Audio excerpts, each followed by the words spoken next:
Story 1. At Christmas dinner, my stepdad stood up and announced, "We need to make some changes around here. Your chair is for my real daughter's fiancé now." When I asked where I was supposed to sit, he smirked and said, "Maybe it's time you found somewhere else for the holidays." My mother just stared at her plate. I smiled, excused myself from the table, and forwarded one email to the family group chat. Within minutes, the dining room erupted into chaos. Richard's voice cut through the Christmas carols playing softly in the background, sharp and certain, like he'd rehearsed this moment in the mirror. The turkey sat golden and untouched between us, steam still rising from the carved slices Mom had spent 40 minutes preparing with that electric knife Dad bought her the Christmas before he died. My fork was halfway to my mouth when he said it, announced it, really, like he was the king of this particular castle and I was just some peasant who'd overstayed their welcome. I set the fork down carefully. The clink of metal on china was the only sound for a moment besides Bing Crosby dreaming of a white Christmas through the kitchen speakers. That should have been my first clue that I knew exactly what was coming. Some part of me had been waiting for this conversation for 3 years, ever since Mom married him 6 months after Dad's funeral and his daughter Vanessa became the center of every holiday, every Sunday dinner, every casual mention of family. "Where am I supposed to sit?" I asked. My voice came out calmer than I felt. Steadier. The voice I used at work when I was presenting evidence to prosecutors who didn't want to believe their star witness had been lying about their finances. His smirk was the kind you see on people who think they've already won. The kind that says they've calculated every angle, anticipated every objection, and come out on top in every scenario they've imagined. "Maybe it's time you found somewhere else for the holidays." I looked at my mother. She was staring at her plate like it contained the secrets of the universe, her knife and fork positioned at perfect right angles the way she always did when she was uncomfortable. Her hands weren't shaking. That's what got me. They should have been shaking. When Dad was dying, her hands shook every time she tried to hold his water cup. When they lowered Dad's casket into the frozen ground, her hands shook so hard I had to hold them still. But now, watching her second husband tell her son he wasn't welcome anymore? Nothing. Just stillness. Vanessa sat across from me, her fiancé Trevor beside her, both of them trying to look anywhere but at my face. Trevor's collar was too tight, he kept tugging at it with one finger, his face slightly red above the starched white fabric. Vanessa had worn the cashmere sweater Mom bought her last week, cream-colored and expensive, the kind of thing that costs $300 and makes you terrified of red wine. I was wearing the same button-down I'd worn to my father's funeral 4 years ago. Navy blue. It still fit, though it was tighter across the shoulders now. I'd started working out after Dad died, needed something to do with the anger. "I see," I said. Richard leaned back in his chair, that chair at the head of the table that used to be Dad's chair before cancer took him, and Richard swooped in 6 months later with his charm and his money and his promises to take care of everything. He'd taken care of everything, all right. Took care of refinancing the house Mom and Dad had paid off after 25 years of mortgage payments. Took care of opening new credit cards in Mom's name, ones she never saw the statements for because he'd changed the mailing address to his office. Took care of making sure his name was on every account, every deed, every piece of paper that mattered. The dining room felt smaller than it used to. Dad and I had painted these walls together the summer before my senior year of high school, this warm gold color Mom had picked out from about 40 different samples. We'd gotten more paint on each other than on the walls, laughing like idiots while Mom threatened to make us sleep in the garage if we ruined the hardwood. Now the walls were gray. Richard said gold was dated, said gray was more sophisticated. Mom had agreed, or at least she'd stopped disagreeing, which amounted to the same thing in the end. I smiled. It felt strange on my face, artificial, like I was wearing someone else's expression. "Let me just grab something from my car."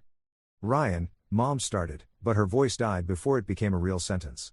Just my name, floating in the air between us, heavy with all the things she wasn't saying. "Don't make a scene. Don't ruin Christmas. Don't make this harder than it has to be." "It's fine," I said. "Really? I'll be right back." I wasn't coming back. Well, not immediately. I walked out through the kitchen, past the counter where Mom had set out her famous gingerbread cookies, the ones she made every year with the little icing scarves and buttons. She'd made them on Wednesday while Richard was at work, and I'd stopped by to help her. We'd rolled out the dough together like we did when I was a kid, and for an hour it felt like old times. Like Dad might walk in any second and steal a cookie before they cooled, and Mom would swat his hand away and tell him he'd spoil his dinner, and he'd kiss her cheek and say some dinners were worth spoiling. But Dad didn't walk in. He never would again. I passed the fridge covered in Vanessa's wedding planning notes and paint swatches for the bridesmaids' dresses. 17 different shades of pink, each with its own pretentious name. Blush. Rose. Coral.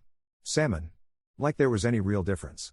Past the back door where Dad's jacket still hung on the hook because Mom couldn't bring herself to move it, a battered Carhartt work jacket that smelled like motor oil and Old Spice even 4 years after he'd last worn it. My car was freezing. December in Michigan means your breath turns to fog and your fingers go numb before you can get the key in the ignition. I sat there for a moment, engine running, heat blasting from the vents but not helping yet, staring at the house through the windshield. Every window glowed warm and golden. Picture perfect. Like a Christmas card you'd buy at Hallmark, the kind with a farmhouse and snow and the word season's greetings in cursive across the top.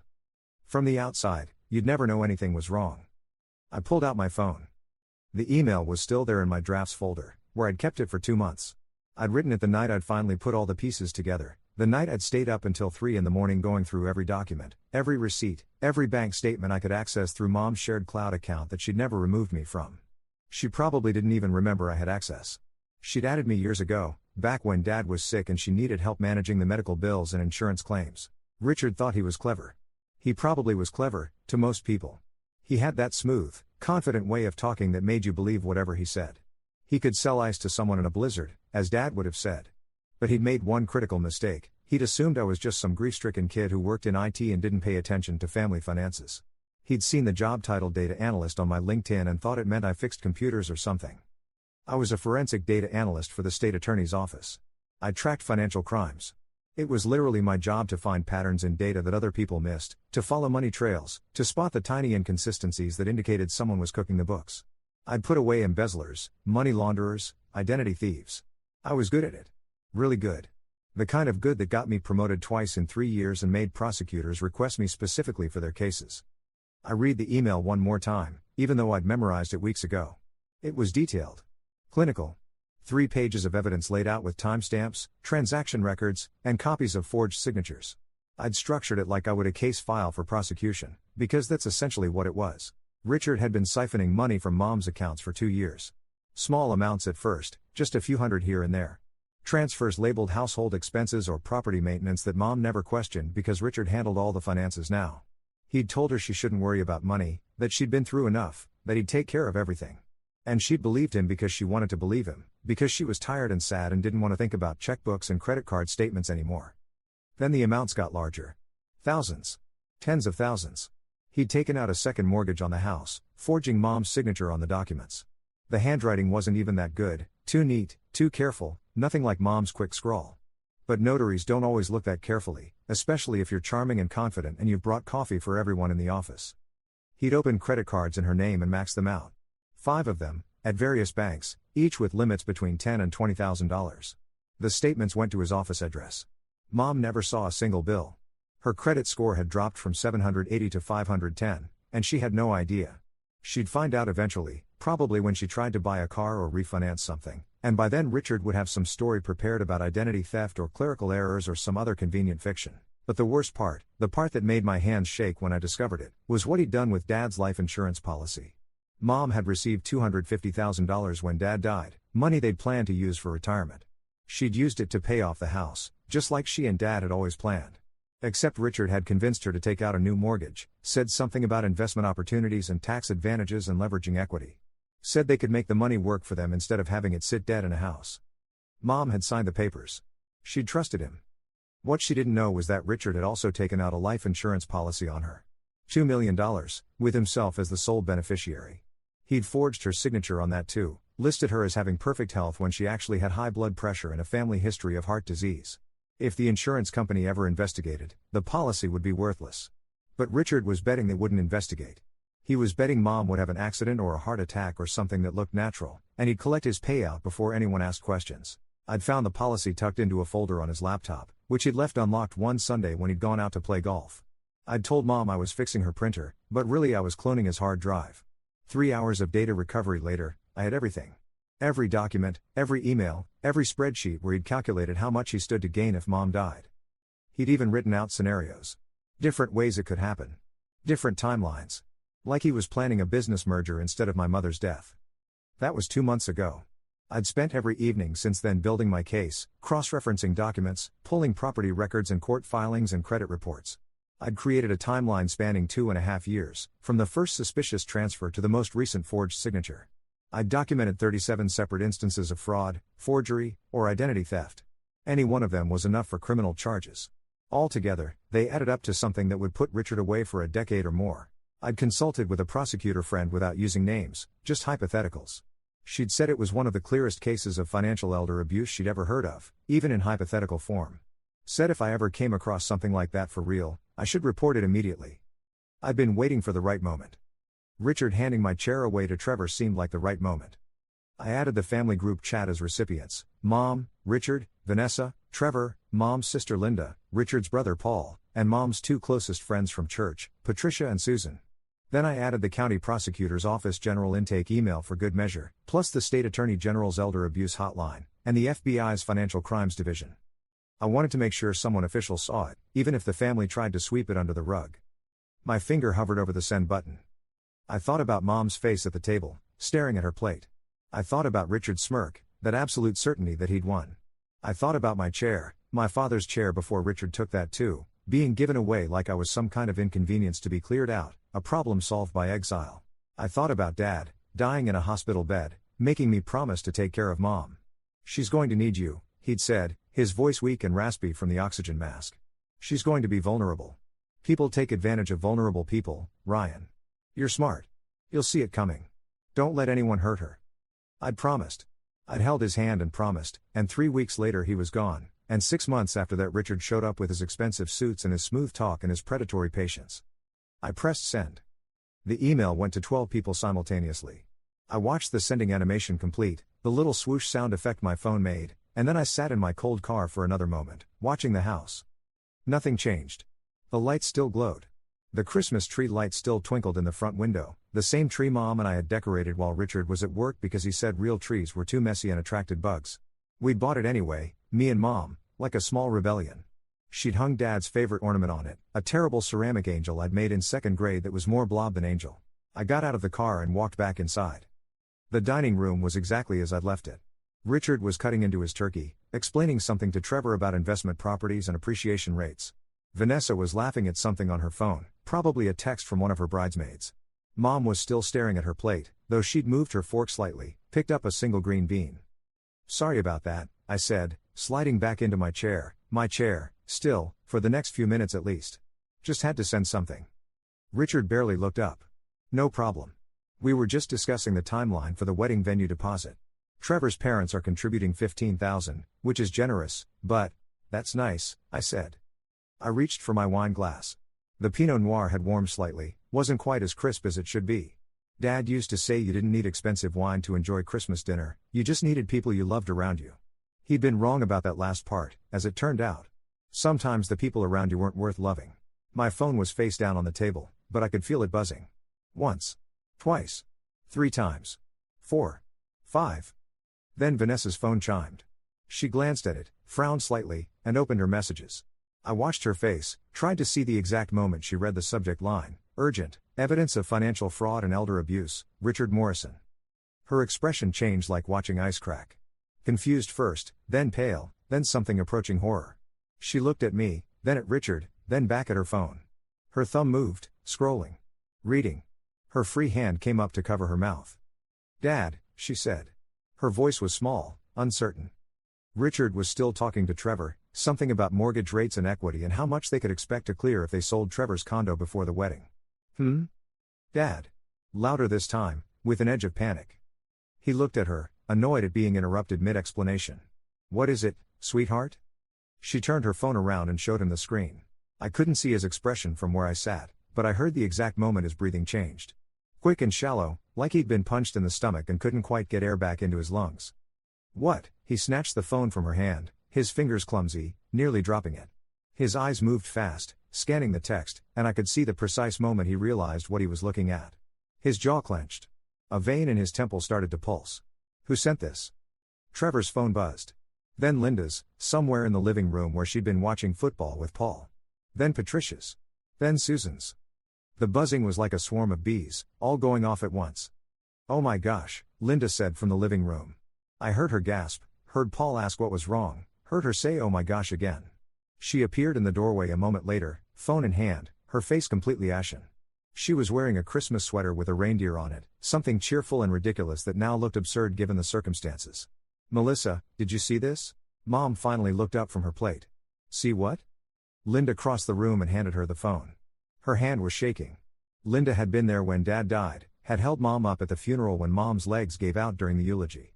She'd been the one to tell Richard to give Mom space, to not rush into anything, to let her grieve properly. Richard had ignored her. I sipped my wine and watched Mom read.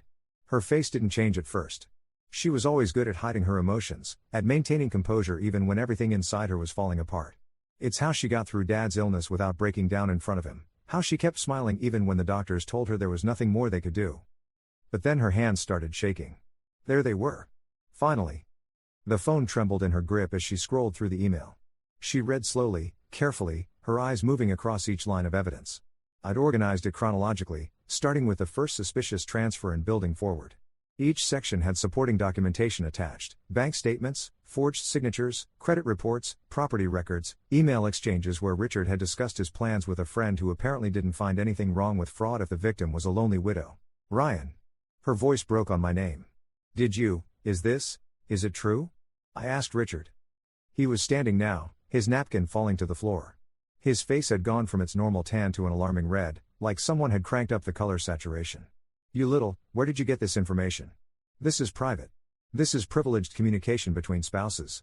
Public record, mostly, I said. Bank statements from shared accounts I'm authorized on as a joint account holder, which you didn't know about. Property records from the county assessor's office, which anyone can access for $15. Credit reports that show Mom's been declined for loans she never applied for because her credit's been destroyed. Court filings. Insurance applications. All publicly accessible information, really. I just put it together. Did the analysis. Connected the dots. It's what I do for a living. His face went, if possible, even redder. You had no right to access. I had every right.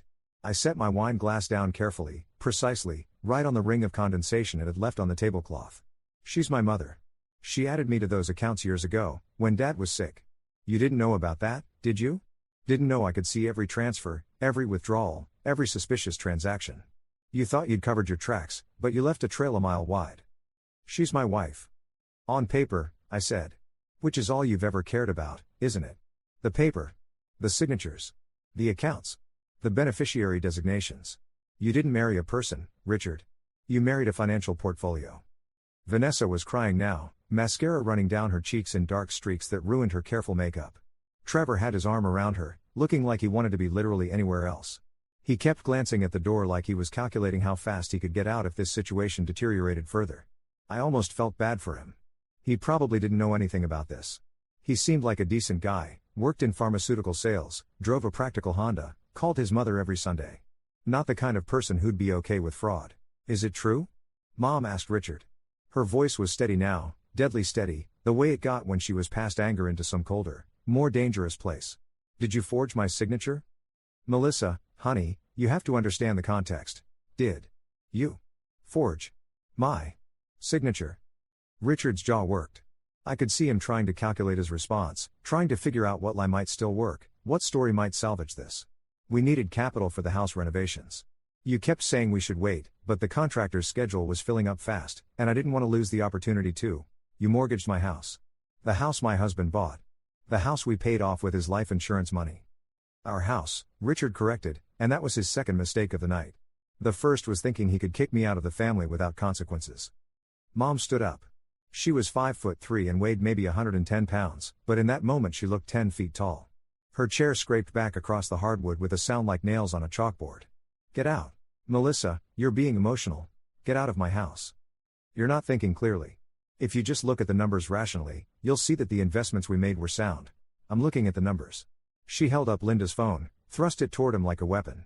I'm looking at $47,000 in unauthorized credit card charges. I'm looking at a second mortgage I never signed for. I'm looking at my retirement account that's somehow been drained to $3,000 when it should have $80,000. I'm looking at credit card applications with my forged signature. I'm looking at a life insurance policy on me that I never agreed to. So yes, Richard, I'm looking at the numbers. I'm looking at them very clearly. Paul had appeared in the doorway now, his phone also out, his expression grim. He was older than Richard by about 5 years, balding, with the kind face of someone who coached Little League and volunteered at the food bank. He'd always been nice to me, asked about work, remembered my birthday. I'd felt bad including him in the email, but he deserved to know what his brother was capable of. Richard, man, what were you thinking? Stay out of this, Paul. You made me co-sign that loan for your boat. You told me Melissa approved it, that she wanted to surprise me for helping you out. You said it was all above board. The boat? Mom's voice went up an octave, cracking slightly. What boat? It's a small investment, Richard said, but he was backing toward the door now, his confidence crumbling like wet paper. It appreciates in value. Classic boats always do. I was going to surprise you with it in the spring, take you out on the lake, it would have been romantic. The email says you've been making payments on a 38-foot yacht docked in Harbor Springs, I said helpfully. Costs about $4,000 a month in slip fees and maintenance. Plus the $200,000 loan, of course. Which you took out using Mom's house as collateral. Without telling her. Richard shot me a look that could have melted steel. You vindictive little. Mom's hand came up, palm out, stopping him mid-sentence. Don't you dare speak to my son that way. Your son just destroyed this family. You destroyed this family.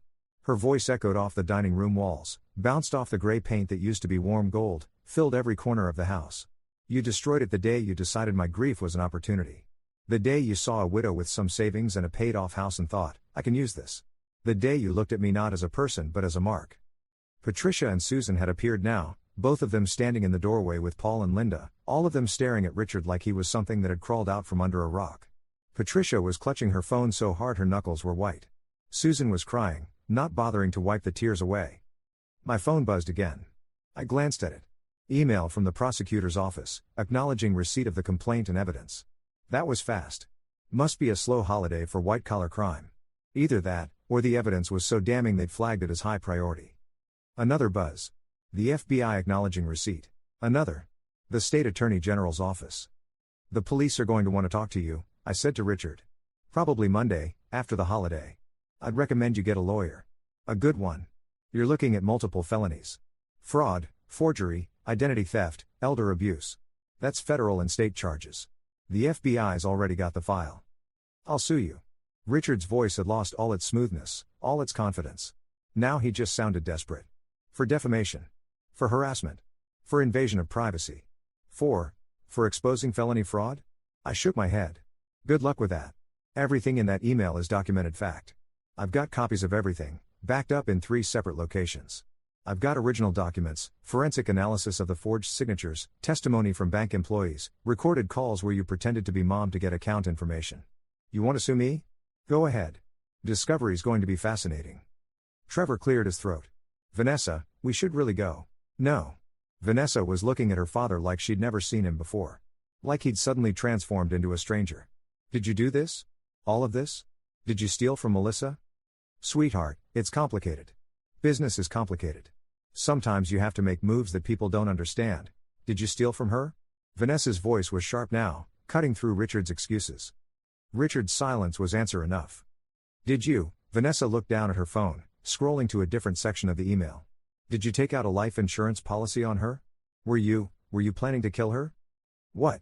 No. Of course not. Richard's voice went high, panicky. That's just standard financial planning. Spouses take out policies on each other all the time. For $2 million? That you forged her signature for? Vanessa stood up, grabbed her purse from where it hung on her chair. That you've been paying premiums on with money you stole from her accounts? I didn't steal. What else would you call it? Paul asked. His voice was quiet but hard. You took her money without permission. You forged her signature. You destroyed her credit. You were ready to let her lose her house if things went bad. What else is that except stealing? Richard looked around the room, at all of us staring at him, and I saw the moment he realized he'd lost. No more angles to play. No more lies that might work. Just 7 people who'd seen the evidence and knew exactly what he was. I loved you, he said to Mom. His voice had gone soft, almost pleading. I really did love you. No, she replied. You loved what I represented. A chance to climb back out of whatever financial hole you'd dug yourself into. A paid-off house. A retirement account. A life insurance payout if you could just wait long enough. Jack told me before he died that if I ever found someone else, I should make sure they loved me for me, not for what I could give them. I should have listened. I should have waited longer. I should have, her voice broke. I should have trusted my son when he tried to talk to me about you. That hit harder than I expected. Mom, you tried to tell me. 2 months ago, when you asked to have coffee and talk about finances. I brushed you off. I said Richard handled everything and I trusted him. I chose him over you. I'm so sorry, Ryan. It's not your fault, I said. It is, though. I let myself be vulnerable. I let myself need someone so badly that I didn't see what was right in front of me. Vanessa picked up her purse. Trevor, take me home. Not Dad's place. My apartment. Vanessa, please, Richard reached for her. She jerked away from his hand like he'd tried to hit her. Don't touch me. I need to think. I need to, I can't look at you right now. Did you know I was going to ask Melissa to be in the wedding party? I was going to ask her today, at dinner. I was going to tell her she felt like a real stepmom to me, that I was grateful Dad found her. And the whole time you were, she couldn't finish the sentence. Just shook her head and walked out. Trevor followed her, throwing an apologetic look back at the rest of us. I'm sorry. Merry Christmas. I'm sorry. The front door opened and closed. I heard Trevor's car start a moment later, tires crunching on the snowy driveway. Richard stood there in the dining room, surrounded by the ruins of Christmas dinner, looking like someone had pulled his skeleton out through his mouth. The turkey sat cooling on the table, the gravy congealing, the gingerbread cookies untouched. All that preparation, all that effort Mom had put into making this a nice family Christmas, and now it looked like a crime scene. Which, I supposed, it kind of was. I need to make some calls, Richard said. His voice had gone flat. I need to talk to my lawyer. You should probably do that from somewhere else, Paul said. I don't think you're welcome here anymore. Richard looked at his brother. You're taking their side? I'm taking the side of not being an accessory to fraud. I co-signed that loan because you lied to me. Because you told me Melissa was on board. If I'd known, Paul shook his head. I'll testify if they need me to. I'll show them every text message, every email, every conversation we had about that boat. Get out, Richard. Mom's voice was steady again. Pack a bag tonight. Be gone by tomorrow. If you're still here when I wake up, I'm calling the police myself. Not that it'll matter, they'll probably show up on their own once they process that report. He looked at me. If looks could kill, I'd have been a smoking crater in the carpet. You think you've won? You think this makes you the hero of the story? I think, I said carefully, that I protected my mother. That's all I ever wanted to do. You destroyed my life. You destroyed your own life. I just documented it. He wanted to say more. I could see it on his face, the anger and the helplessness and the desperate need to make this someone else's fault. But there was nothing left to say. The evidence spoke for itself. The money trail was clear. The forged signatures were obvious once you looked. The life insurance policy was damning. He grabbed his coat from the closet, the expensive wool one that cost more than I made in a week, and walked out into the snow. His Mercedes sat in the driveway for a long moment, headlights cutting through the darkness, and then he was gone. Tail lights disappearing down the street, turning left toward town, leaving nothing but tire tracks in the fresh snow. The house felt different without him in it. Lighter. Like a held breath finally released. Like a weight I hadn't realized I was carrying had suddenly vanished. Linda hugged Mom. Patricia and Susan flanked her on either side, all three of them crying, though Mom's face was still dry. She'd cried herself out years ago, I thought. When Dad died. When Richard proposed. When she realized she'd made a terrible mistake but didn't know how to get out of it without looking foolish. Paul apologized for co-signing that boat loan, said he'd testify if needed, said he'd make sure Richard didn't have access to anything else he might try to steal or forge. He looked older suddenly, like the evening had aged him a decade. I didn't know, he kept saying. I swear I didn't know what he was doing. We know, Mom said. It's not your fault. They stayed for another hour, helping Mom change all her passwords, calling the credit card companies to report the fraud, freezing her credit so Richard couldn't open any more accounts in her name. Starting the long, complicated process of undoing 2 years of financial devastation. Linda called a lawyer she knew, someone who specialized in financial elder abuse. Left a message about an emergency consultation. Patricia called the bank, got them to flag all of Mom's accounts for suspicious activity. Susan just held Mom's hand and didn't say anything, which was probably the most helpful thing anyone did all evening. I stayed at the table, cleaning up. Covering the turkey. Packing away the untouched side dishes. Throwing out the gravy that had started to develop a skin on top. The gingerbread cookies went into tins, dozens of little frosted people that nobody would eat because they'd forever be associated with the worst Christmas dinner in family history. By the time everyone left, it was past midnight. The house was quiet except for the furnace clicking on periodically, pushing warm air through the vents.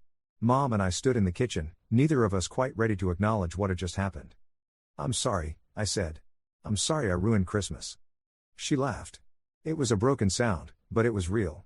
You saved Christmas, Ryan. You saved me. I almost didn't send it. I almost chickened out. I thought maybe I was overreacting, maybe I was seeing patterns that weren't really there, maybe I just didn't like Richard and was looking for reasons to stop. She turned to face me.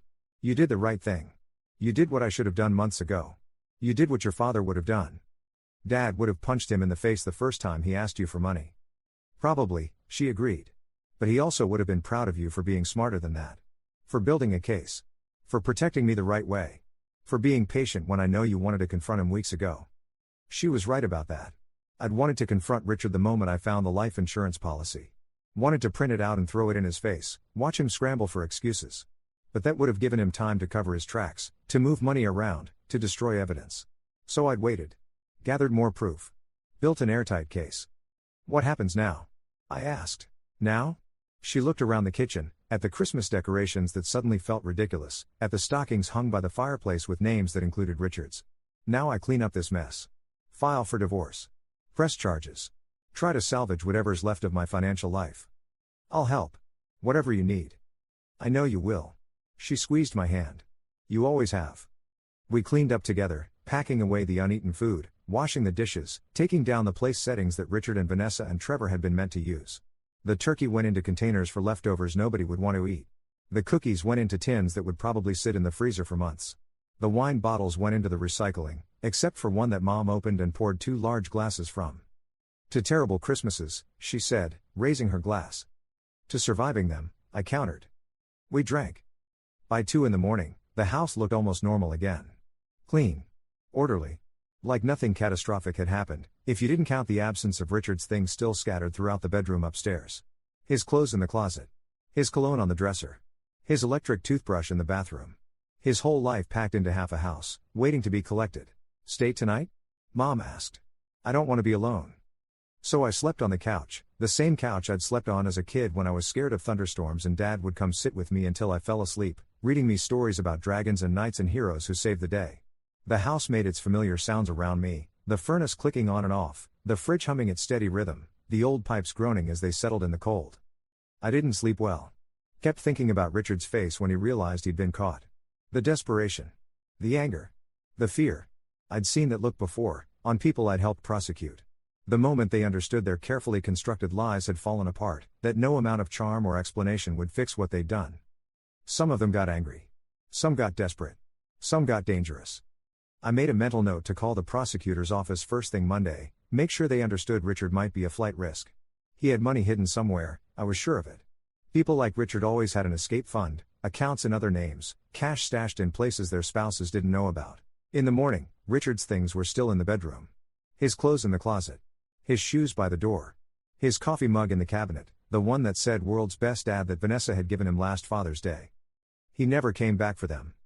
Not that day, not the next. On the third day, a moving truck showed up with 2 men who barely spoke and wouldn't meet our eyes.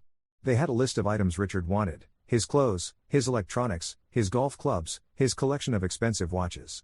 They moved through the house like ghosts, taking things and loading them into the truck with mechanical efficiency.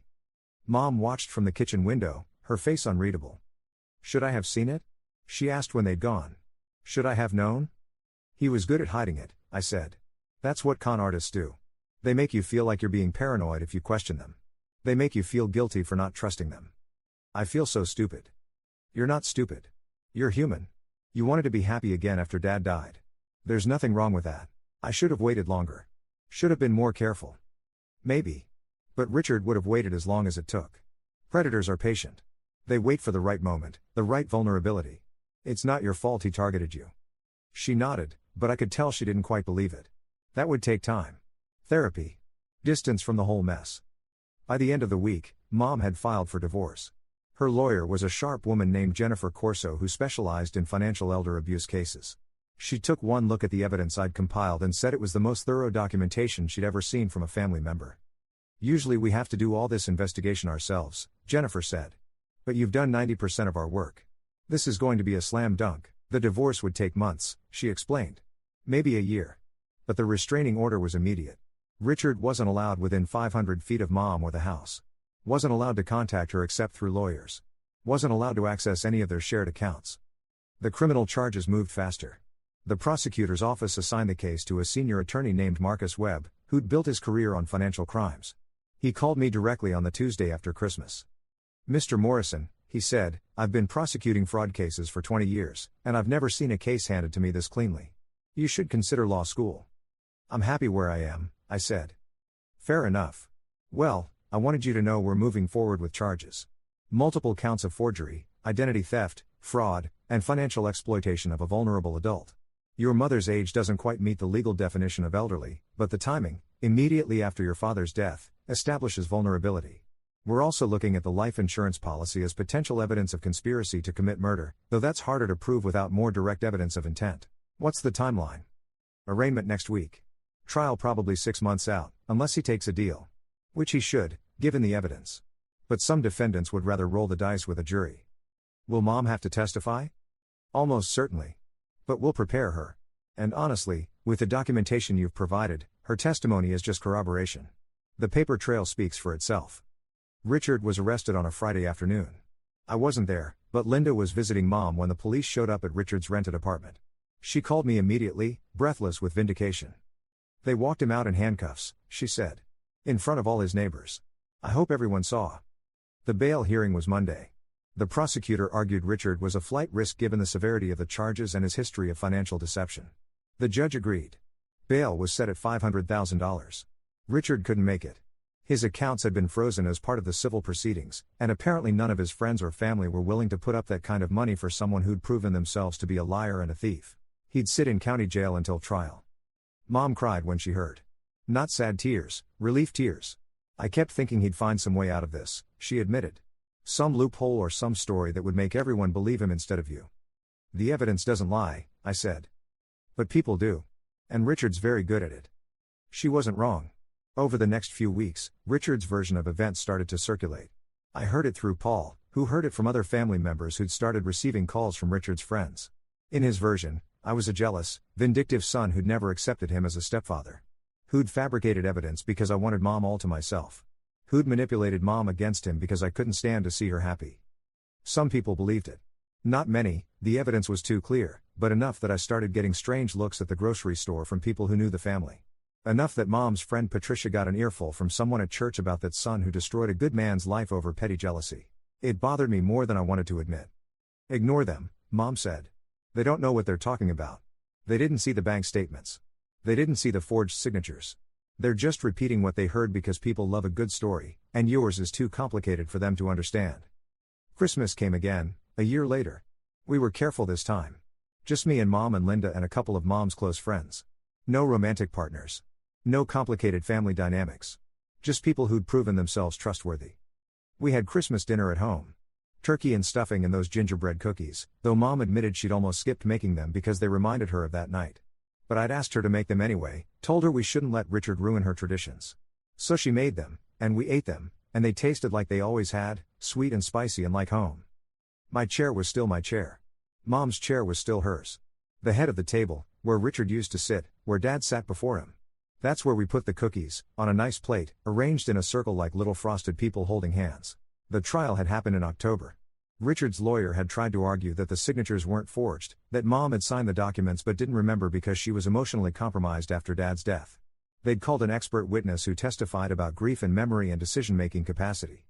Marcus Webb had destroyed that argument with about 15 minutes of testimony from a forensic document examiner who'd analyzed the signatures under microscope and found definitive proof they were forged. Different pen pressure. Different stroke patterns. Hesitation marks where the forger had stopped to check their work against a sample signature. The jury had deliberated for 4 hours. Guilty on all counts.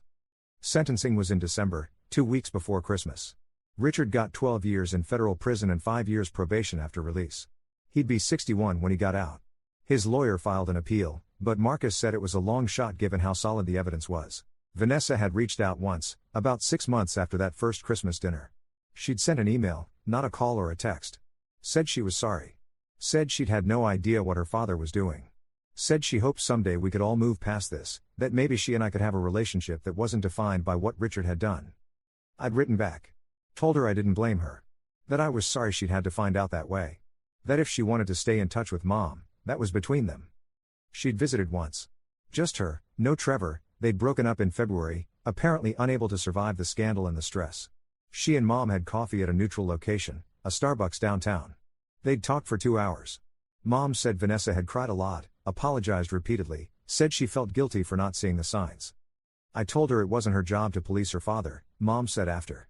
That parents are supposed to protect their children, not the other way around. That she had no reason to suspect anything because why would she? Your parent is your parent. You trust them. Vanessa hadn't come for Christmas, though. Sent a card with a thoughtful note, but kept her distance. Maybe that was for the best. Some relationships couldn't survive certain revelations. Some broken things stayed broken. Mom recovered, financially and emotionally. The house had enough equity that she could pay off Richard's debts and still have something left over. Her credit was destroyed, but Jennifer had filed disputes on all the fraudulent accounts, and slowly, painfully slowly, her score started to climb back up. It would take years to get back to where she'd been, but at least she was moving in the right direction. She started seeing a therapist, Dr. Patricia Chen, who specialized in trauma and complicated grief.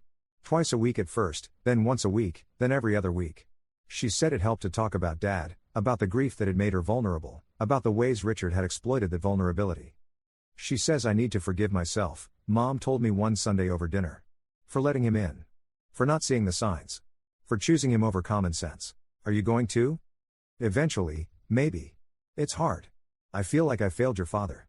Like I took the life he built for us and handed it to someone who wanted to destroy it."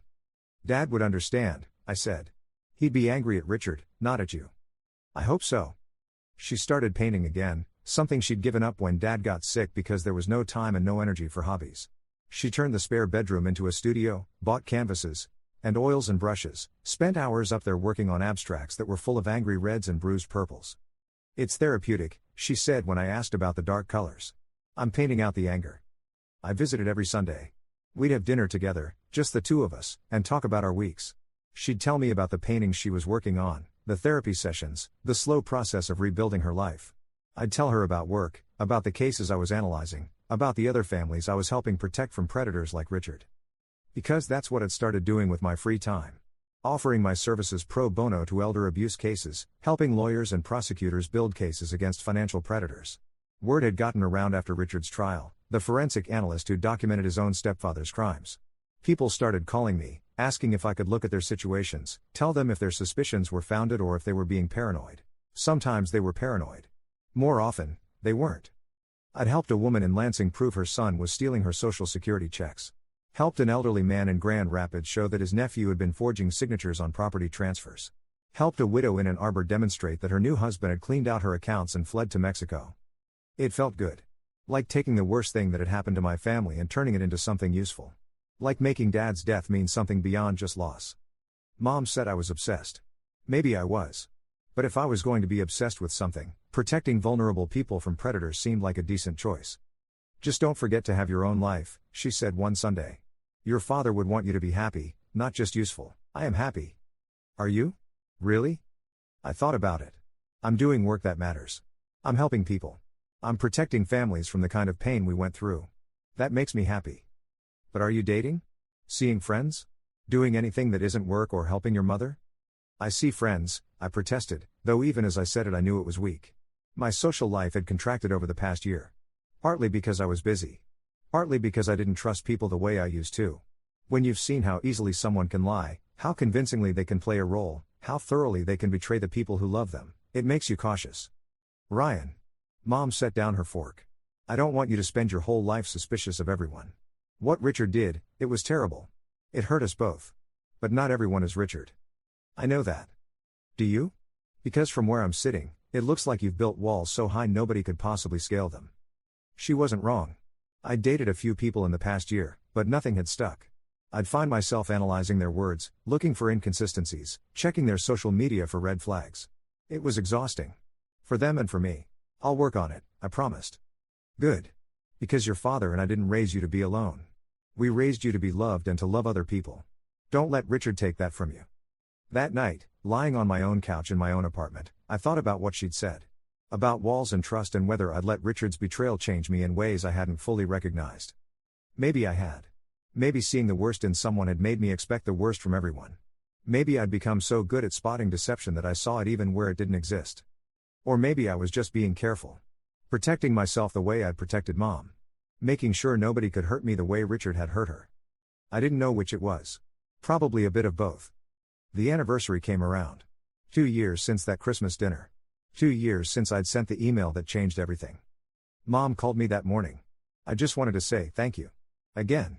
For what you did. You don't have to keep thanking me. I do, though. Because I think about what would have happened if you hadn't. If you'd just accepted being kicked out of the family. If you'd let me make that terrible mistake without intervening. Mom, I'd probably be dead, Ryan. Richard would have waited until the life insurance policy was past its contestability period, and then I would have had an accident. A fall down the stairs. A car crash. Something that looked plausible. And he would have collected his $2 million and moved on to the next vulnerable woman. You don't know that. Yes, I do. You saw the spreadsheets. You saw how he calculated the return on investment. I wasn't a wife to him. I was a financial asset to be liquidated at the optimal time. You saved my life. I didn't know what to say to that. I'm going to make gingerbread cookies today, she continued. The same recipe. The same icing. And I'm going to enjoy them without thinking about that night. Because that's my tradition, not Richard's. He doesn't get to ruin it. Good, I managed. And I want you to come over for dinner. Just us. We'll celebrate surviving. Celebrate being smarter and stronger and more careful than we used to be. So I went. We had dinner, not turkey this time, just lasagna and salad and wine. We ate the gingerbread cookies and talked about everything except Richard. Talked about Mom's paintings and my work and the spring garden she was planning to plant. It felt normal. Good. Like we'd finally stepped out of Richard's shadow and back into our own lives. Later, after dinner, I helped Mom hang Dad's favorite ornament on the small tree in the corner, that terrible ceramic angel I'd made in second grade. It was crooked and lumpy and one of the wings was bigger than the other, but Mom had kept it for almost 30 years because Dad had loved it. He'd be proud of you, she said again. Of the man you've become. Of how you protected me. I just did what needed to be done. No. You did something brave. You risked our relationship to save me from someone I couldn't see clearly. That takes courage. We stood there looking at the tree, at the lights twinkling in the darkness, at the angel watching over everything with its lopsided smile. Merry Christmas, Dad, I said quietly. Mom squeezed my hand. Merry Christmas. The next morning, I got an email from Marcus Webb. Richard was being transferred to a federal penitentiary in Ohio to serve out his sentence. He'd lost his appeal. The conviction was final. I forwarded the email to Mom with a simple message, "It's really over." She replied immediately, "Time to start living again." She was right. Richard had taken enough from us, our peace of mind, our trust, nearly our financial security. He didn't get to take our future too. I started saying yes to things I'd normally decline. Drinks with coworkers. A hiking trip with old college friends. A date with someone from a coffee shop who'd asked for my number and whom I'd almost brushed off because my first instinct was suspicion. Her name was Sarah. She was a middle school teacher with a terrible sense of humor and a habit of leaving me voice messages instead of texts because she said texting felt impersonal. She made me laugh. She asked questions about my work and actually listened to the answers.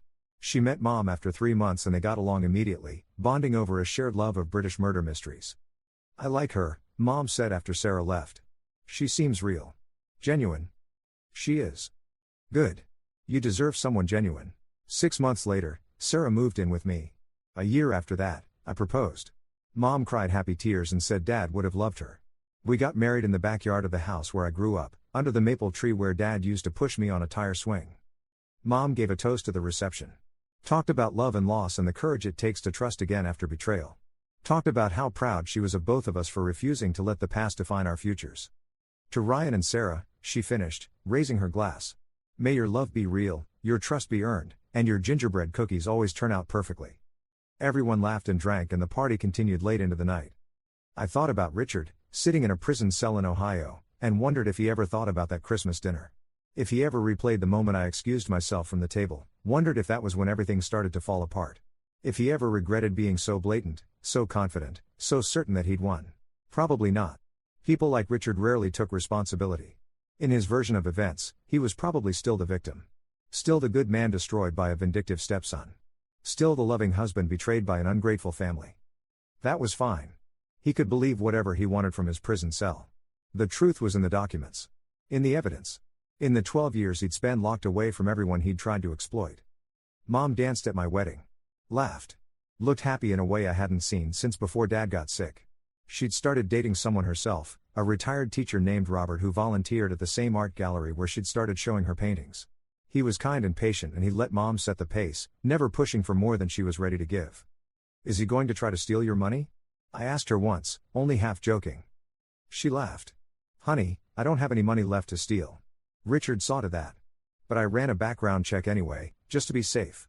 And I kept my accounts separate. And I made sure you have power of attorney if anything happens to me. I learned my lesson. Good.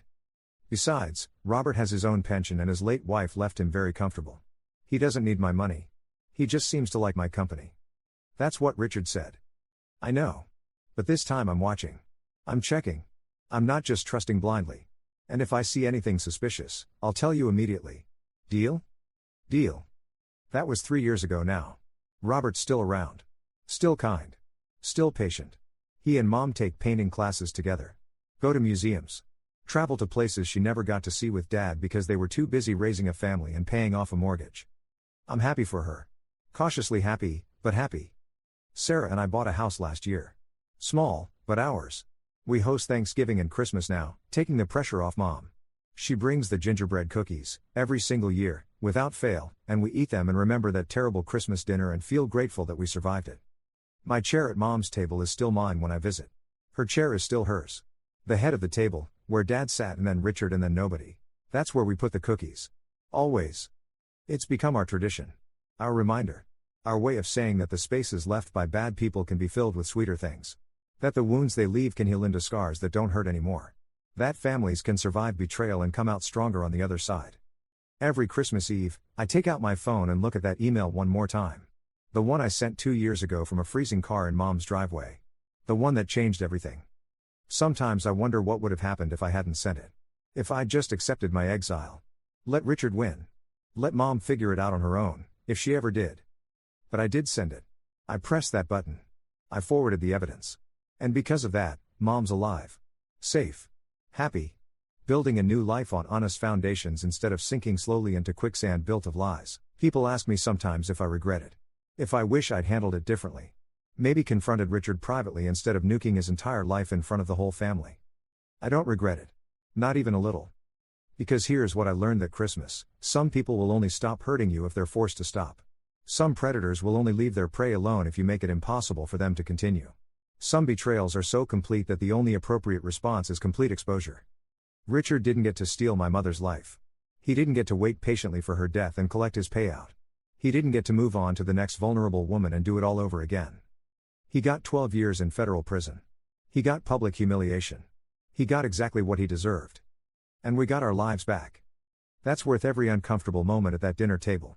Every shocked face. Every angry phone call from people who thought I'd overreacted. Every suspicious glance from people who heard Richard's version and half believed it. The truth won. Evidence won. Justice won. And my mother got to make gingerbread cookies for another Christmas. That's all that matters. I smile, excused myself from the table, and I forwarded the email. Best decision I ever made. Story 2. During my sister's wedding rehearsal dinner, my uncle raised his glass and announced, "Let's toast to the most generous brother in the world, so selfless of you to pay for your sister's entire wedding and their $40,000 honeymoon." I froze with my glass midair and said, "I never paid for anything." The room went silent. My father grabbed me by my collar and whispered through clenched teeth, "You probably don't remember, maybe you misclicked while asleep, remember?" That night, I checked my banking history and discovered multiple unauthorized transfers from my account over the past year. That was last Friday. Yesterday, I walked into the wedding reception with 2 unexpected guests. Let me take you back to that moment at the rehearsal dinner, because I need you to understand exactly how it felt when my entire world tilted sideways. The Sterling Oak Country Club had its chandeliers dimmed to that perfect golden hour glow, the kind that makes everyone look like they're starring in their own romantic film. 80 guests in their cocktail best, laughing at my uncle's toast. My sister Sarah in her rehearsal dress, cream silk with tiny pearl buttons I knew cost more than my monthly rent, beaming at me like I'd just handed her the moon. I'd flown in from Seattle that morning. 3 delayed flights, lost luggage, the works. I'd been working 16-hour days for the past 6 months on a software launch that kept getting pushed back. My savings account had finally hit 6 figures for the first time in my 32 years. I'd checked it that morning at the airport, actually smiled at the number. My heart sank. That's what went through me first. Not anger. Just this plummeting sensation, like someone had cut the elevator cables. "I never paid for anything," I repeated, louder this time. My mother's champagne glass made a sharp sound against her plate. Sarah's smile didn't falter, but her eyes went flat. Her fiancé Marcus touched her elbow, this tiny, practiced movement that said he knew something I didn't. My father materialized beside me. He's a big man, my dad. Used to play college football before he blew out his knee. At 63, he still has that linebacker build, still wears his state championship ring on his right hand. The hand that grabbed my collar. "Outside," he said, smiling for the room. "Just need to chat with my son for a moment." The country club's terrace overlooked the 18th hole. String lights crisscrossed above us, fireflies just starting to blink in the distant trees. Dad didn't let go of my collar until we were out of earshot. "What are you doing?" His voice was low, controlled. The same tone he used when I was 12 and he caught me stealing from his wallet. I'd needed lunch money. He'd called it learning consequences. "Dad, I seriously have no idea what Uncle Ron was talking about. I haven't paid for Sarah's wedding." "Daniel."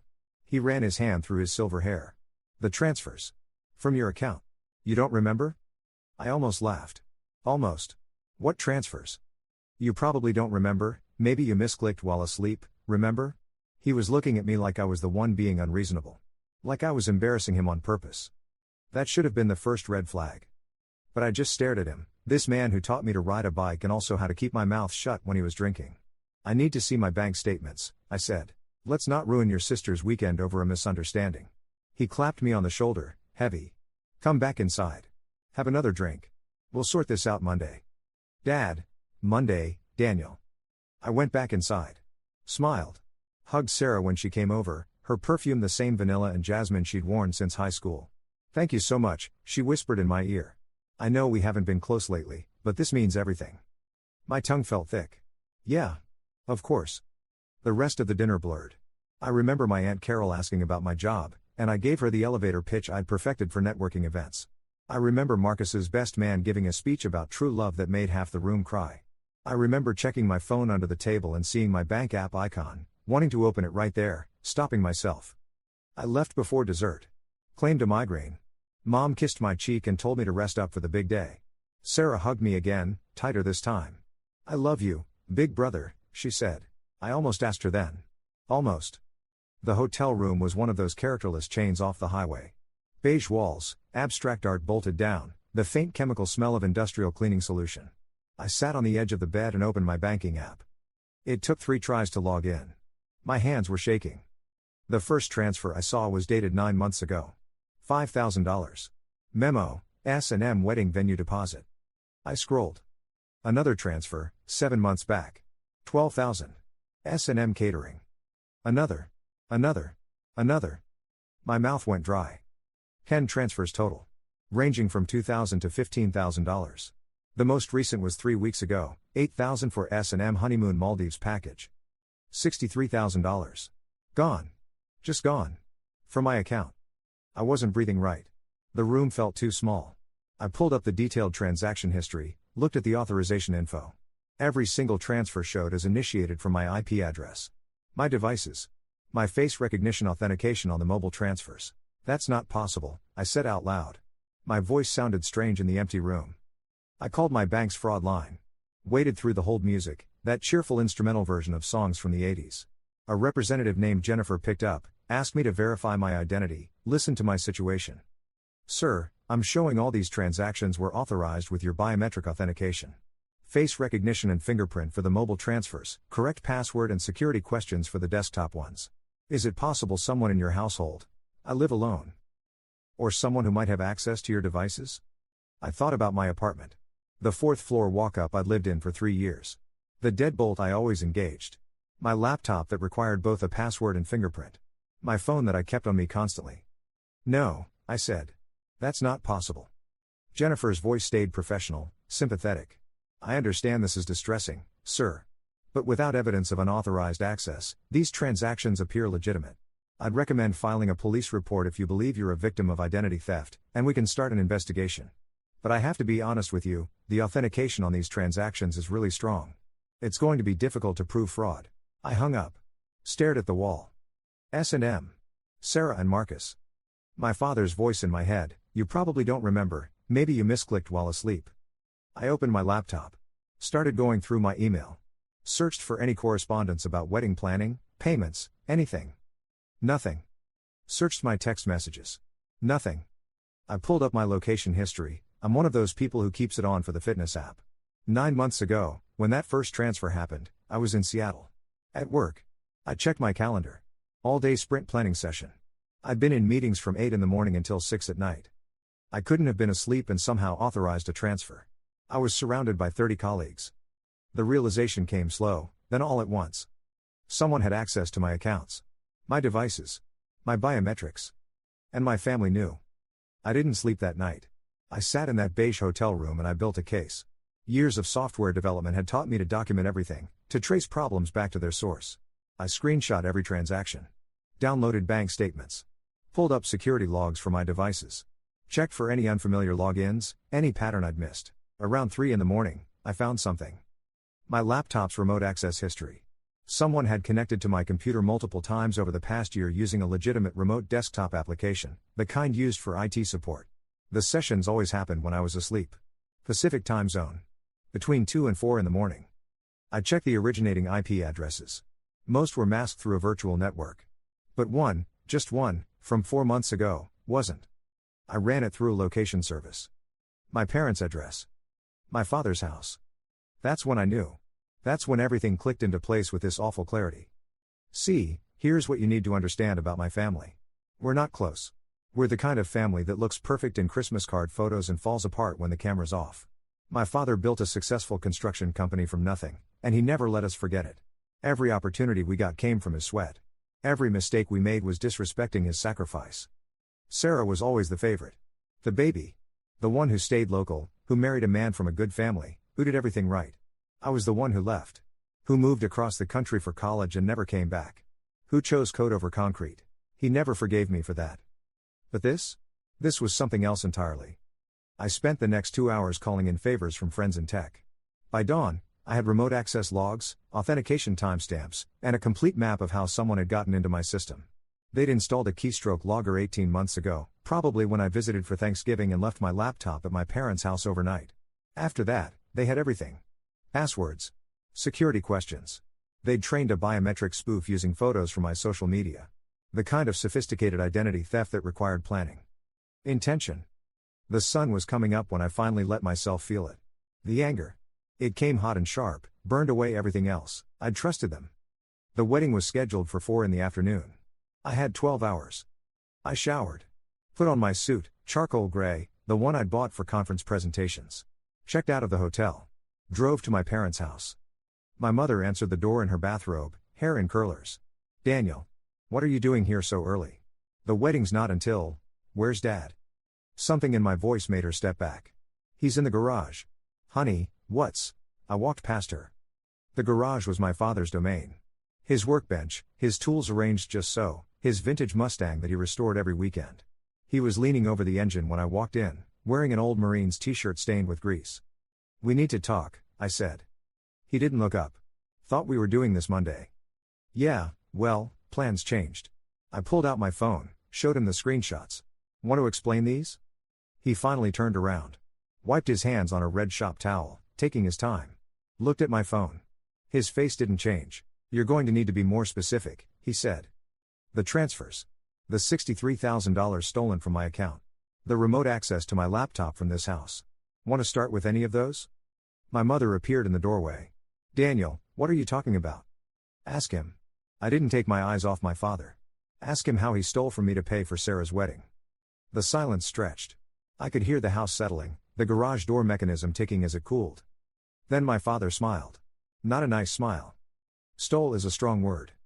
What would you call it? Reallocation of family resources. He tossed the shop towel onto his workbench. You want to talk about stealing? Let's talk about every dollar I put into raising you. The private school tuition. The college fund. The car I bought you when you turned 16 that you wrecked 3 months later. You think that was free? I almost laughed. Are you seriously? You left, he said, and his voice went hard. Moved 3,000 miles away. Missed Christmases. Missed birthdays. Your sister's engagement party. Your mother's surgery last year, you remember that? Called in instead of flying home. So when Sarah needed help with her wedding, when she wanted the day of her dreams, I handled it. Using resources that wouldn't exist without me in the first place. That money was mine. I earned it. You earned it with opportunities I gave you. He stepped closer. With the education I paid for. The foundation I built. You think you became a software engineer all on your own? You think your success isn't built on my back? This was gaslighting at its finest. The kind that sounds almost reasonable when you're standing in it. That's not how the law works, I said quietly. That's not how any of this works. My mother's voice came small from the doorway. Robert, you promised me you'd talk to him first. You promised. Martha, go inside. You said he'd agreed, Martha. She flinched. Disappeared back into the house. My father and I stood there, facing each other across the oil-stained concrete. He was still bigger than me. Still had that physical presence that had intimidated me my whole childhood. But I wasn't a kid anymore. Here's what's going to happen, I said. You're going to transfer that money back to my account. All of it. And you're going to tell Sarah the truth. He laughed. Actually laughed. Today? You want me to blow up your sister's wedding day? You should have thought of that before committing fraud. Good luck proving it. He picked up a wrench, examined it. You think anyone's going to believe you didn't authorize those transfers? All that authentication, all that security, and you're going to claim what? That your old man pulled off some elaborate heist? You sound paranoid. Maybe unstable. Maybe the stress of work finally got to you. That's when I understood how far he'd planned this. The narrative was already built. The crazy son making accusations on his sister's wedding day. The family that would rally around each other and cast me out. I'd lose Sarah. Probably my mother. Definitely every extended family member who heard his version first. Unless. You're right, I said. It would be my word against yours. He nodded, satisfied. That's why I contacted a lawyer last night. And filed a police report. And sent all the evidence to the FBI's Financial Crimes Division. I smiled. You know the FBI doesn't sleep, right? They already flagged your IP address. The one you forgot to mask 4 months ago. They're really interested in talking to you. His face went white. I wasn't bluffing about the lawyer. I'd called one at 5 in the morning, woke him up, offered to triple his retainer for immediate advice. The police report was real too. But the FBI thing? That was a beautiful lie. The kind that sounds just plausible enough when you're panicking. You're lying, he said, but his voice shook. Am I? I pulled out my phone again. Want me to call them right now? Let them explain how identity theft across state lines is a federal crime? How you're looking at up to 15 years. My mother appeared again. Robert? Her voice was barely a whisper. He looked at her. Looked at me. I watched him calculate, watched him try to figure out if I was serious. This man who'd always had the upper hand, who'd always controlled the narrative, suddenly unsure. What do you want? He finally said. I already told you. The money. Today. Before the wedding. And you tell Sarah the truth. She'll be devastated. She should be. You used her. You used both of us. I was trying to give her a beautiful wedding. No. I stepped closer. You were trying to look like the perfect father without spending your own money. And when I moved away and built a life you couldn't control, you found a way to take from me anyway. His jaw worked. You've always thought you were better than us. I thought I was part of this family. Turns out I was just a bank account. The money was back in my account by noon. I watched the transfer come through, verified it with my bank. $63,000, minus what had already been spent on non-refundable deposits. $47,000 back. The rest was just gone. My father didn't call Sarah. Said he couldn't do it. Not today. Maybe after the honeymoon. Then I will, I said. You'll ruin everything. You already did that. But I didn't call her. Not yet. Because I had a better idea. The wedding venue was a restored barn on the edge of town. White string lights, mason jar centerpieces, wildflowers and vintage vases. Sarah had pinned similar setups on her Pinterest board since she was 19. It looked exactly like her dream. I arrived with my 2 unexpected guests just as the ceremony was starting. The first guest was my lawyer. Young guy, couldn't have been 30 yet, but he had that sharp look of someone who'd clawed his way through law school. He wore a navy suit and carried a leather portfolio. The second guest was a police officer. Not in uniform, I'd asked specifically for someone off duty, willing to attend as a favor. He wore a sport coat and jeans, but he had his badge on his belt. Visible. We slipped into the back row as the processional music started. I saw my father at the end of Sarah's aisle, he was walking her down it, of course. Saw him clock me. Saw his face go gray when he saw who I'd brought. The ceremony was beautiful. Sarah glowed. Marcus cried when he saw her. The officiant told jokes that landed perfectly. They exchanged vows they'd written themselves. Sarah's included. A part about how grateful she was for her brother's generosity, how it meant the world to a family who supported their love. She looked right at me when she said it. Smiled. I didn't smile back. The recessional happened. The couple walked back down the aisle, beaming. Everyone stood and cheered. And then everyone filed out toward the reception barn next door.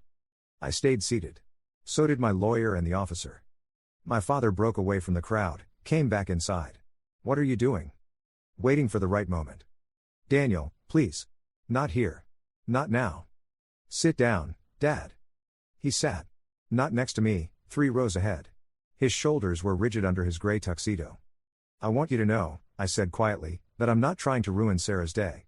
I'm really not. But she deserves to know the truth. And if you won't tell her, I will. You're being cruel. I'm being honest. There's a difference. The officer cleared his throat. Sir, I need to advise you that making a scene at a private event could constitute. I'm not making a scene, I interrupted. I'm giving Mr. Foster here one last chance to do the right thing. My father turned around. His eyes were red. I did this for her. For your sister. You don't understand. I understand you're a thief. How expensive everything got. The venue increased their prices. The florist added fees. Marcus's family expected certain things and we couldn't afford it all and I panicked, okay? I panicked. And you had all that money just sitting there and I thought, he's my son, he'd want to help his sister, he'd understand. You didn't ask. Because you would have said no. You don't know that. But he was right. I probably would have. Not out of cruelty, out of principle. I'd worked myself into exhaustion for that savings. I'd sacrificed relationships, health, time. I'd earned every dollar. And maybe I would have said no. That realization sat heavy in my chest. This is your fault, my father said.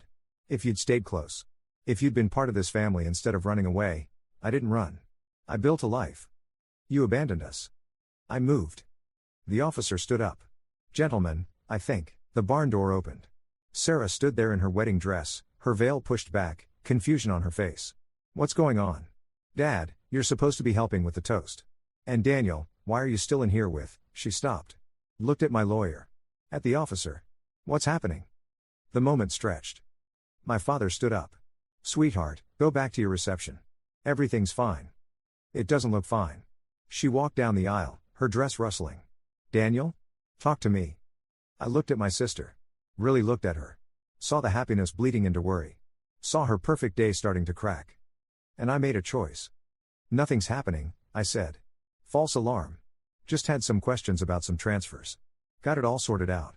I stood up, gestured to my lawyer and the officer. We're done here. Sorry to worry you. Sarah's eyes went between me and our father. She wasn't stupid. Never had been. This is about the money. About what Uncle Ron said last night. Yeah. You really didn't know? I shook my head. But you're okay with it? I could feel my father's eyes on me. Feel the weight of what I was about to say. I'm okay with you having the wedding you wanted, I said carefully. The rest we can figure out later. Relief flooded her face. She crossed to me, hugged me tight. Thank you, she whispered. I'm sorry. I thought you knew. I thought you'd offered. Dad said. I know what Dad said. She pulled back. We'll pay you back. I promise. Once we're settled, once Marcus's promotion goes through, sure. She kissed my cheek. Come to the reception. Please. I want you there. I followed her out. My lawyer and the officer left discreetly. My father walked beside me, silent. This isn't over, I said quietly. I know. I meant what I said. She deserves the truth. All of it. After the honeymoon. Fine. After the honeymoon. But if you don't tell her, I will. And I'll tell her everything. The keystroke logger. The fake biometric authentication. All of it. He nodded. Looked older suddenly. Smaller. The reception was everything Sarah had dreamed. The food was perfect. The band was great. The speeches made everyone cry and laugh in equal measure. I danced with my mother, who held me tight and whispered apologies I didn't know what to do with. I danced with Sarah, who was radiant and kept thanking me between songs. I sat at a table near the back during the cake cutting. Watched my family celebrate. Watched strangers toast to love and happiness. Watched my father give his father of the bride speech about sacrifice and family and doing anything for the people you love. The irony wasn't lost on me. My Uncle Ron found me during the bouquet toss. Clapped me on the shoulder. That's real love, nephew. Taking care of your sister like that. Your parents raised you right. I just nodded. Sipped my drink. Here's what I haven't told you yet. What I realized sitting there in that restored barn, watching people dance under string lights to songs about forever. I could destroy all of this. Right now. Could stand up and tell everyone what my father did. Could show them the evidence. Could watch this perfect day implode in real time. But Sarah would be the one hurt most. Not my father. He'd spin it, play the victim, say I was vindictive. But Sarah? She'd know her dream wedding was built on theft. That her perfect day was paid for with her brother's stolen money. That the father who walked her down the aisle was a criminal.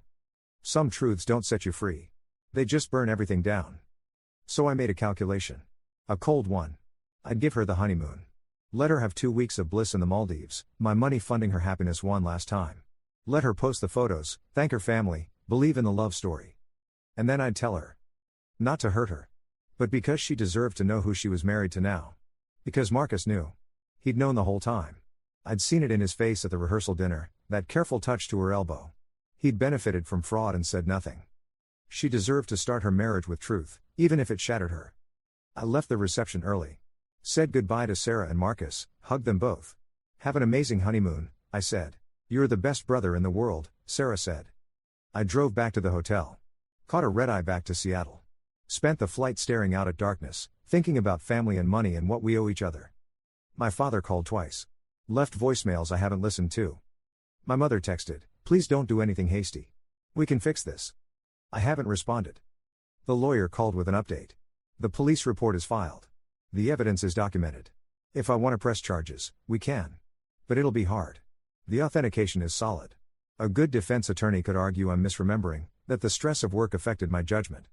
Or maybe, they'd argue, I'm just a son who couldn't let go of resentment. Who needed to punish his family for not being what he wanted them to be. Do you want to move forward? The lawyer asked. I told him I'd let him know. Here's the thing nobody tells you about betrayal. It's not just the act itself. It's the aftermath. The way it recolors every memory. Every family dinner, every Christmas, every time my father said he was proud of me, was that real?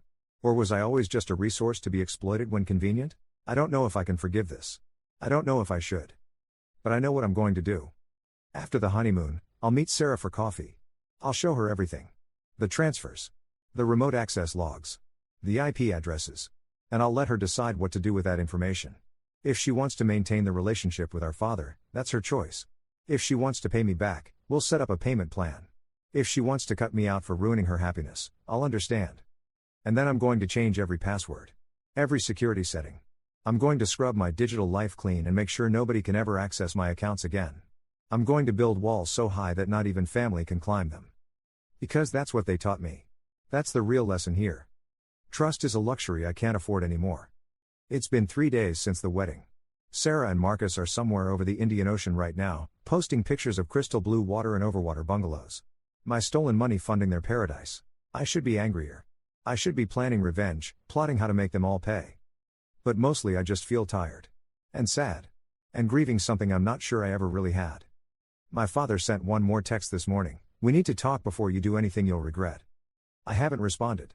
Because here's what he doesn't understand. I don't regret any of this. Not the police report, not the lawyer, not walking into that wedding with my evidence and my witnesses. The only thing I regret is believing that family meant something more than blood. That's the real twist, isn't it? Not the stolen money or the wedding confrontation or the dramatic reveal. It's simpler than that. I loved them. I trusted them. And they saw that as weakness. A resource to exploit. Maybe that makes me naive. Maybe I should have seen it coming. Maybe the signs were always there and I just didn't want to look. But I saw them as family. And they saw me as a bank account with a heartbeat. So no, I'm not going to blow up Sarah's life the moment she gets home. I'm not going to be cruel. But I am going to tell her the truth. And whatever she does with that truth is her choice. As for my father? He can live with what he did. He can look at his daughter's wedding photos and know exactly how they were paid for. He can tell himself whatever story he needs to sleep at night. But he'll know that I know. And that's a kind of revenge all its own. The weird thing? Sometimes I still think about that moment at the rehearsal dinner. My uncle's toast. The way everyone was smiling at me like I was some kind of hero. For about 30 seconds, I was the generous brother. The good son. The family success story. And then the truth came out and ruined everything.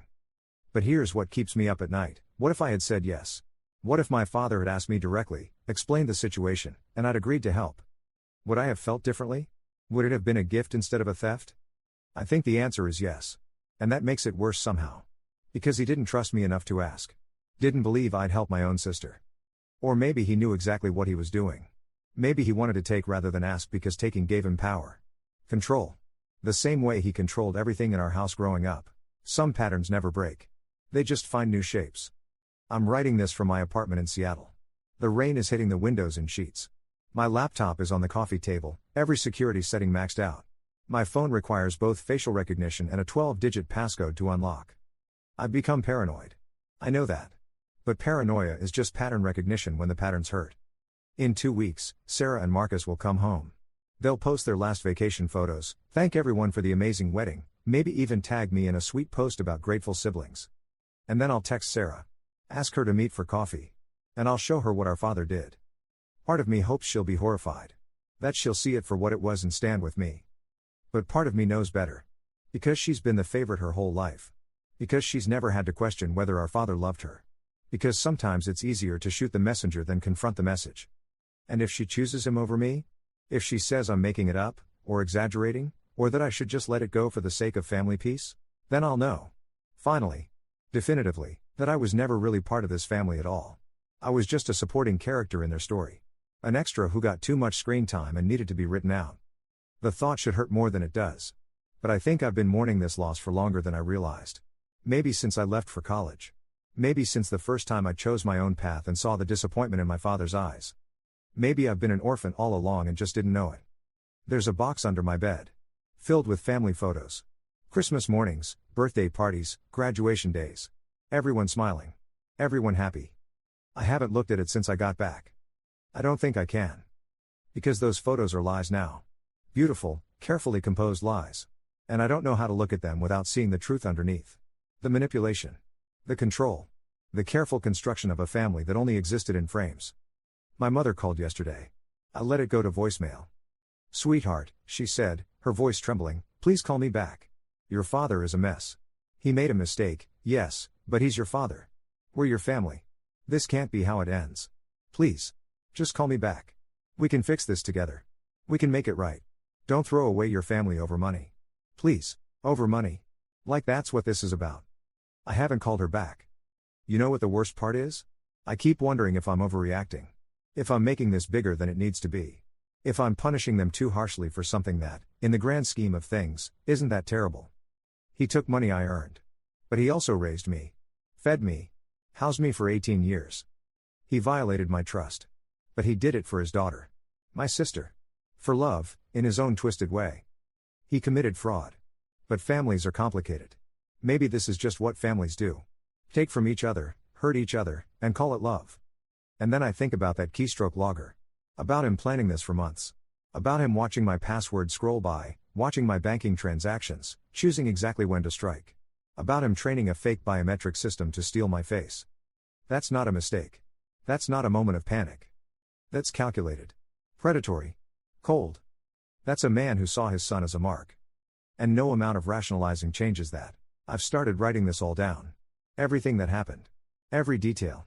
Not for evidence, the lawyer already has that. But for me. Because I need to remember. I need to have something concrete when my family tries to rewrite history. When they tell me I'm remembering wrong, or exaggerating, or being unreasonable. This is my truth. And I'm keeping it. Sarah posted the first honeymoon photo on day 3. Her and Marcus on a white sand beach, turquoise water behind them, both holding coconuts with little umbrellas. The caption, "Paradise with my forever person." Still can't believe this is real life. Grateful beyond words for the family that made this possible. 347 likes in the first hour. My mother commented, "You deserve every moment of happiness, sweetheart." My father commented, "That's my girl." I didn't comment. Didn't like it. Just stared at my phone screen until it went dark. The call from Marcus's mother came on day 5. I didn't recognize the number. "Daniel? This is Patricia Holloway. Marcus's mother. We met at the rehearsal dinner." I remembered her. Tall woman, elegant, wore a lot of expensive jewelry. She'd complimented my tie and asked invasive questions about my salary.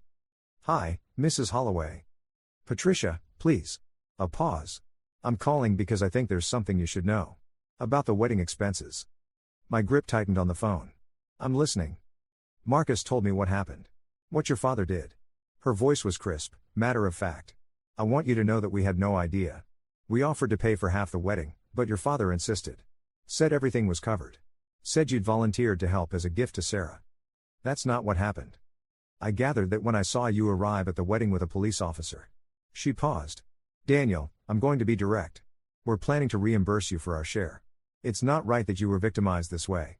I've already spoken with my husband, and we're prepared to transfer $25,000 to your account by the end of the week." I sat down. "Hard. You don't have to do that. We absolutely do. Our son benefited from a crime. That makes us complicit, whether we knew or not. And frankly, another pause. I don't want Sarah starting her marriage this way. She's a lovely girl. She deserves better than this foundation. Does Marcus know you're calling?" "He will. After I've made the transfer." Her voice went cold. "My son is many things, Daniel, but I didn't raise him to be a coward. The fact that he knew and said nothing is unacceptable. He'll be having a very difficult conversation with me when he gets home. We talked for another 10 minutes. She gave me her account details, insisted on signing a document acknowledging the reimbursement so there was no confusion. Asked pointed questions about the police report and whether I intended to press charges. I haven't decided yet, I told her. Well, whatever you decide, you have my support. And if you need a witness statement, I'm happy to provide one. Your father told me explicitly that you'd volunteered the money. I have that conversation in writing. Emails discussing the budget. You do? I document everything, Daniel. It's a habit from 30 years in corporate law. She exhaled. I'm sorry this happened to you. Truly. No one should be treated this way by their own family. After we hung up, I sat in my apartment for a long time. Staring at nothing. $25,000. Just like that. From a woman I barely knew. Because it was the right thing to do. My own father couldn't even apologize. The email from work came on day 7. My boss wanted to schedule a call. Nothing urgent, he wrote. Just checking in.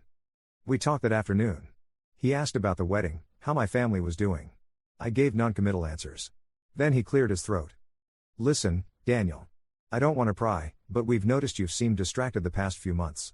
Performance is still good, but you're not yourself. If there's anything going on, personal stuff, financial stress, we have resources. HR has counseling services. We can adjust your workload if you need space. I almost laughed. Almost told him everything. The stolen money, the family betrayal, the fact that the past year of my life had been funded by someone actively robbing me. Instead I said, I appreciate that. I'm handling some family stuff. Should be resolved soon. Okay. But Daniel? Whatever it is, don't let it consume you. I've seen good people destroy themselves over family drama. Set boundaries. Protect yourself. You can't fix other people's broken. After that call, I pulled up my financial projections. Even with Patricia's reimbursement, I was still down $16,000. Money spent on deposits that were non-refundable. Money just gone. But more than that, I'd lost a year. A year of thinking I was building security. A year of checking my savings and feeling proud. A year of believing I had a cushion, a safety net, a future I was constructing brick by brick. All of it undermined. Stolen. Corrupted. The money hurt. But the time hurt worse. Sarah posted 17 more photos over the next week. Sunset dinners. Couples massages. Snorkeling trips. Each caption more grateful than the last. On day 9, she posted a photo of her and Marcus at a fancy restaurant. Can't stop thinking about how lucky we are. How blessed we are to have families that love us this much.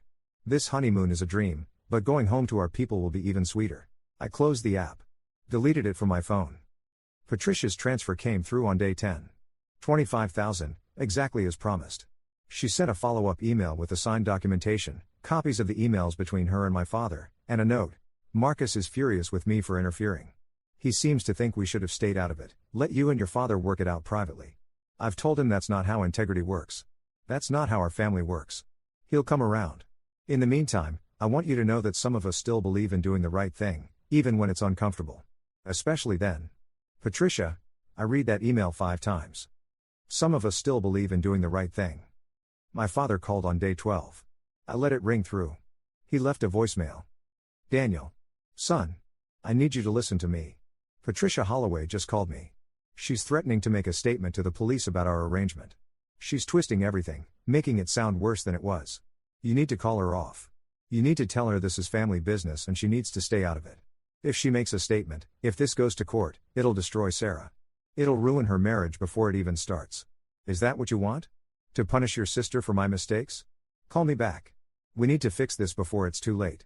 I saved the voicemail. Sent it to my lawyer. He called me an hour later. That's gold. That's consciousness of guilt.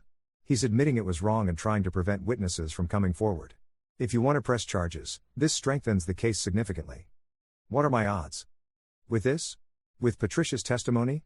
Maybe 60-40 in your favor. But it'll be ugly. It'll be expensive. It'll take years. And your family will never forgive you. They already don't. Fair point. Day 13. My mother sent a text at 2 in the morning. I only saw it when I woke up. I can't sleep.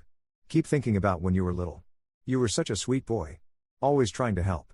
Always trying to make everyone happy. What happened to us, Daniel? When did we stop being a family? Your father loves you. I know he does.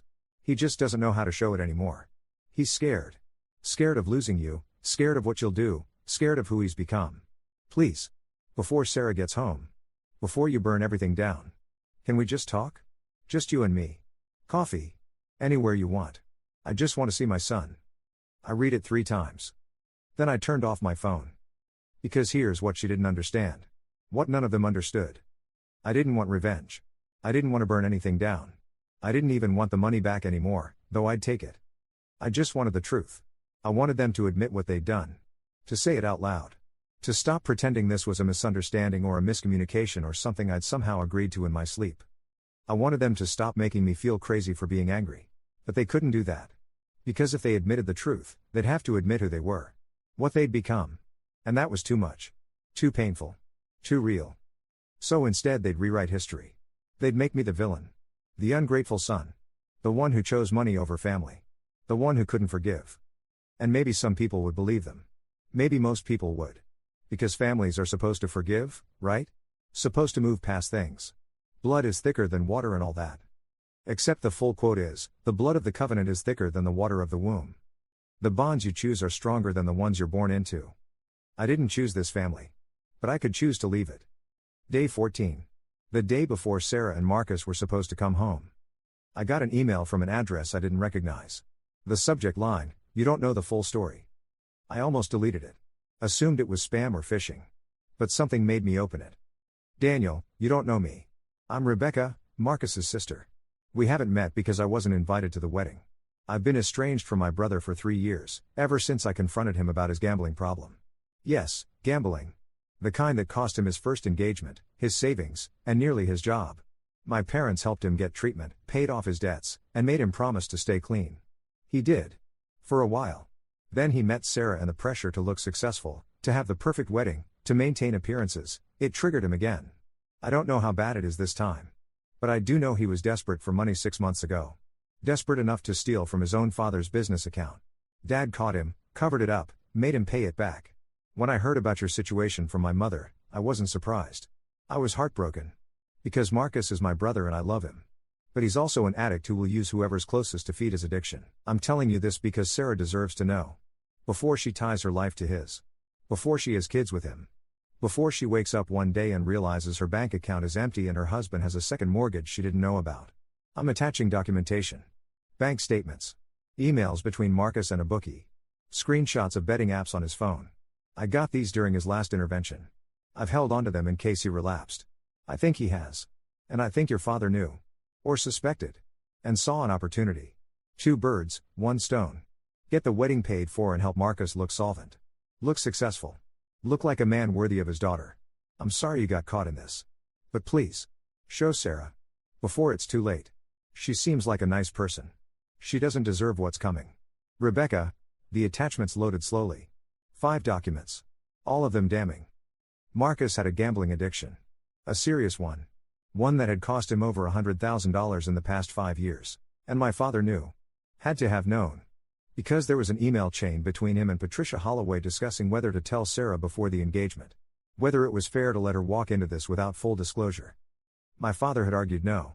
Had said Marcus deserved a fresh start. Had said love could conquer anything. Patricia had argued yes. Had said Sarah had a right to know. Had said transparency was the only foundation for a real marriage. My father had won. Patricia had stayed silent. Marcus had proposed. Sarah had said yes. And then the expenses started piling up. The venue. The catering. The flowers. The honeymoon. And Marcus couldn't contribute. Not really. Because every dollar he made went to covering bets. Chasing losses. Feeding the addiction he'd promised was under control. So my father had found another way. Another source. Me. I sat in my apartment with those documents spread across my coffee table. Rain hammered against the windows. My phone buzzed with another message from my mother. I didn't look at it. Because suddenly everything made sense. The secrecy. The keystroke logger installed during Thanksgiving, right after Sarah and Marcus got engaged. The careful timing of the transfers. The authentication protocols that made it look like I'd approved everything. This wasn't just theft. This was a conspiracy. My father and Marcus working together to cover up an addiction and fund a fantasy. With my money.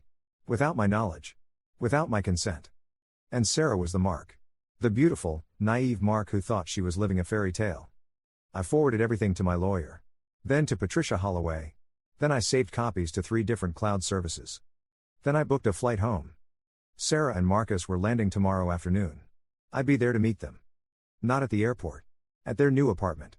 The one they'd rented with money Marcus claimed to have saved. The one that was probably being paid for with credit cards he'd maxed out or loans he couldn't afford. I'd wait for them.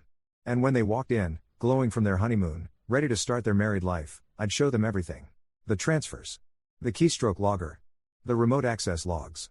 Patricia's reimbursement. Rebecca's documentation. The whole ugly truth. And then I'd leave. I'd walk out of that apartment and out of their lives. Because I'd done what I came to do.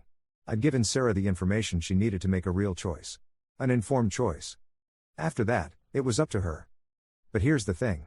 The thing I realized somewhere over Kansas, flying home for the second time in 2 weeks. I didn't want to do this. I didn't want to be the person who destroyed my sister's happiness. Even if that happiness was built on lies. Even if she deserved to know. Because knowing wouldn't make her happy. It would make her devastated. Shattered. Lost. And part of me, the part that used to make her breakfast before school, that taught her to ride a bike, that scared off her middle school bullies, that part wanted to protect her. Even from the truth. Especially from the truth. But the rest of me knew I couldn't. Because protection isn't the same as love. Sometimes love means showing people the monster under the bed. Even when they don't want to see it. Even when it ruins everything. I landed at 9 p.m.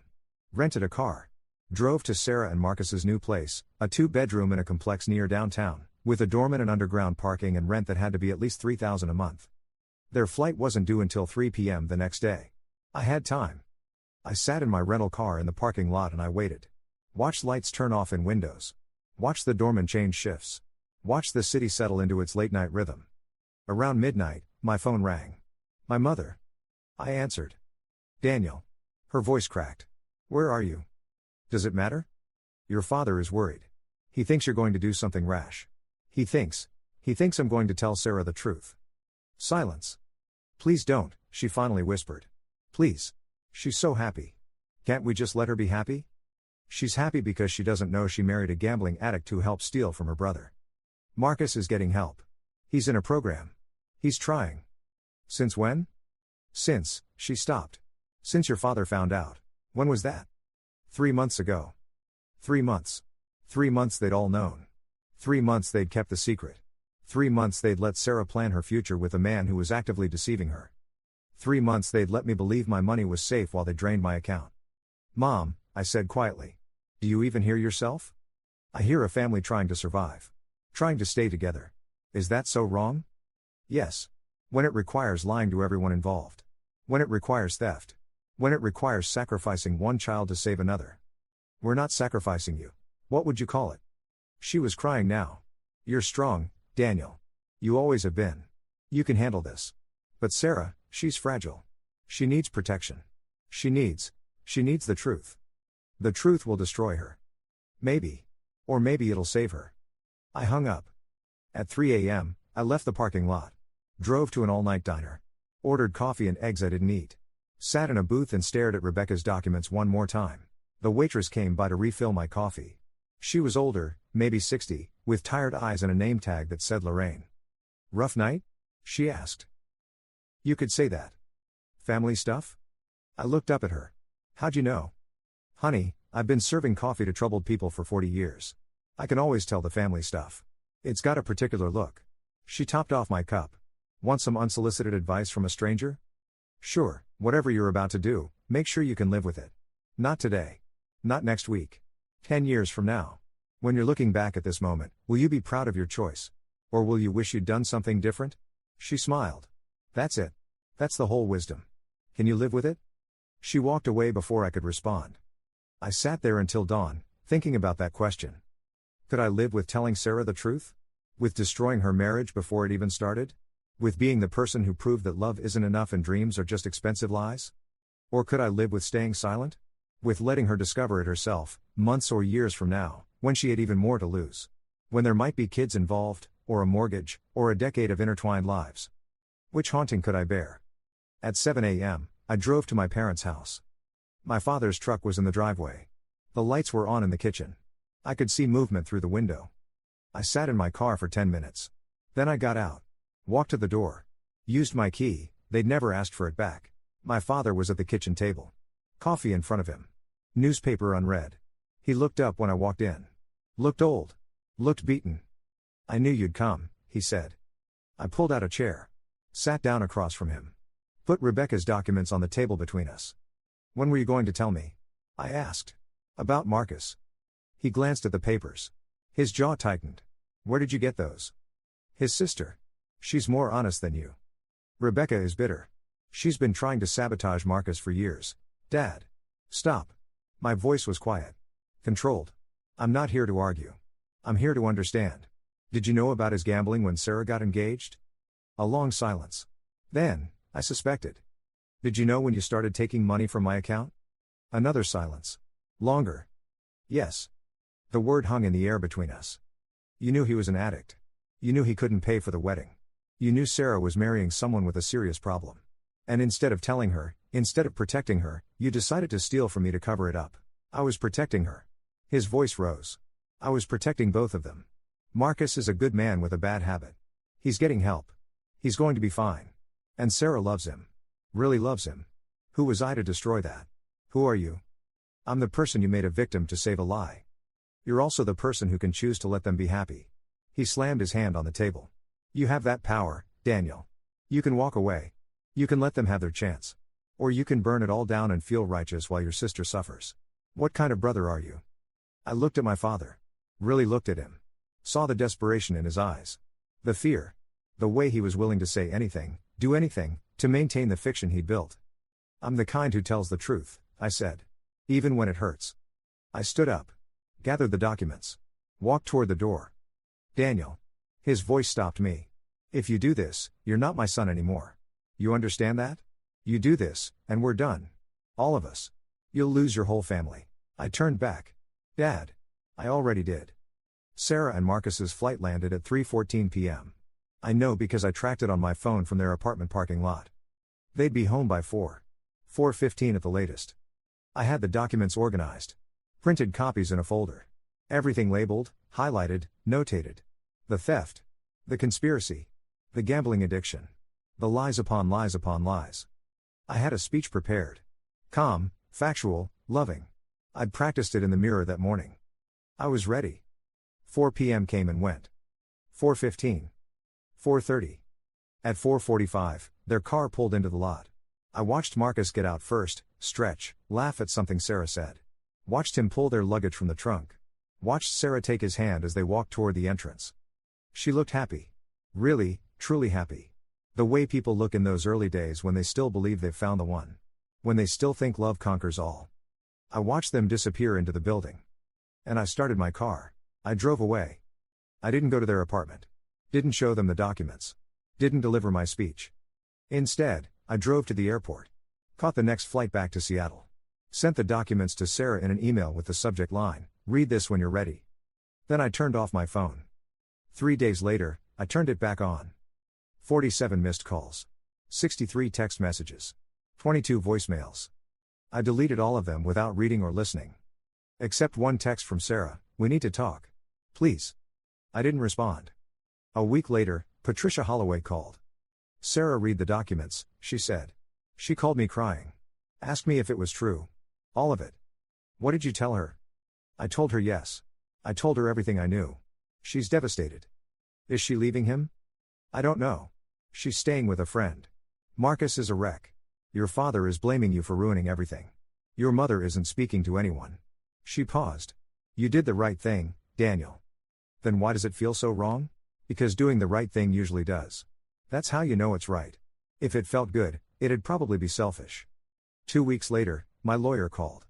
Your father's attorney reached out. They want to settle. Full reimbursement of the remaining $16,000, plus pain and suffering compensation. They'll give you another $30,000 if you agree to drop any potential criminal charges and sign an NDA. An NDA? They don't want you talking about this publicly. They want to contain the damage. What happens if I don't settle? We go to trial. Probably win. But it takes years and costs a fortune. And your family will fight you every step of the way.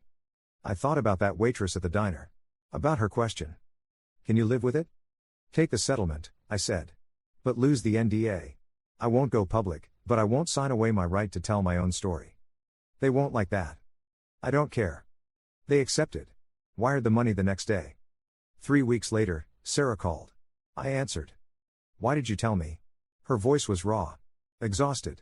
Because you deserve to know. I was happy. You were deceived. What's the difference? She laughed, but it was hollow. I loved him. I thought we had a future. Now I don't know what we have. The truth. Whatever that's worth. It's worth nothing, she said quietly. The truth doesn't keep you warm at night. It doesn't make you feel safe. It doesn't look at you like you're the only person in the world. A pause. I don't know if I'm going to leave him. That's your choice. Is it? Or did you take that away when you gave me information I can't unknow? I didn't have an answer for that. I don't hate you, she said finally. I should. But I don't. I need time. A lot of time. Maybe forever. I understand. Do you? Do you really understand what you took from me? I took away the lies. You took away my happiness. Sarah, but she'd already hung up. That was 2 months ago. I haven't heard from my family since. Sarah blocked my number. My parents changed their locks. When my birthday came and went without a card or call, I knew it was official. I'd been excommunicated. The money is back in my account. More than I started with, actually. I should feel vindicated. Victorious. Instead, I feel empty. Some nights I lie awake and wonder if I made the right choice. If the truth was worth the cost. If protecting Sarah from a lie was worth destroying her happiness. Other nights, I know I did the only thing I could. That love without truth isn't love at all. That I gave her the chance to build something real, even if she doesn't see it yet. Most nights, I just feel alone. Last week, I got a letter in the mail. Handwritten address. No return label. Inside was a single page, printed. Daniel, Marcus is in treatment again. Intensive inpatient program. It's bad this time. He admitted he'd been betting throughout our entire relationship. Throughout the engagement. Even during the honeymoon. He took a cash advance on a credit card in my name while we were in the Maldives. I didn't know until we got home and I checked our statements. You were right. About all of it. I wish you hadn't been. But you were. I'm staying with a friend. Getting a legal separation. Maybe a divorce. I don't know yet. Some days I hate you for telling me. Other days I'm grateful. Today I'm just sad. For what we could have been. For the family we'll never be again. For the brother I lost and the sister you never really had. Take care of yourself, Daniel. I hope you find peace. I don't think I ever will. I've read that letter maybe 100 times. I keep looking for the part where she says she forgives me. Where she says we can rebuild. Where she says family means something after all. But it's not there. So here I am. 2 months later. Sitting in my apartment in Seattle. My bank account fuller than it's ever been. My calendar empty of family obligations. My phone quiet. My conscience clear and guilty in equal measure. I did the right thing. I'm almost sure of it. But here's what nobody tells you about doing the right thing. It doesn't fix anything. It doesn't make the hurt go away. It doesn't restore what was broken. It doesn't turn villains into heroes or pain into triumph. It just is. You make a choice. You live with it. You watch the fallout scatter like ashes and hope that someday, somewhere, something good grows from the wreckage. That's the real ending. Not revenge. Not reconciliation. Not even resolution. Just a man who told the truth, lost his family, and wonders every single day if it was worth it. I still don't have an answer. Maybe I never will, but when I close my eyes at night, I see Sarah at her wedding. Glowing. Happy. Deceived. And I know I couldn't let her stay there. In that beautiful lie. Even if the truth cost me everything. Even if she never forgives me. Even if I never forgive myself. Because that's what love is, isn't it? Not the fairy tale version. The real version. The one that hurts. The one that demands sacrifice. The one that asks, what are you willing to lose to save someone you love from losing themselves? For me, the answer was, everything. And that's the cost of truth. That's the price of integrity. That's the weight of choosing right over easy. Last night I had a dream. Sarah and I were kids again, building sandcastles on the beach during a family vacation. Dad was teaching her to boogie board. Mom was reading under an umbrella. Everything was simple. Everything was happy. In the dream, I knew what was coming. All of it. The betrayal, the theft, the lies, the loss. I knew exactly how it would end. And I had a choice, warn them, or stay silent. I stayed silent. Let them be happy. Let the moment last. Then I woke up. And I was alone in my apartment at 3 a.m., with nobody to call and nothing to do but sit with the weight of what I'd chosen. Truth over happiness. Reality over fantasy. Integrity over family. I don't regret it. But I don't feel good about it either. That's the thing about being the person who tells uncomfortable truths. You don't get to be the hero. You just get to be right. And right is the coldest comfort in the world. Story 3. I accidentally discovered my parents' will while helping them organize their files, everything going to my sister while I wasn't even mentioned. When I asked about it, my father shrugged and said, "She has children to think about, you'll be fine on your own." That night, I made a decision and quietly stopped paying for their extra expenses, medical bills, and luxury items they'd grown accustomed to. That was a month ago. Yesterday, my mother finally texted me for the first time, "The mortgage is due." No greeting. No small talk. Just a demand for money. I simply replied, "Ask your heir." Within hours, I accidentally discovered my parents' will while helping them organize their files, everything going to my sister while I wasn't even mentioned. The document was tucked inside a manila folder labeled Insurance 2019 to 2023, which made sense because that's exactly where you'd hide something you didn't want found. I was sitting cross-legged on their home office floor, surrounded by 2 decades of tax returns and expired warranties for appliances they no longer owned, when I saw my sister's name repeated like a prayer. Primary beneficiary. Sole inheritor. Executor of estate. My name appeared exactly 0 times. My hands went numb. That's the thing about shock, it doesn't hit you in the chest like they show in movies. It creeps up from your fingertips, turns them into useless sticks, makes you drop the paper like it's evidence at a crime scene. Which, in a way, it was. I sat there for what must have been 10 minutes, maybe longer, reading it over and over like the words might rearrange themselves into something that made sense. The house I'd helped them buy after Dad's business went under 5 years ago. The investment accounts I'd convinced them to open when they were about to blow their savings on a timeshare in Florida. The life insurance policies I'd researched and compared and walked them through purchasing because they couldn't be bothered to read the fine print. All of it. Every single asset. Caroline's name. Caroline's children. Caroline's future.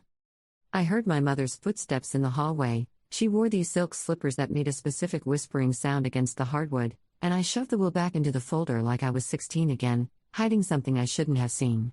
My heart was hammering. I felt guilty, which was insane because I hadn't done anything wrong. But that's what they do to you, isn't it? Make you feel like the problem for discovering their secrets. Find anything useful? Mom asked, poking her head through the doorway. She was holding a cup of tea, steam curling up past her face. She looked so normal. So completely unaware that she'd just detonated my entire understanding of our family. "Yeah," I said, my voice surprisingly steady. "Lots of old paperwork. You really need to start going digital with this stuff." She laughed. "You know your father. He doesn't trust computers. But he trusted lawyers. He trusted legally binding documents that wrote me out of existence." I finished organizing their files that afternoon because I'm nothing if not committed to seeing things through, even when those things are apparently my own erasure from the family ledger. I made neat piles. I labeled boxes. I created a color-coded system for their important documents. I was so helpful. So reliable. So completely expendable. That night, I couldn't sleep. I kept playing it over in my mind, every time I'd written them a check, every bill I'd taken over, every luxury I'd funded because family takes care of family. The new roof 3 years ago when theirs started leaking. $32,000. Mom's knee surgery that their insurance only partially covered. $18,000. Dad's hobby of collecting vintage watches. We'd stopped counting after $50,000. The cruise to Alaska. The remodeled kitchen. The monthly stipend I'd been sending them for the past 2 years to help with expenses while Dad figured out his next business venture. Caroline contributed nothing. She lived 4 states away with her husband and their 3 kids, sent birthday cards, called on holidays, and apparently that was enough to inherit everything. Meanwhile, I was the backup generator they only noticed when the power went out. I lay there in my bed, the bed in my apartment that I'd worked 80-hour weeks to afford, in the city I'd moved to for a career that my parents still didn't quite understand or respect, and I made a decision. It wasn't dramatic. It wasn't angry. It was clean and clear and simple, like cutting a wire. I would stop paying for things that weren't mine to pay for. The next morning, I went about my life. I showed up to work. I smiled at colleagues. I attended meetings and responded to emails and pretended my entire internal landscape hadn't shifted overnight. But that afternoon, I canceled the automatic payment I'd set up for their mortgage. Then I canceled the one for Dad's car payment. The premium cable package they never watched but insisted they needed. The subscription boxes. The landscaping service. The housekeeper. One by one, I went through my bank statements and severed every thread that connected my wallet to their wants. I didn't tell them. That was the key. I didn't announce it, didn't make it into a confrontation, didn't give them the opportunity to explain or justify or manipulate. I just stopped. Quietly. Efficiently. The same way you'd stop feeding birds that had started biting the hand. For 3 weeks, nothing happened. No calls. No texts. No "how are you doing?" or "we miss you" or any of the performative affection that families are supposed to exchange. The silence was telling. They didn't actually want to talk to me. They just wanted my money to keep flowing. But I had to know. I had to hear them say it out loud, had to give them one chance to explain why their daughter, the one who'd been there, who'd helped, who'd sacrificed, wasn't worth a single line in their will. So I drove to their house on a Saturday afternoon, timing it perfectly so I'd arrive right after lunch when they'd be settled and comfortable and unsuspecting. The house looked beautiful.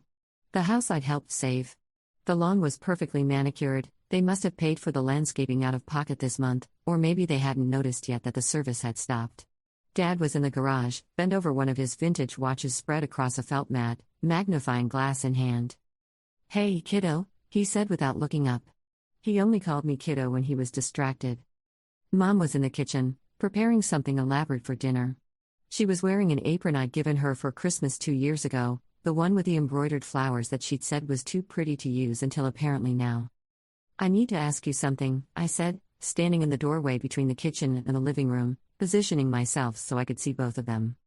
"Sure, honey," Mom said, chopping vegetables with practiced precision. "What's on your mind?" "I found your will. Last month when I was organizing your files." The knife stopped moving. Just for a second. Then continued, a little faster than before. Dad appeared in the hallway behind me. "You weren't supposed to see that.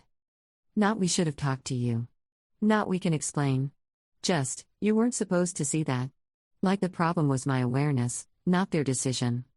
"Why isn't my name in it?" I asked. My voice sounded so calm. I was proud of that calmness. It felt like armor. Dad sighed, the kind of sigh that suggested I was being difficult by simply existing in this moment. "Your sister has children to think about. She needs the security. You'll be fine on your own. You'll be fine on your own." 6 words that summarized their entire perception of me. Strong enough to not need anything. Successful enough to not deserve anything. Convenient enough to fund their lifestyle, disposable enough to exclude from their legacy. "That's it?" I said. "That's your explanation? What do you want me to say?" Dad's voice had that edge it got when he felt cornered. "Caroline has responsibilities. You have your career. You're doing well. You don't need our help. But I can keep helping you." "That's different," Mom interjected, finally turning to face me. Her expression was defensive, almost annoyed that I was making this into a thing.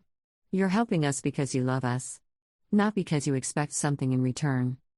The logic was so twisted it was almost beautiful. I could help them because I love them, but they could exclude me because they loved Caroline more. Or more specifically, they loved Caroline's children, these hypothetical future recipients of wealth they hadn't even earned themselves but would inherit by virtue of being born to the right daughter. "I see," I said. And I did. I saw everything with sudden, crystalline clarity. I was the supporting character in their family story. The reliable one. The one who solved problems and asked for nothing and could be safely ignored because I'd always be there, wouldn't I? I'd always pick up the phone, always write the check, always show up when needed. "Don't be dramatic about this," Dad said, returning to his garage, the conversation apparently over in his mind. "It's just money. It doesn't change anything. But it changed everything." I left without saying another word. Mom called after me, "Stay for dinner." Like we'd just had a conversation about the weather instead of my complete devaluation in their eyes. I got in my car and drove home and felt nothing. That was worse than anger or sadness. I just felt empty, like I'd been carrying something heavy for so long that I'd forgotten what it felt like to set it down, and now that it was gone, there was just this hollow space where it used to be. The month that followed was strange. I kept waiting for them to notice. To call and ask why the mortgage payment hadn't gone through, or why they'd received a cancellation notice for the car insurance I'd been covering. But there was only silence. Absolute, resounding silence. I went to work. I met friends for coffee. I took a weekend trip to the mountains and actually enjoyed myself for the first time in months. I slept better. I stopped checking my phone compulsively, Stopped bracing for the next crisis that would require my wallet. Without them as this constant low-level drain on my resources and emotional energy, I felt lighter. Freer. I started looking at apartments with better views. I booked a trip to Italy I'd been putting off for years. I invested in my own future instead of theirs. And then yesterday, my phone buzzed during a meeting. A text from Mom. The first contact in 32 days. My stomach dropped before I even read it. The mortgage is due. No hi, sweetheart. No, how have you been? No, we miss you. Just those 4 words. A demand disguised as information. The mask was off completely now. I wasn't their daughter in that moment. I was their ATM, and they just discovered it was no longer dispensing cash. I stared at the message for a long time. My colleague was presenting something about quarterly projections, and her voice sounded like it was coming from underwater. The words on my phone seemed to pulse with meaning. This was it. The moment where I either fell back into the pattern or walked away completely. I typed my response carefully, ask your heir. Then I muted the conversation and put my phone face down on the conference table. For exactly 43 minutes, nothing happened. I know because I watched the clock on the wall with obsessive focus, watched the second hand make its rotations while my heart rate slowly returned to normal. Then my phone started vibrating. Continuously. Call after call after call. I didn't answer. By the time the meeting ended, I had 17 missed calls. 8 from Mom. 9 from Dad. When I finally checked my voicemail, Dad's voice was tight with barely controlled fury. I don't know what kind of game you think you're playing, but you need to call me back immediately. This is serious. Mom's messages were different. Manipulative in that special way mothers perfect over decades. Honey, I don't understand why you're being like this. We love you. Please call us back so we can work this out. Work what out? The fact that they'd written me out of their will? Or the fact that I'd finally stopped funding the life they couldn't actually afford? I didn't call back. Instead, I forwarded them the contact information for Caroline. She's your primary beneficiary, I wrote. I'm sure she'd be happy to help secure her future inheritance. That's when things got interesting. Within an hour, Caroline called me. We hadn't spoken in maybe 4 months. She led with confusion. What's going on with you and Mom and Dad? Did they tell you about the will? I asked. Silence. Long enough that I knew the answer. What about it? She finally said, her voice carefully neutral. You know exactly what about it, Caroline. You're getting everything. The house, the accounts, all of it. I'm not even mentioned. They didn't tell me they were excluding you, she said, but there wasn't enough surprise in her voice. She'd known. Maybe not the details, but she'd known the general shape of their plan. I just assumed they'd split things fairly.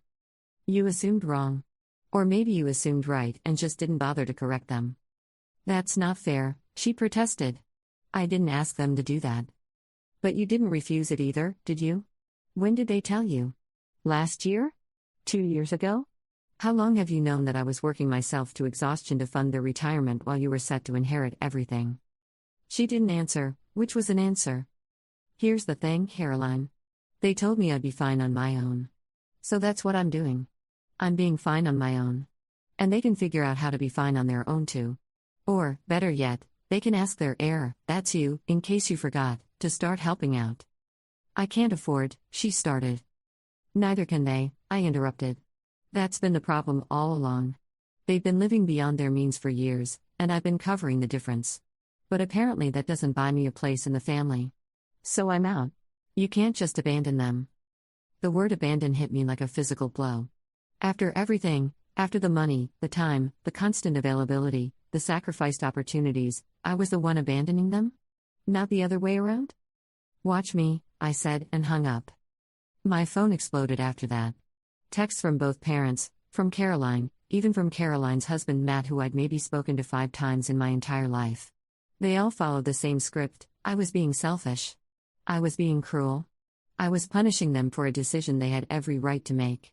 Family doesn't work like this. You don't just walk away from the people who raised you. But they'd already walked away from me, hadn't they? They'd just done it quietly, in a lawyer's office, in a document I wasn't supposed to see. They'd walked away while still expecting me to keep walking toward them, wallet open, questions unasked. That night, I poured myself a glass of wine and sat on my balcony watching the city lights. My phone was still buzzing intermittently. I'd stopped looking at it. I felt something I hadn't felt in years: peace. The kind that comes from finally putting down a burden you never should have been carrying in the first place. But around midnight, my doorbell rang. I lived on the 4th floor of a building with secure entry, which meant whoever was downstairs had been let in by another resident. My heart started racing. I checked the video intercom and saw my father standing in the lobby, looking up at the camera with an expression I'd never seen before. He looked desperate. He looked afraid. I almost didn't buzz him up. Almost. But curiosity won. I needed to see what desperation looked like on him. Needed to see him need me the way I'd needed him to see me, really see me, for so many years. When I opened my apartment door, he was breathing hard from the stairs. He must have been too impatient to wait for the elevator. "We need to talk," he said. "I think we're done talking." The mortgage payment bounced. "Do you have any idea what that means? We could lose the house." "You mean the house that Caroline is inheriting? That house?" His jaw tightened. "This isn't about the will.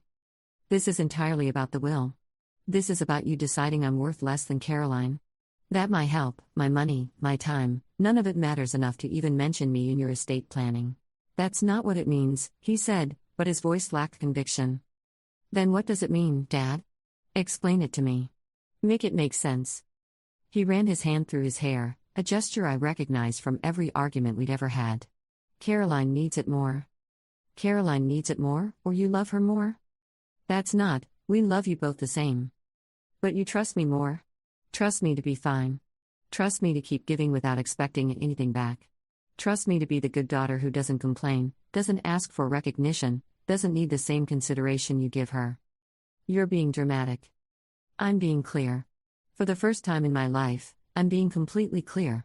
I'm not your backup plan. I'm not your emergency fund. I'm not the daughter you can ignore until you need something. I'm done."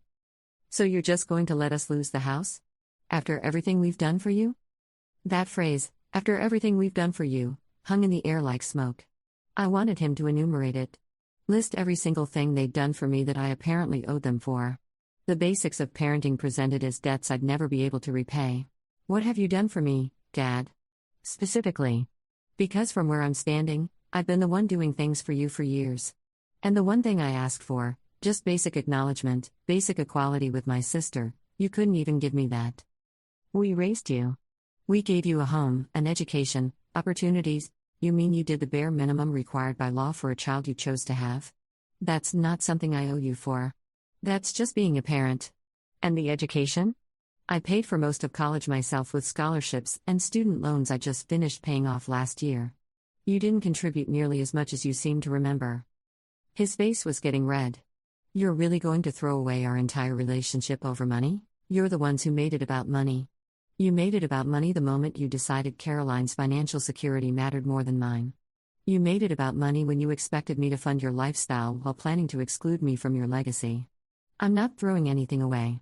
I'm just finally seeing what was never really there. If we lose the house, Caroline can help you. Or you can downsize. Or you can sell Dad's watch collection. Or you can live within your actual means like most people have to do.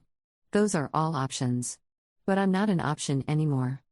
He stared at me like I'd become someone he didn't recognize. Maybe I had. Maybe this version of me, the one with boundaries, the one who said no, the one who chose herself, was so foreign to him that he genuinely couldn't process her existence. "Your mother is heartbroken," he said, playing what he must have thought was his trump card. "My mother has had 32 days to text me something other than a demand for money. She chose not to. So I don't think she's heartbroken.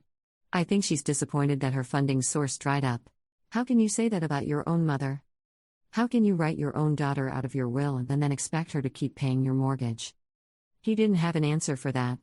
Or rather, he did, but it was the same circular logic they'd been using all along. I was supposed to help because I loved them. They didn't have to include me because I'd be fine. My success meant I deserved less. Caroline's struggles meant she deserved more. The math only worked if you valued one daughter over the other, and they couldn't admit that's what they were doing. "I need you to make the mortgage payment," he said finally, abandoning all pretense of this being about our relationship.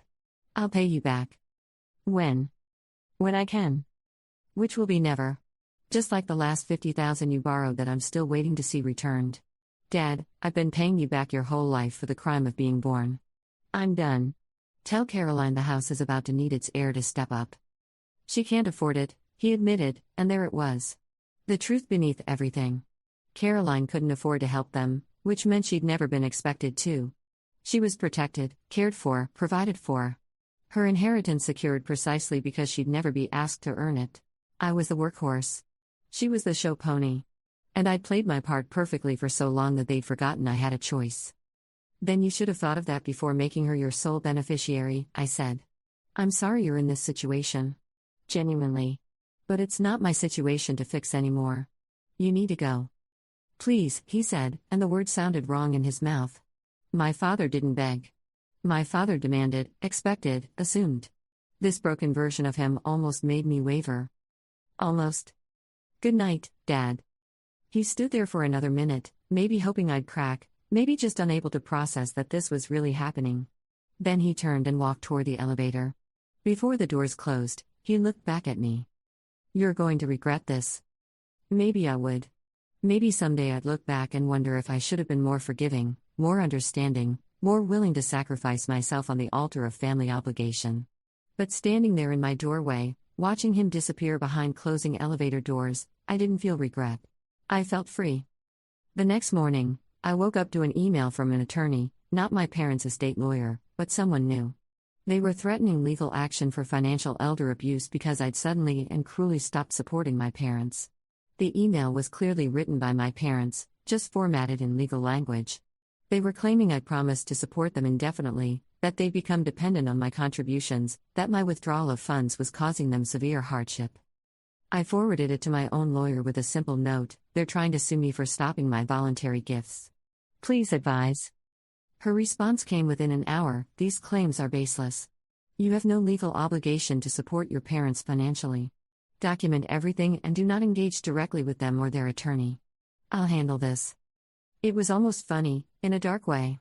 They'd excluded me from their will because I didn't need their money. Now they were trying to legally force me to give them mine. The audacity was impressive. Over the following days, the texts and calls evolved. First from anger to bargaining: what if we changed the will? Would you help us then? Too late. The offer to include me only when they needed something revealed exactly how transactional they viewed our relationship. Then from bargaining to guilt: you're destroying this family. Is that what you want? To tear us apart? I didn't respond. They'd already torn us apart. I was just finally acknowledging the tear. Caroline tried a different approach.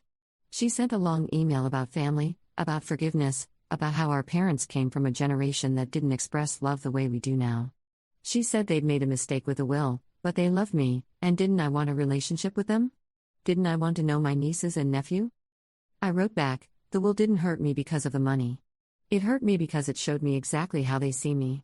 I'm the strong one who doesn't need love or recognition or consideration. I'm the one who can be taken for granted. And you know what? I'm done proving them right. I do need those things. I do deserve to be valued equally. If they want a relationship with me, they know how to apologize. They know how to change. But they won't, because changing would require admitting they've been treating me like an ATM for years while treating you like a beloved daughter. And none of you want to admit that. She didn't write back. The mortgage payment came due again. This time, I heard through a mutual friend that my parents had borrowed money from neighbors, sold Dad's car, and were considering a reverse mortgage. Caroline had apparently sent them some money, but not enough. Not nearly enough to cover the lifestyle they'd built on my dime. I should have felt guilty. By all traditional family standards, I was the villain in this story. The daughter who abandoned her parents in their time of need. The sister who let pride destroy family bonds. The selfish career woman who valued money over love. But I didn't feel like a villain. I felt like someone who'd finally stopped setting herself on fire to keep others warm. 3 weeks after my father showed up at my apartment, I got a handwritten letter from my mother. Actual paper, actual handwriting. She must have known I'd block any other form of communication. I almost didn't open it. Almost threw it away without reading. But curiosity won again. The letter was masterful manipulation. She wrote about her childhood, about how hard things had been for her, about how she'd always wanted to make sure her daughters never struggled the way she had. She wrote about Caroline's difficulties, the miscarriages before her successful pregnancies, the marriage problems she'd had, the anxiety disorder she'd been diagnosed with. She wrote about how proud she was of me, how strong I'd become, how capable and independent. She wrote about the will, admitting it had been a mistake not to discuss it with me, but explaining that they'd always assumed I'd understand. That I'd be happy to know my sister would be secure. She ended with, "I don't know how to fix this, sweetheart. I don't know what you want from us. But I miss my daughter. Please come home." I read it 3 times. Looking for the apology that never came. Looking for any acknowledgement of the actual problem, not that they hadn't discussed it with me, but that they decided I was worth less. Looking for any sign that they understood why I'd walked away. There was nothing. Just explanations, justifications, and the same underlying message: I was overreacting. I was being too sensitive. I was making this harder than it needed to be. If I just go back to funding their life and accepting my secondary status, everything could go back to normal. I wrote back. 1 line, "I'm home." And I was. In my apartment that I paid for. With my life that I'd built. Surrounded by choices I'd made for myself instead of for them. It wasn't the home they wanted me to return to, but it was mine. The legal threat evaporated quietly after my lawyers sent a response. Turns out trying to sue your daughter for financial elder abuse when she's under 40, they're under 70, and you have a will explicitly excluding her is not a winning strategy. Who knew? My parents put the house on the market last week. I saw the listing online. They're moving to something smaller, cheaper, closer to Caroline. She posted about it on social media, making it sound like this exciting new chapter, a chance for her kids to grow up near their grandparents. No mention of why they had to sell. No mention of me at all.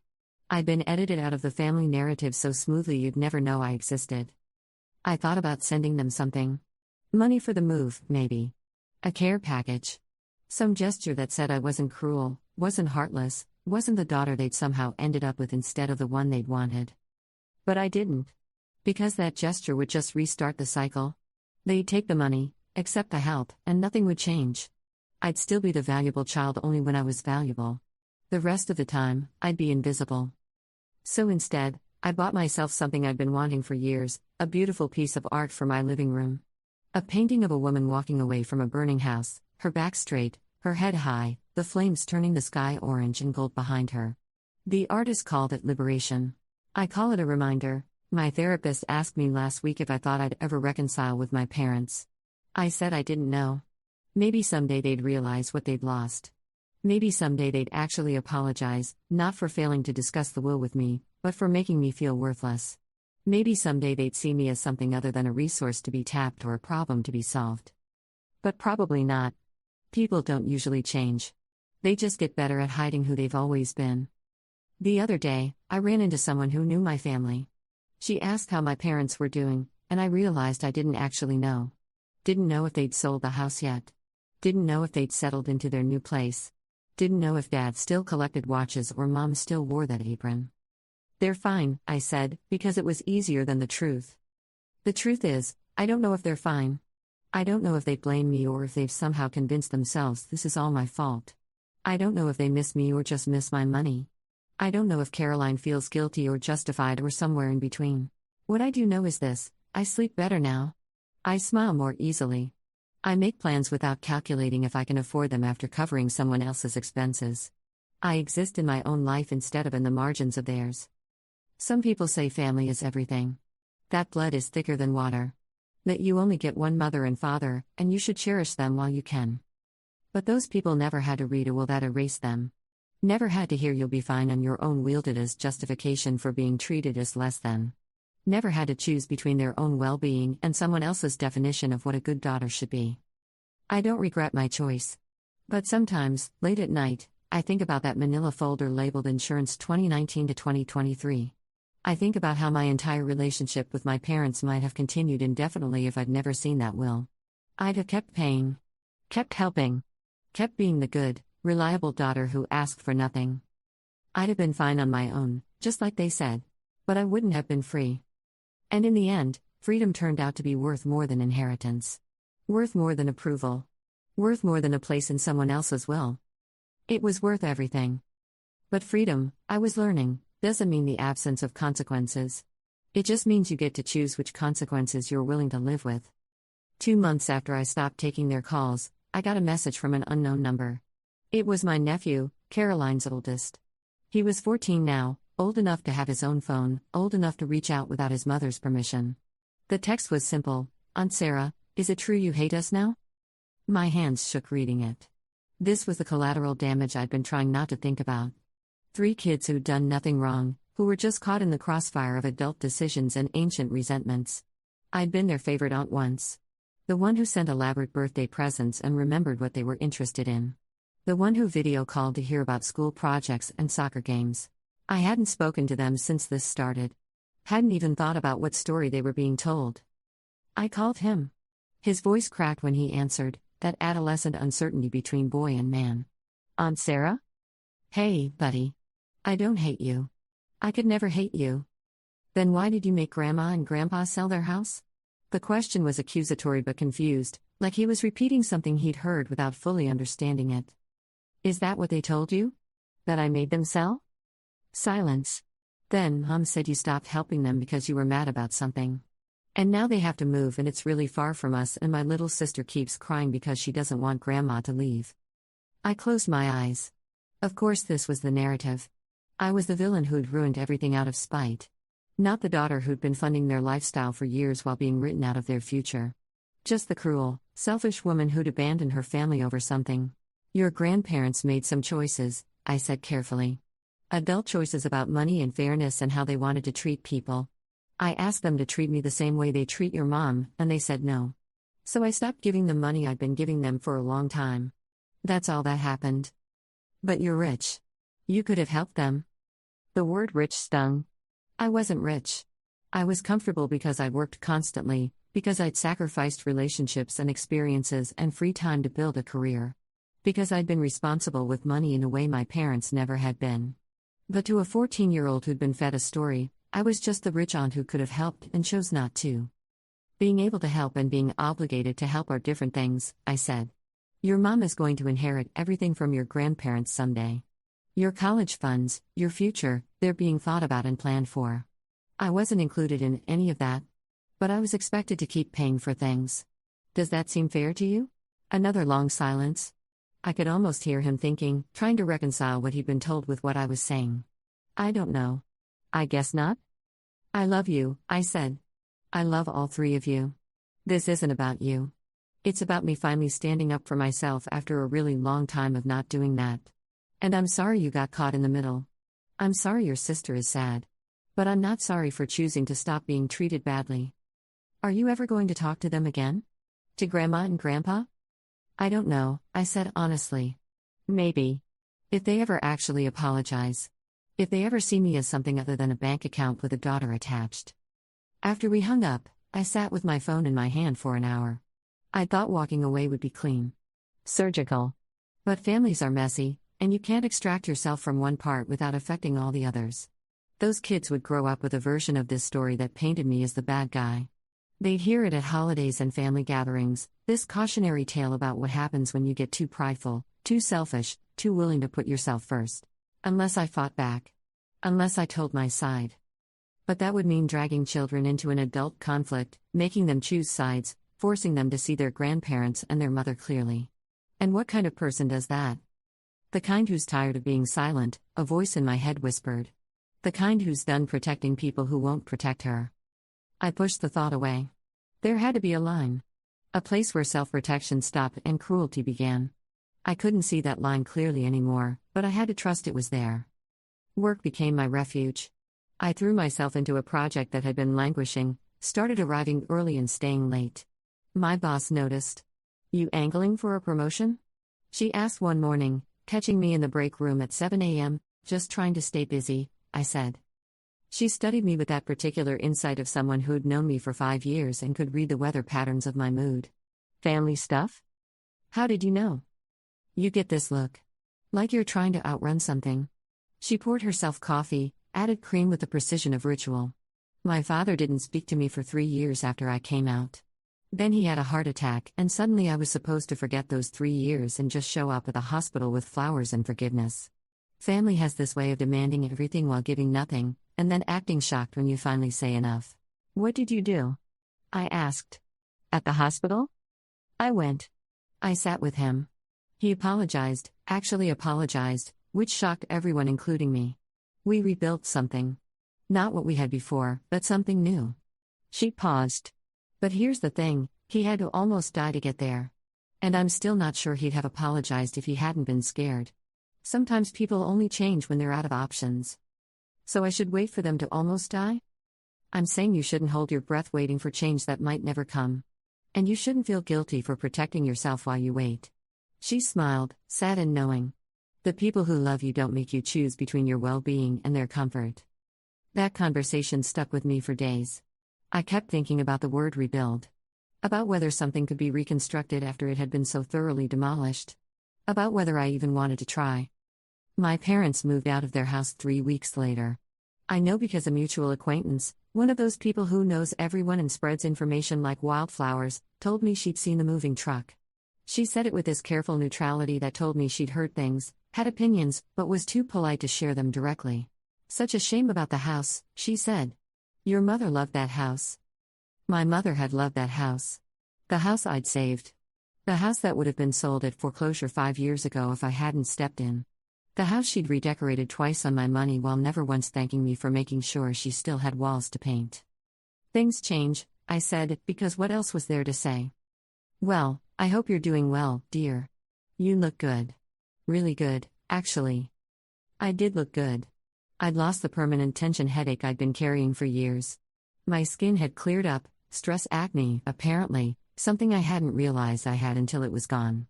I'd started running in the mornings, not because I was trying to get fit but because I needed something to do with the anxious energy that used to be spent worrying about my parents' next crisis. I was sleeping through the night. Eating real meals. Making plans more than a week in advance because I wasn't constantly braced for the emergency call that would derail everything. I thought choosing myself would feel selfish. Instead, it felt like finally breathing properly after years of shallow breaths. But at night, sometimes, I'd wake up with my heart pounding. Anxiety dreams where I was back in their house, back in that role, except this time I couldn't leave. The doors were locked from the outside. My phone didn't work. My credit cards had all my parents' names on them. I'd be trying to escape and my mother would appear, smiling that smile she used when she wanted something, saying, "But sweetheart, family takes care of family." I'd wake up sweating, disoriented, and it would take minutes to remember, I already left. I already escaped. The locked room was in my past, not my future. Therapy helped. My therapist, a woman in her 60s with silver hair and the kind of gentle firmness that made you feel safe being honest, called what I'd experienced parentification. You became their parent, she explained. You took on the role of provider, problem solver, the one who kept everything stable. And they regressed into dependents who felt entitled to your care without reciprocating. That's not a healthy parent-child relationship. That's role reversal, and it's harmful to the child, even when the child is an adult. But they're my parents, I said, the old guilt rising like bile. Aren't kids supposed to take care of their parents eventually? Eventually, yes. When the parents are elderly and truly need care. Not when they're in their early 60s, fully capable, and simply unwilling to live within their means. And especially not when the expectation is one-sided. Did they ever ask what you needed?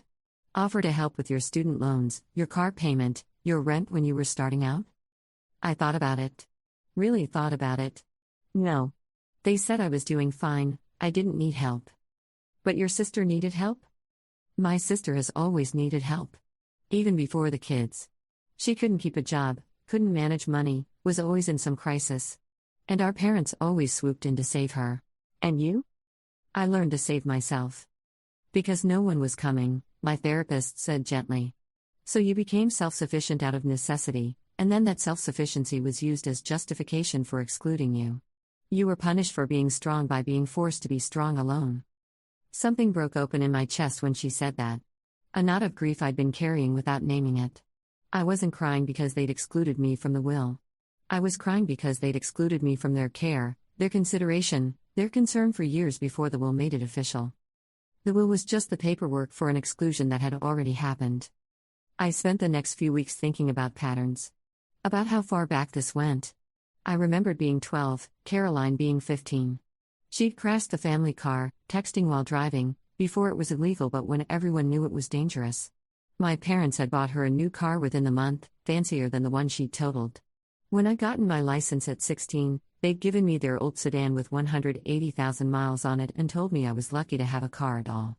I remembered being 22, graduated and struggling to find work in my field. I'd asked to move home for a few months while I got on my feet.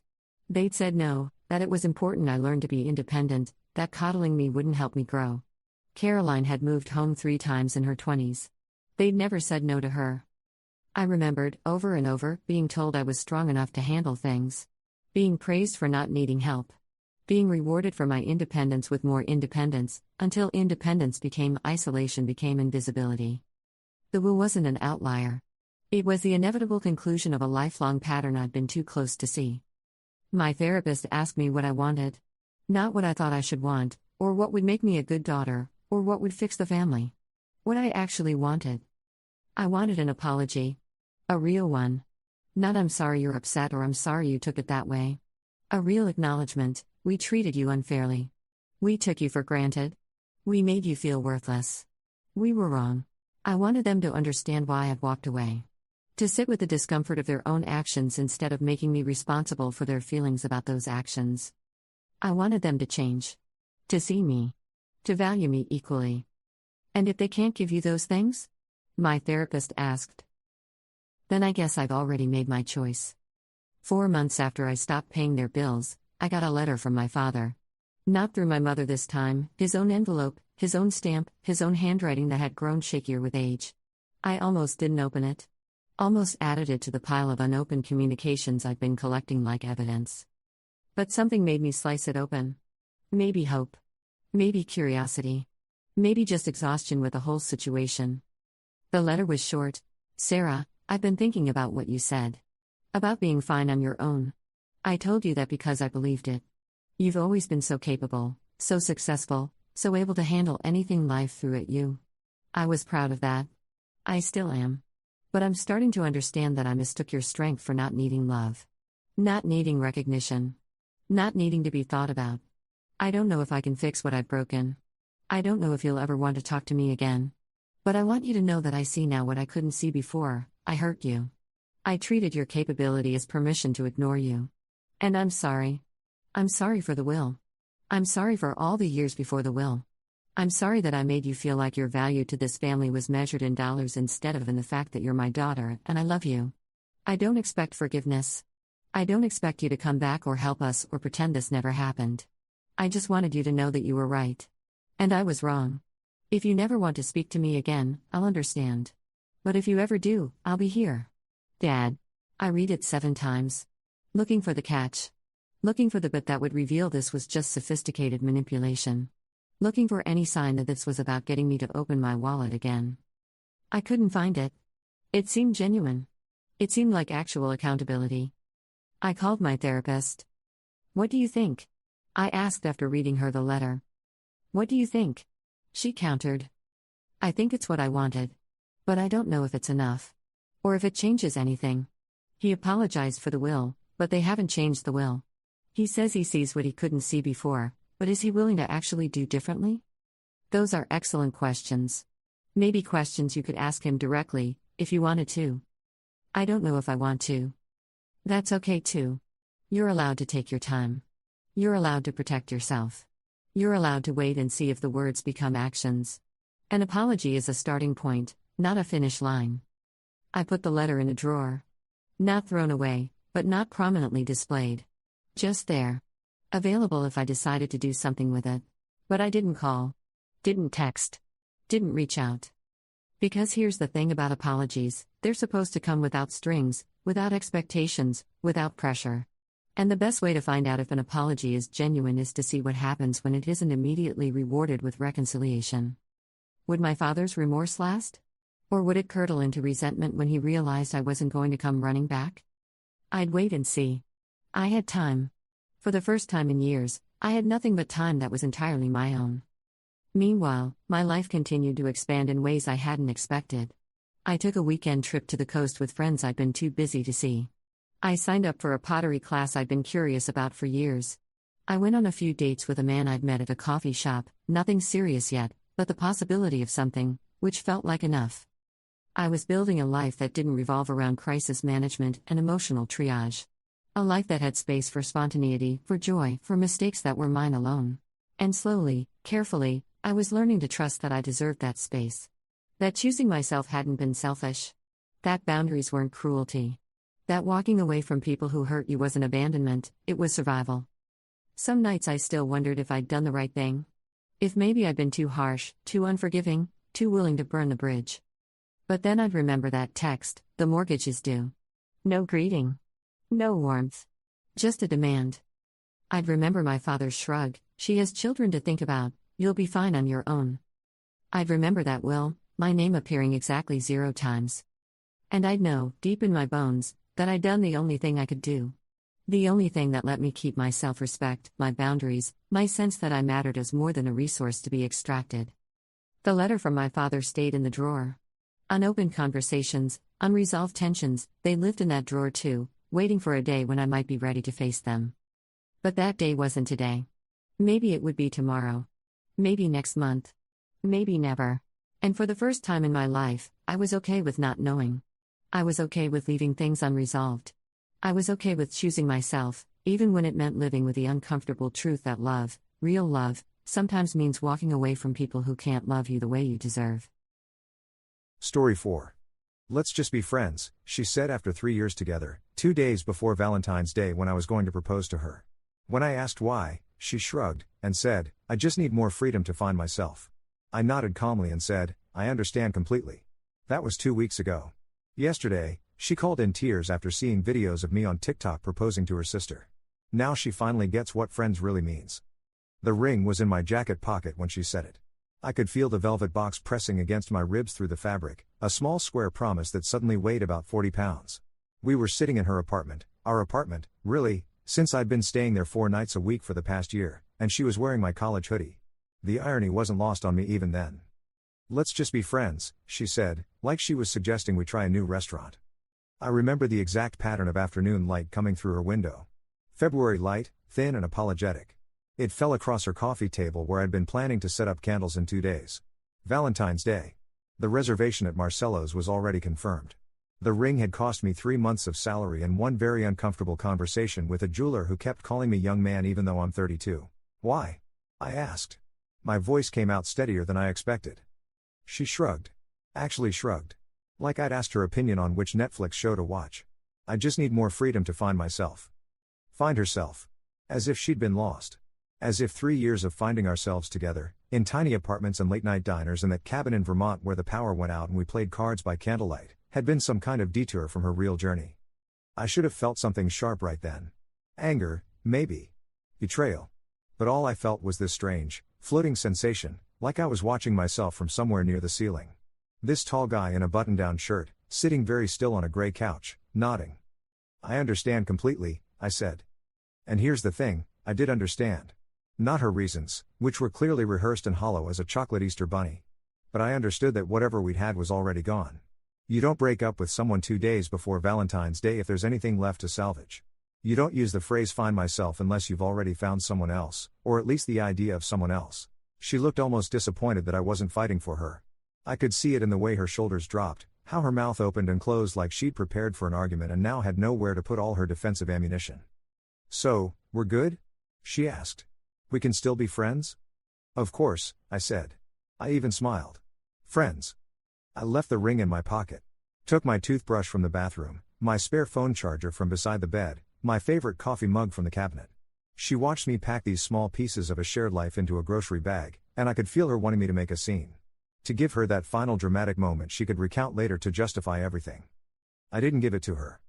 Take care of yourself, Emma, I said at the door. She hugged me. Actually hugged me, and I could smell her shampoo, coconut and something floral, and I thought about all the mornings I'd woken up to that smell on my pillow. You too, Marcus, she whispered against my shoulder. I walked to my car in the fading February light, got in, closed the door. Sat there for maybe 10 minutes, staring at nothing. Then I drove to my actual apartment, the one I'd kept this whole time, the one she'd always said was too small for us even though it was bigger than hers, and I sat on my actual couch and pulled out the ring. It was perfect. White gold, princess cut diamond, tiny emeralds on the band because Emma loved green. Had loved green. Still loved green, presumably, but that was no longer my concern. That should have been the first red flag, really. The fact that I'd kept my own place. Some part of me had always known. I set the ring box on my coffee table and ordered pizza. Ate it cold while scrolling through my phone, not really seeing anything. Around midnight, I took out the contact card the jeweler had given me. 30-day return policy, it said in small print. Certificate of authenticity included. I didn't call about a return. Instead, I opened TikTok, which I downloaded 3 months ago because Emma kept sending me videos, and I watched strangers live their lives in 60-second increments. Dance trends. Cooking hacks. A guy explaining why dinosaurs probably had feathers. Then I saw her. Not Emma. Sophia. Emma's younger sister, filming herself trying some complicated recipe, laughing when it went wrong, flour on her nose and in her dark hair. The video was 4 days old. She was alone in her kitchen, making jokes to her 1,300 followers about being terminally single and married to sourdough. I'd known Sophia since I started dating Emma. 3 years of family dinners and birthday parties and that weird Thanksgiving where their uncle got drunk and told the same story 4 times. Sophia was 28, worked as a graphic designer, and had always been kind to me in that easy way that some people have. No agenda. No performance. Just genuine. She'd also been quietly beautiful, I realized. Not in the loud, demanding way Emma was beautiful, Emma who knew her angles and her lighting and how to walk into a room so everyone looked. Sophia was beautiful like good architecture. You had to pay attention to appreciate it. My heart sank a little, realizing I was even thinking this way. You don't rebound to your ex's sister. That's not how healthy people process breakups. That's how you create a family drama that gets turned into a Lifetime movie. But I watched another of Sophia's videos. And another. In one, she was talking about her graphic design work, showing a logo she'd created for a local bookstore. She had this way of explaining things that made you feel included, like you were collaborating with her instead of just watching. Her enthusiasm was infectious. I noticed the comments. Mostly supportive, some mildly flirtatious. She responded to several with self-deprecating humor and genuine, "Thanks." In another video from 6 months ago, she was at a family gathering. I could see myself in the background, helping Emma's dad with a grill. Sophia had captioned it, "Family vibes." Not pictured, me eating my weight in potato salad. I scrolled back through 2 years of her content. She'd never mentioned being in a relationship. Never posted couples photos or cryptic breakup quotes. Just her life, her art, her terrible cooking experiments, her 2 cats, her small apartment with plants in every window. I closed the app and stared at my ceiling. This was insane. I'd been single for approximately 8 hours. But something nagged at me. A memory from last Christmas. Emma's family party. Emma had spent most of the night on her phone, texting someone she said was her coworker about a project. Sophia had ended up sitting next to me on the back porch where I'd gone to escape the crowd. "You okay?" she'd asked. "You look like you're at a dental convention instead of a Christmas party." I'd laughed. That obvious? Only to people paying attention. She'd handed me a beer from the cooler. Emma's always like this at family things. She gets overwhelmed and checks out. Don't take it personally. How do you not take it personally? Sophia had smiled, sad and knowing. Practice, mostly. Emma's my sister and I love her. But she's not always present. Even when she's present. At the time, I'd thought Sophia was being protective of Emma, making excuses. Now I wondered if she'd been trying to warn me. I slept badly that night. Dreamed about wedding venues filled with empty chairs. The next morning, I did what any reasonable person would do after a breakup. I went to the gym and tried to exercise away 3 years of emotional investment. It didn't work. After 40 minutes on the treadmill, I felt exactly the same, just sweatier. I showered, made coffee, sat down with my laptop. My background was still a photo of Emma and me from last summer. Her head on my shoulder, both of us laughing at something. I couldn't remember what. I changed the background to the default mountain landscape. Then I opened Instagram. Searched for Sophia's account. Private, but she'd accepted my follow request 2 years ago when Emma had insisted all her family add me. I scrolled through her posts. More of the same, art, cats, food experiments, occasional selfies where she looked genuinely happy instead of Instagram happy. Her latest post was from yesterday. A photo of her workspace, coffee mug in frame, morning light streaming through her window. Caption, Monday goals, finish the Patterson project and not cry into my coffee. 1 for 2 ain't bad. I almost laughed. Even her struggles had humor in them. I looked at that post for a long time. Then I did something impulsive and probably stupid. I sent her a direct message. "Hey Sophia, hope you're doing well. Random question, are you free for coffee sometime this week? No family emergency or anything, just wanted to catch up." I hit send before I could overthink it. She responded within an hour. "Hey Marcus. Sure, I'm free Thursday afternoon. Everything okay?" "Everything's fine," I typed. "Just realized I never really got to know you outside of family chaos. Thursday works. How about that place on 7th Street? Around 2? Perfect. See you then." I set my phone down and sat very still. What was I doing? This was Emma's sister. This was weird. This was potentially cruel. My phone rang. Emma. I stared at her name on the screen. We'd been broken up for less than 24 hours. This couldn't be good. I answered. Hey, Marcus. Her voice was tight. Can we talk? We are talking. In person. Please. I think I made a mistake. There it was. The classic immediate regret. I'd wondered if it would come, but I'd expected at least a few days. Emma, you said you needed to find yourself. I know what I said. But I've been thinking. For a whole day. Don't be like that. Please. Can we just meet? Just coffee. As friends. Friends. That word again. I can't this week, I said. I have plans. Silence. Then, plans? Already? Work plans. Projects. You know how it is. Right. Okay. Well, maybe next week? Maybe. I'll let you know. I hung up before she could respond. My heart was hammering. That had felt good in a way that probably wasn't healthy, but I didn't care. Thursday came faster than I expected. I spent Wednesday evening trying on different outfits like a teenager before prom. Casual but not too casual. Interested but not desperate. By the time I left my apartment, I'd changed shirts 3 times and questioned my sanity approximately 47 times. The coffee shop on 7th Street was one of those places with mismatched furniture and local art on the walls. Sophia was already there, sitting in a corner booth, sketching something in a small notebook. She looked up when I walked in, smiled, and I felt something shift in my chest. She was wearing a green sweater. Of course she was. Hey, I said, sliding into the seat across from her. Hey yourself. She closed her notebook. You look good. I mean, you look okay. I mean, she laughed. Sorry, I'm terrible at this. You look fine. Normal. Like a person. Like a person. High praise. You know what I mean. She flagged down the barista, ordered some complicated latte. I got black coffee. So, she said once the barista left. What's this about? Not that I'm complaining, but you and I don't exactly have coffee date history. I almost laughed at coffee date. I wanted to talk to someone who wasn't inside my head. And you've always been easy to talk to. Ah. So Emma told you. My stomach dropped. Told me what? Sophia's expression shifted. Oh. Oh no. She didn't tell you. Tell me what, Sophia? She closed her eyes briefly. When she opened them, she looked genuinely upset. I thought that's why you were here. Why you messaged me. I assumed. She took a breath. Emma and I had a fight last week. About you, actually. Well, about her treatment of you. What happened? She was at my place, going on about needing space and freedom and all these buzzwords from whatever podcast she's been listening to.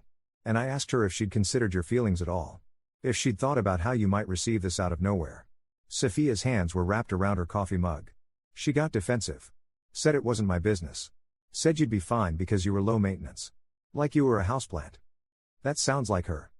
I told her she was being selfish. That you deserved better than being dumped right before a holiday. We argued. She left angry. Sophia looked directly at me. Marcus, I didn't know she was going to break up with you 2 days later. If I'd known my argument with her would. Stop, I said. This isn't your fault. If anything, you were defending me. I was worried she'd twist it. Make me the bad guy somehow. Did she? I haven't talked to her since the fight. She's been dodging my calls. We sat in silence for a moment. The coffee shop hummed around us, espresso machines hissing, quiet conversations, someone's laptop playing lo-fi music. So you didn't come here to yell at me for causing your breakup? Sophia asked finally. I came here because I wanted to see you. She blinked. Oh. Is that okay? Yeah. Yes. That's okay. She smiled, uncertain. Why though? Honestly? I don't entirely know. After Emma and I ended, I started thinking about all these family gatherings and dinners. And I realized you were the only person who ever really saw me. Everyone else was focused on Emma, she has that effect, but you'd ask me questions. Remember things I'd mentioned weeks earlier. Make me feel like I mattered. Sophia's eyes were getting shiny.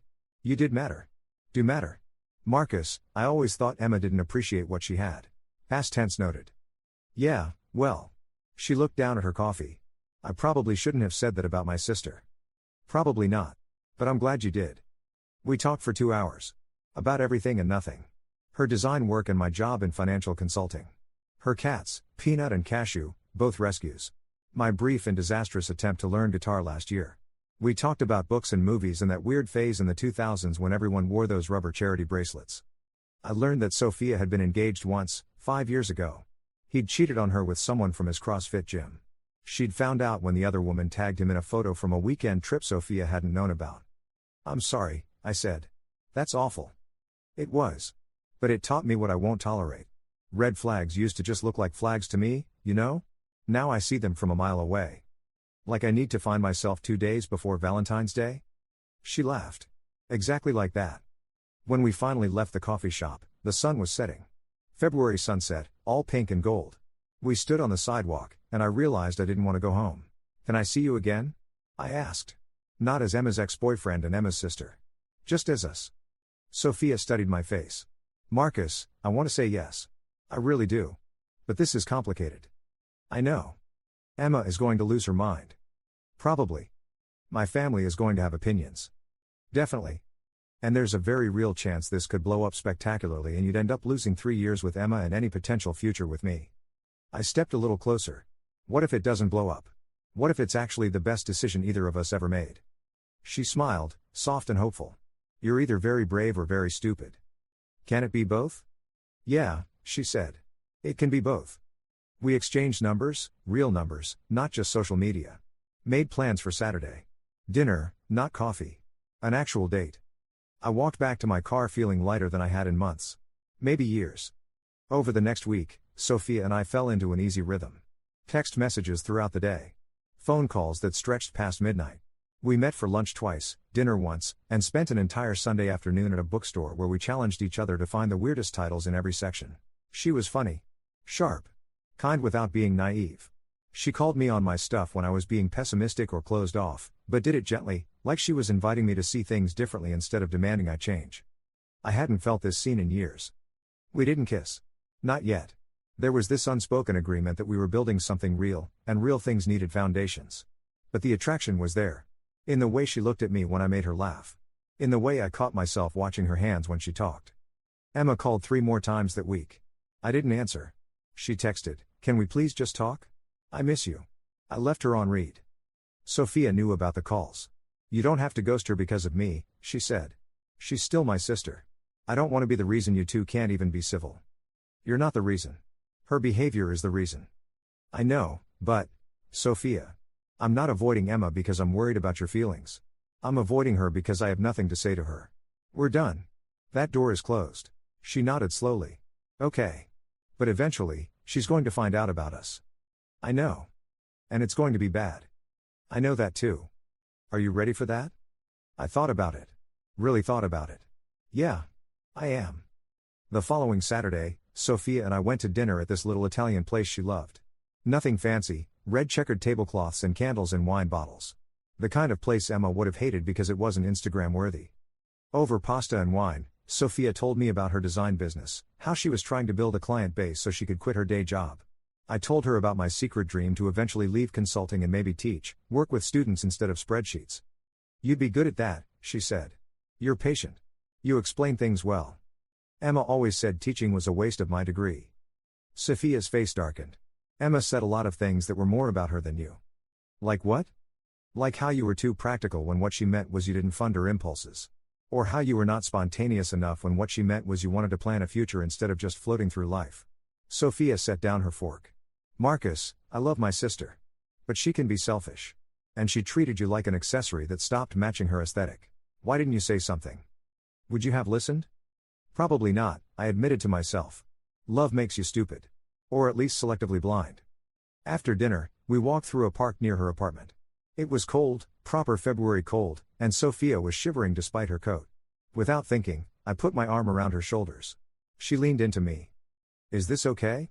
I asked. "Very okay."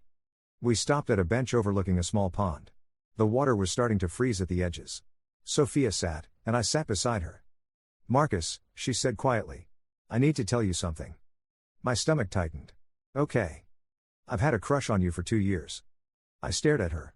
"What, since that 4th of July party at my parents' house? You helped my mom in the kitchen even though Emma wanted to leave early.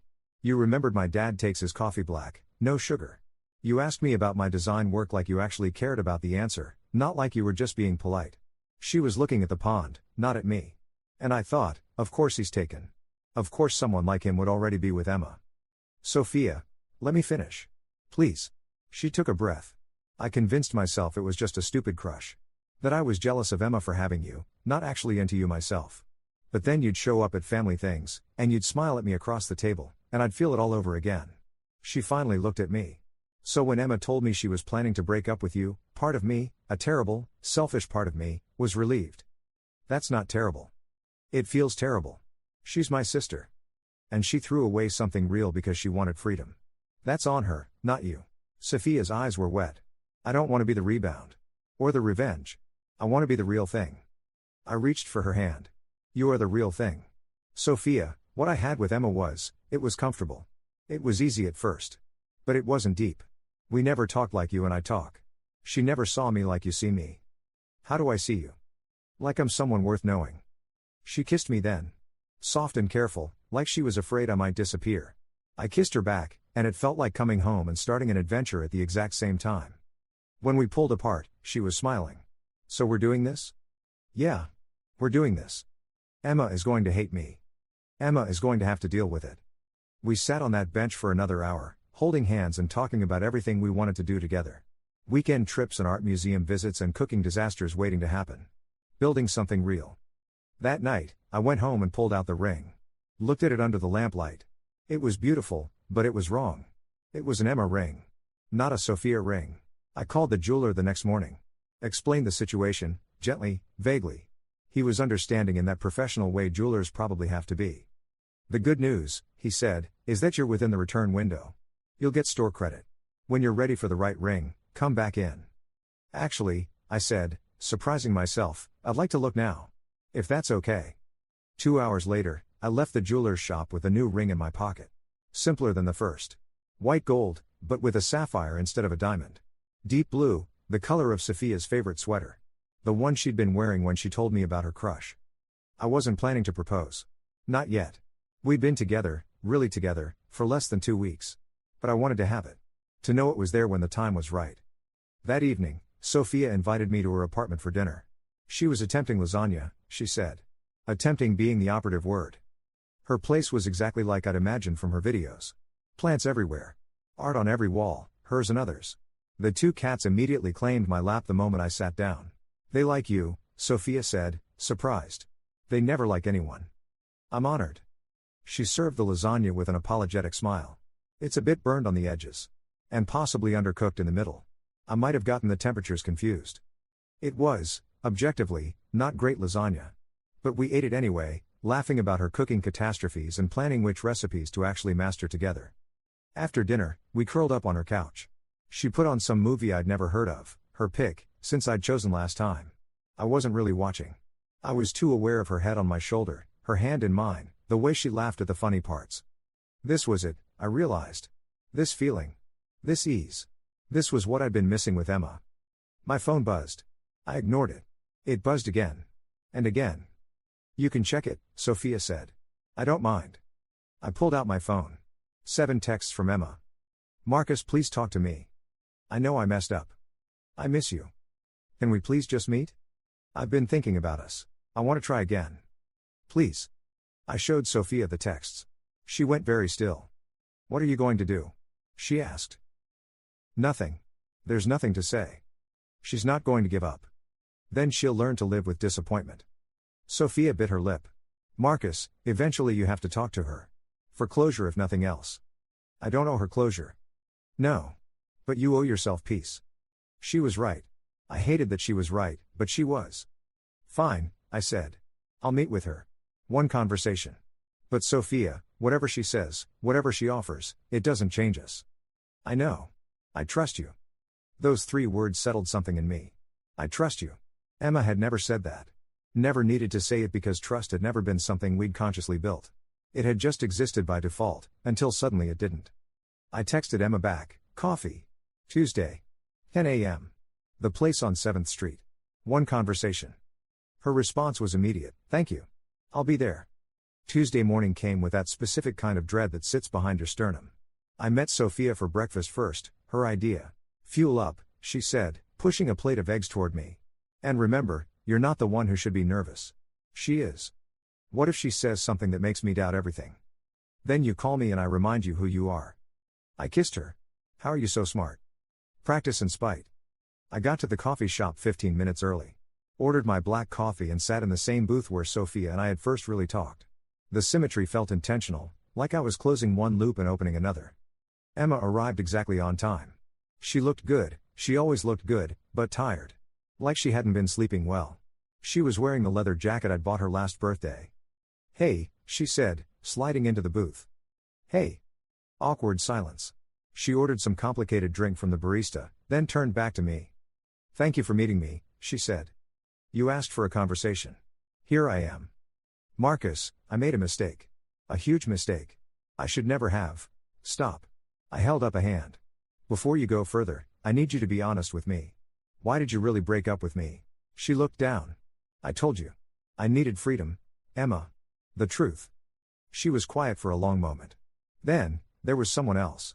Not physically, but emotionally. A guy from work. We'd been talking a lot, and I thought maybe there was something there. Something exciting and new. And I felt guilty about it, so I broke up with you to explore it." There it was. The confession I'd suspected but hadn't wanted to confirm.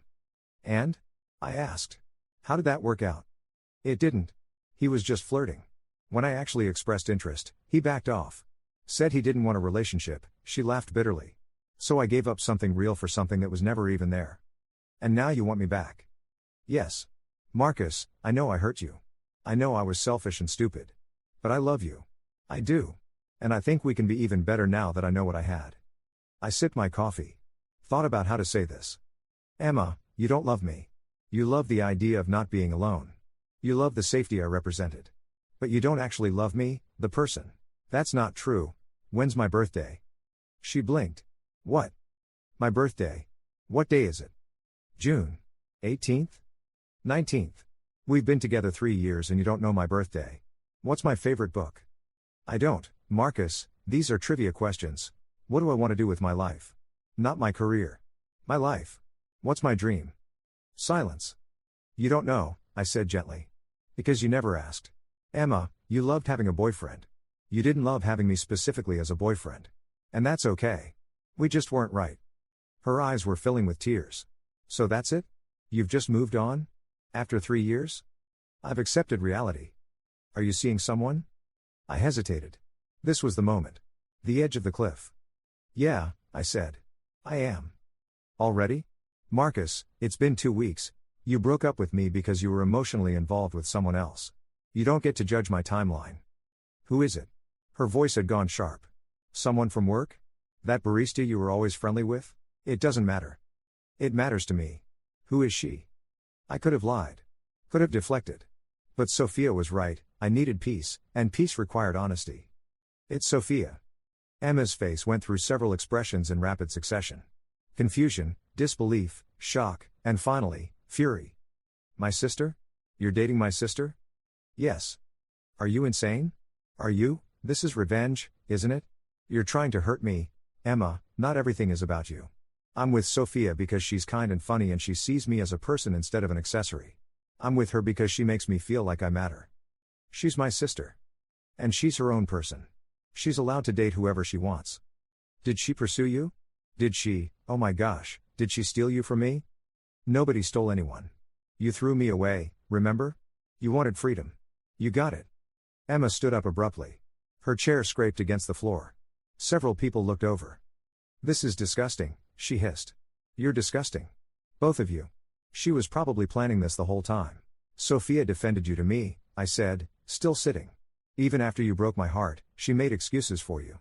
She tried to get me to understand your perspective. She's a better sister than you deserve. Don't you dare. This conversation is over. Emma, I hope you find what you're looking for. I really do. But you're not going to find it by trying to reclaim something you voluntarily gave up." I stood, left a 20 on the table for both our coffees, and walked out. She didn't follow me. I sat in my car for 10 minutes, shaking. Then I called Sophia. "How did it go?" she asked. I told her. "And?" She didn't take it well. "Yeah, I'm getting the texts now. Lots of caps lock. Some creative swearing. I'm sorry." "Don't be. Marcus, I knew what I was signing up for. Emma's going to be angry. My parents are going to be confused. Family gatherings are going to be weird for a while. But you know what? I don't care. Because you make me happy. You make me happy too. Then we're good. Come over tonight? I'm making actual edible food. Well, attempting to. I'll bring backup pizza just in case. She laughed. That's why you're my favorite. The next week was chaos. Emma told her parents, who called Sophia, who calmly explained that she was an adult and Marcus was an adult and Emma didn't own either of them. Her father was surprisingly understanding. Her mother less so, but she was coming around. Emma's friends apparently staged some kind of social media intervention, posting vague things about loyalty and betrayal. Sophia and I ignored it. We were too busy being happy. 2 weeks after the coffee shop confrontation, Sophia and I went to dinner at a nice restaurant downtown. Real tablecloths this time. Actual ambience. So, she said over wine. I have a confession. Should I be worried? Maybe. Probably not. She grinned. I made a TikTok. About? About us. Nothing explicit. Just a story time kind of thing. About unexpected second chances. Did you post it? Yes. This morning. It's already at 20,000 views. I pulled out my phone. Found her account. The new video was pinned at the top. She'd titled it, When Your Sister's Ex Becomes Your Happiness. The video showed Sophia talking directly to the camera, her usual easy style. She explained, vaguely, without names, about having a crush on her sister's boyfriend. About watching that relationship end. About unexpectedly getting a coffee invitation. About falling in love with someone who saw her as more than just the sister in the background. The comments were overwhelmingly supportive. Some people called it karma. Others called it fate. A few called it messy but honest. You're amazing, I said, setting my phone down. I know, she said with mock confidence. Then, softer, but seriously, I wanted people to know. Not for revenge or drama. Just because I'm tired of hiding good things because they make other people uncomfortable. Emma's going to see it. Emma has already seen it. She sent me a voice message that was mostly incoherent screaming. Sophia, Marcus, stop. I'm not going to tiptoe around my own happiness because my sister can't handle her own choices. She reached across the table, took my hand. This is real. What we have. I want people to know that. I squeezed her hand. Okay. Then let's really do this. Really do what? I pulled out my phone, opened TikTok. I'd never posted anything before, my account had been purely for watching Emma's videos, but Sophia had shown me the basics. I hit record. So, I said to the camera, feeling ridiculous and brave at the same time. My girlfriend just posted about unexpected second chances. And she's right. Sometimes the best things come from the worst moments. I glanced at Sophia, who was watching with wide eyes. 2 weeks ago, I was planning to propose to someone who'd already checked out of our relationship. Today, I'm sitting across from someone who actually sees me. Someone who makes me want to be better. Someone I could actually build a life with. I ended the recording, captioned it when the right person was there all along, and posted it before I could overthink. Sophia was staring at me. Marcus, what? You can post about us but I can't? You just told the internet you were going to propose to Emma. Past tense. Was going to. Before she dumped me. This is either the sweetest thing ever or the most chaotic thing ever. Can it be both? She laughed, that real laugh I'd fallen for. Yeah. It can be both. My phone started buzzing immediately. Comments flooding in. Most supportive. Some calling me petty. A few saying Emma dodged a bullet. I didn't care about any of them. Except one comment that made my stomach drop. Wait, is this the same guy from Emma Carlisle's post about toxic exes? I switched to Emma's account. She'd posted 20 minutes ago. A long caption over a black screen about narcissistic ex-boyfriends who try to turn your family against you and psychological abuse disguised as nice guy behavior. She's trying to control the narrative, Sophia said, reading over my shoulder. Making you the villain before anyone can see her as anything but the victim. Should I respond? No. Let people make up their own minds. Besides, she smiled wickedly. I have a better idea. Why do I feel like I should be worried? Because you're smart. She pulled out her phone. Do you still have the ring? The one you were going to give Emma? I returned it. Got a different one. She looked up sharply. A different one? Yeah. Not yet. Sophia, I'm not proposing after 3 weeks. Show me. I pulled the small box from my jacket pocket. I'd been carrying it around like a talisman. Opened it to show her the sapphire ring. Sophia's eyes went soft. Marcus. That's my birthstone. I know. How did you?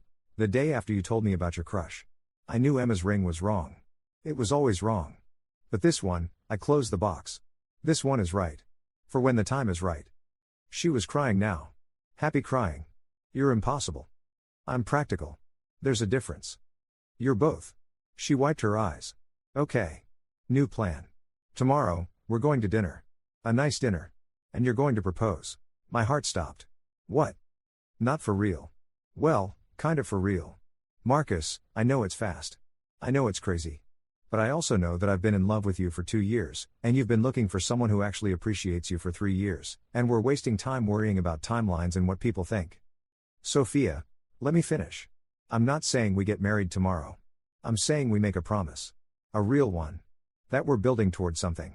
And yes, maybe we record it and post it, because Emma needs to understand that her actions have consequences, and those consequences are watching the person she threw away find actual happiness. That's revenge. No. Revenge would be rubbing her face in it. This is just living our truth loudly. I thought about it. Really thought about it. About the ring in my pocket. About Sophia's face across from me. About the feeling in my chest that had been growing since that first coffee.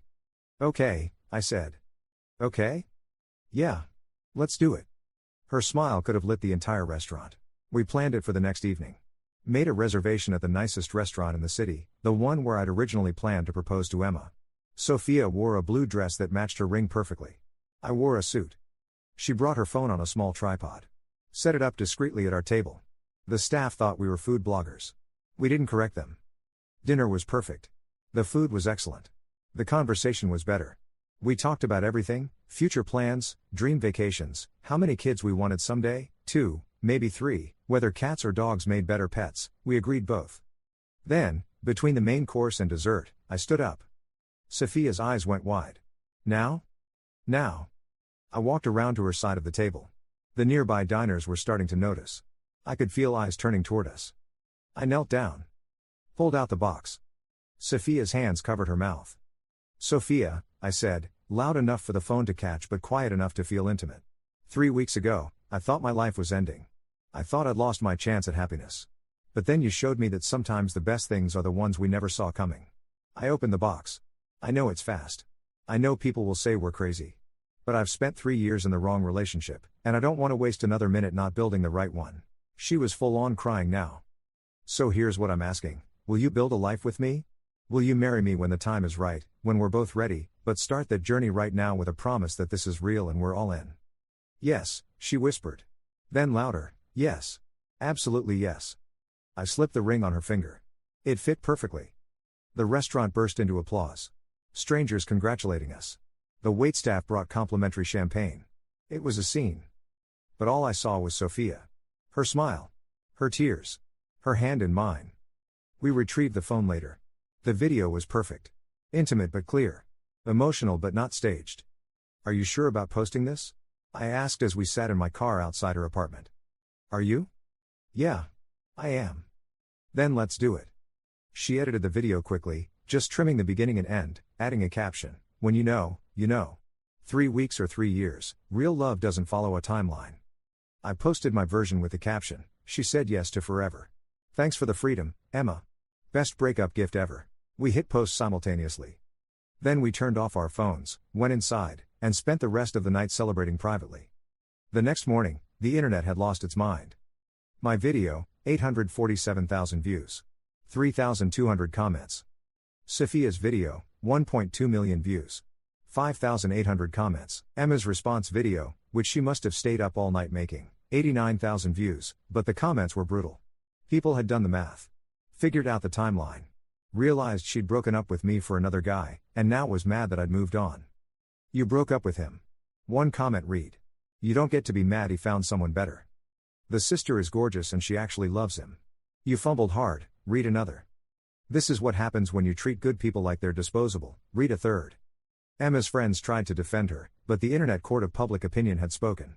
She'd become the villain in her own story. My phone had 37 missed calls from unknown numbers. 6 voicemails from Emma, each more desperate than the last. Texts from people I hadn't spoken to in years, asking if the story was real. Sophia's phone was similar.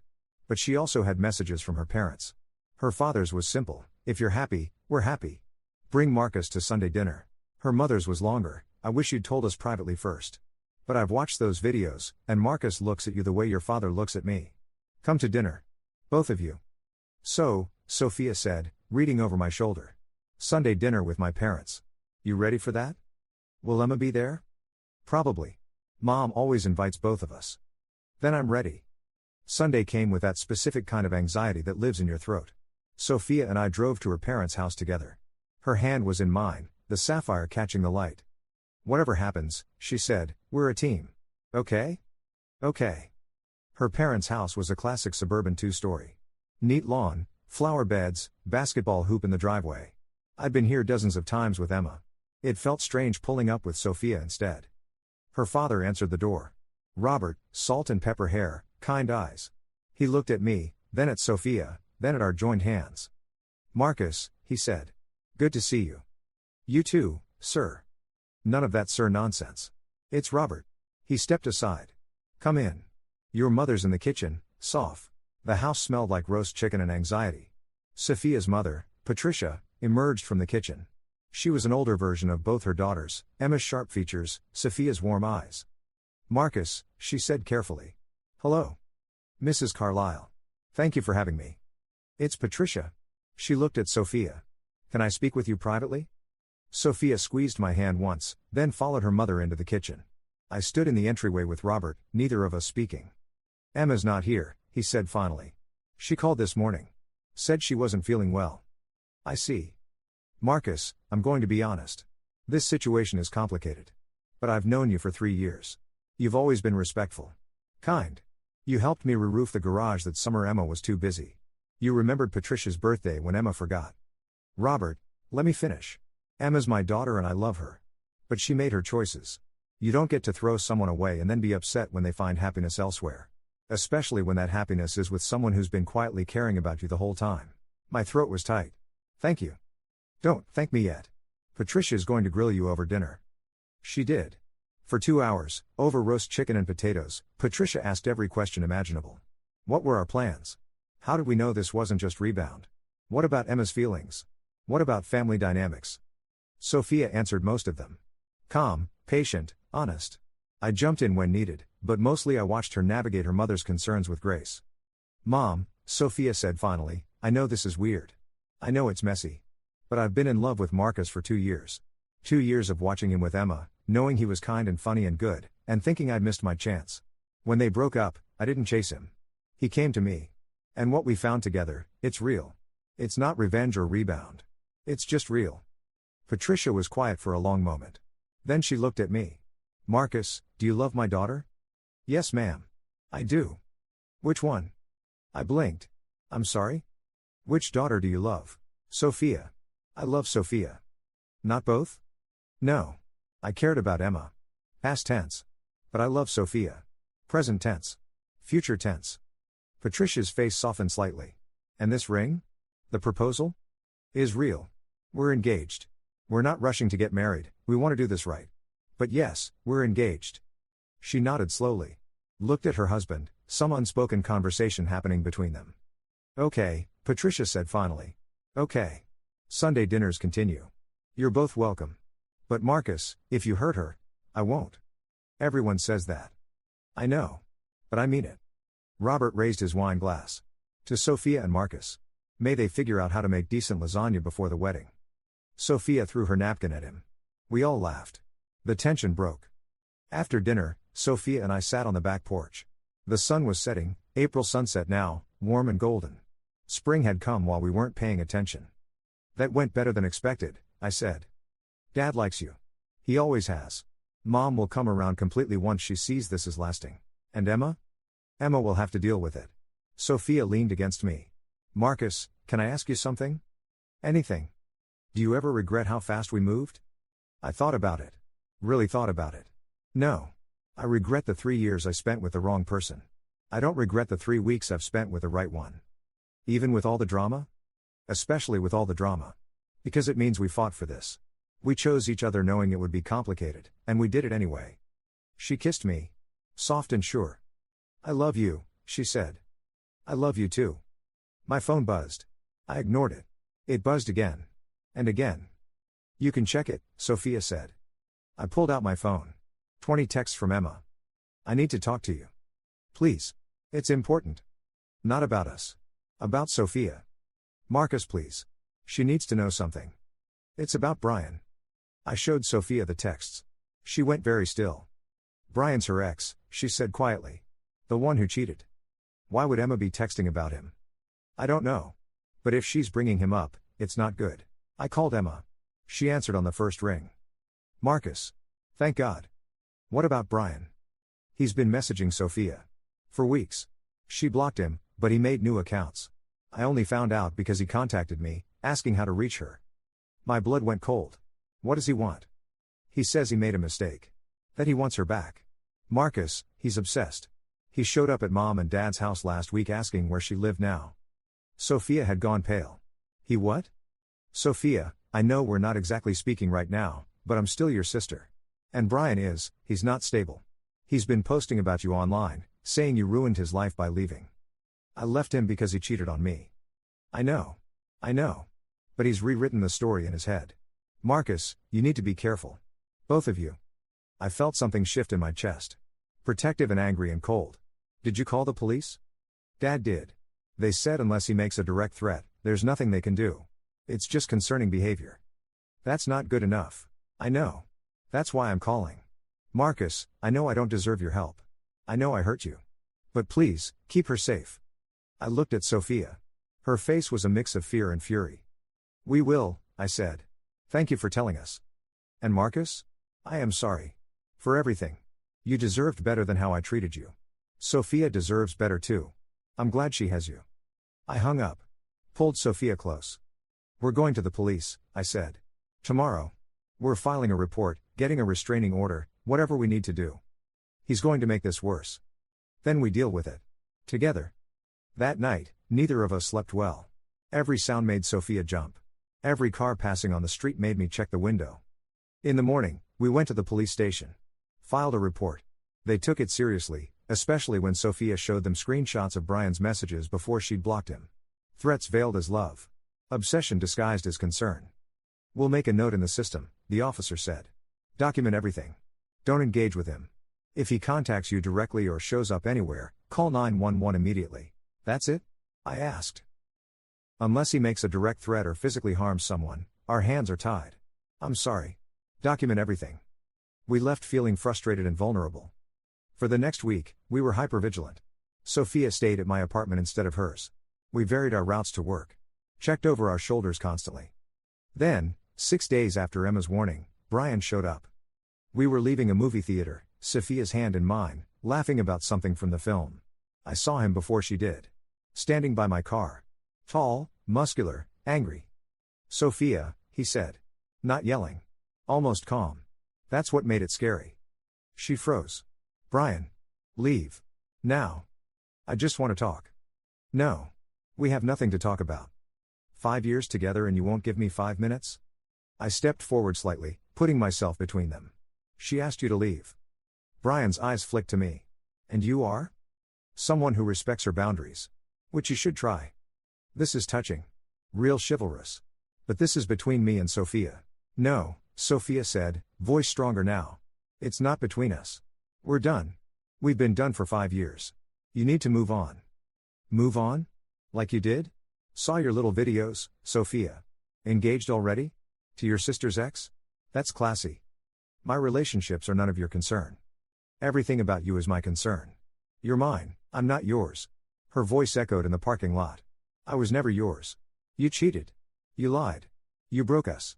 And now you need to leave before I call the police. Brian laughed. Cold and mean. The police? Really? I'm just talking, Sophia.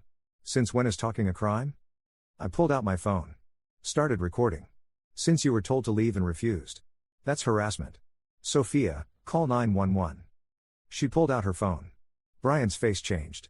Calculation replacing anger. Fine, he said. Fine.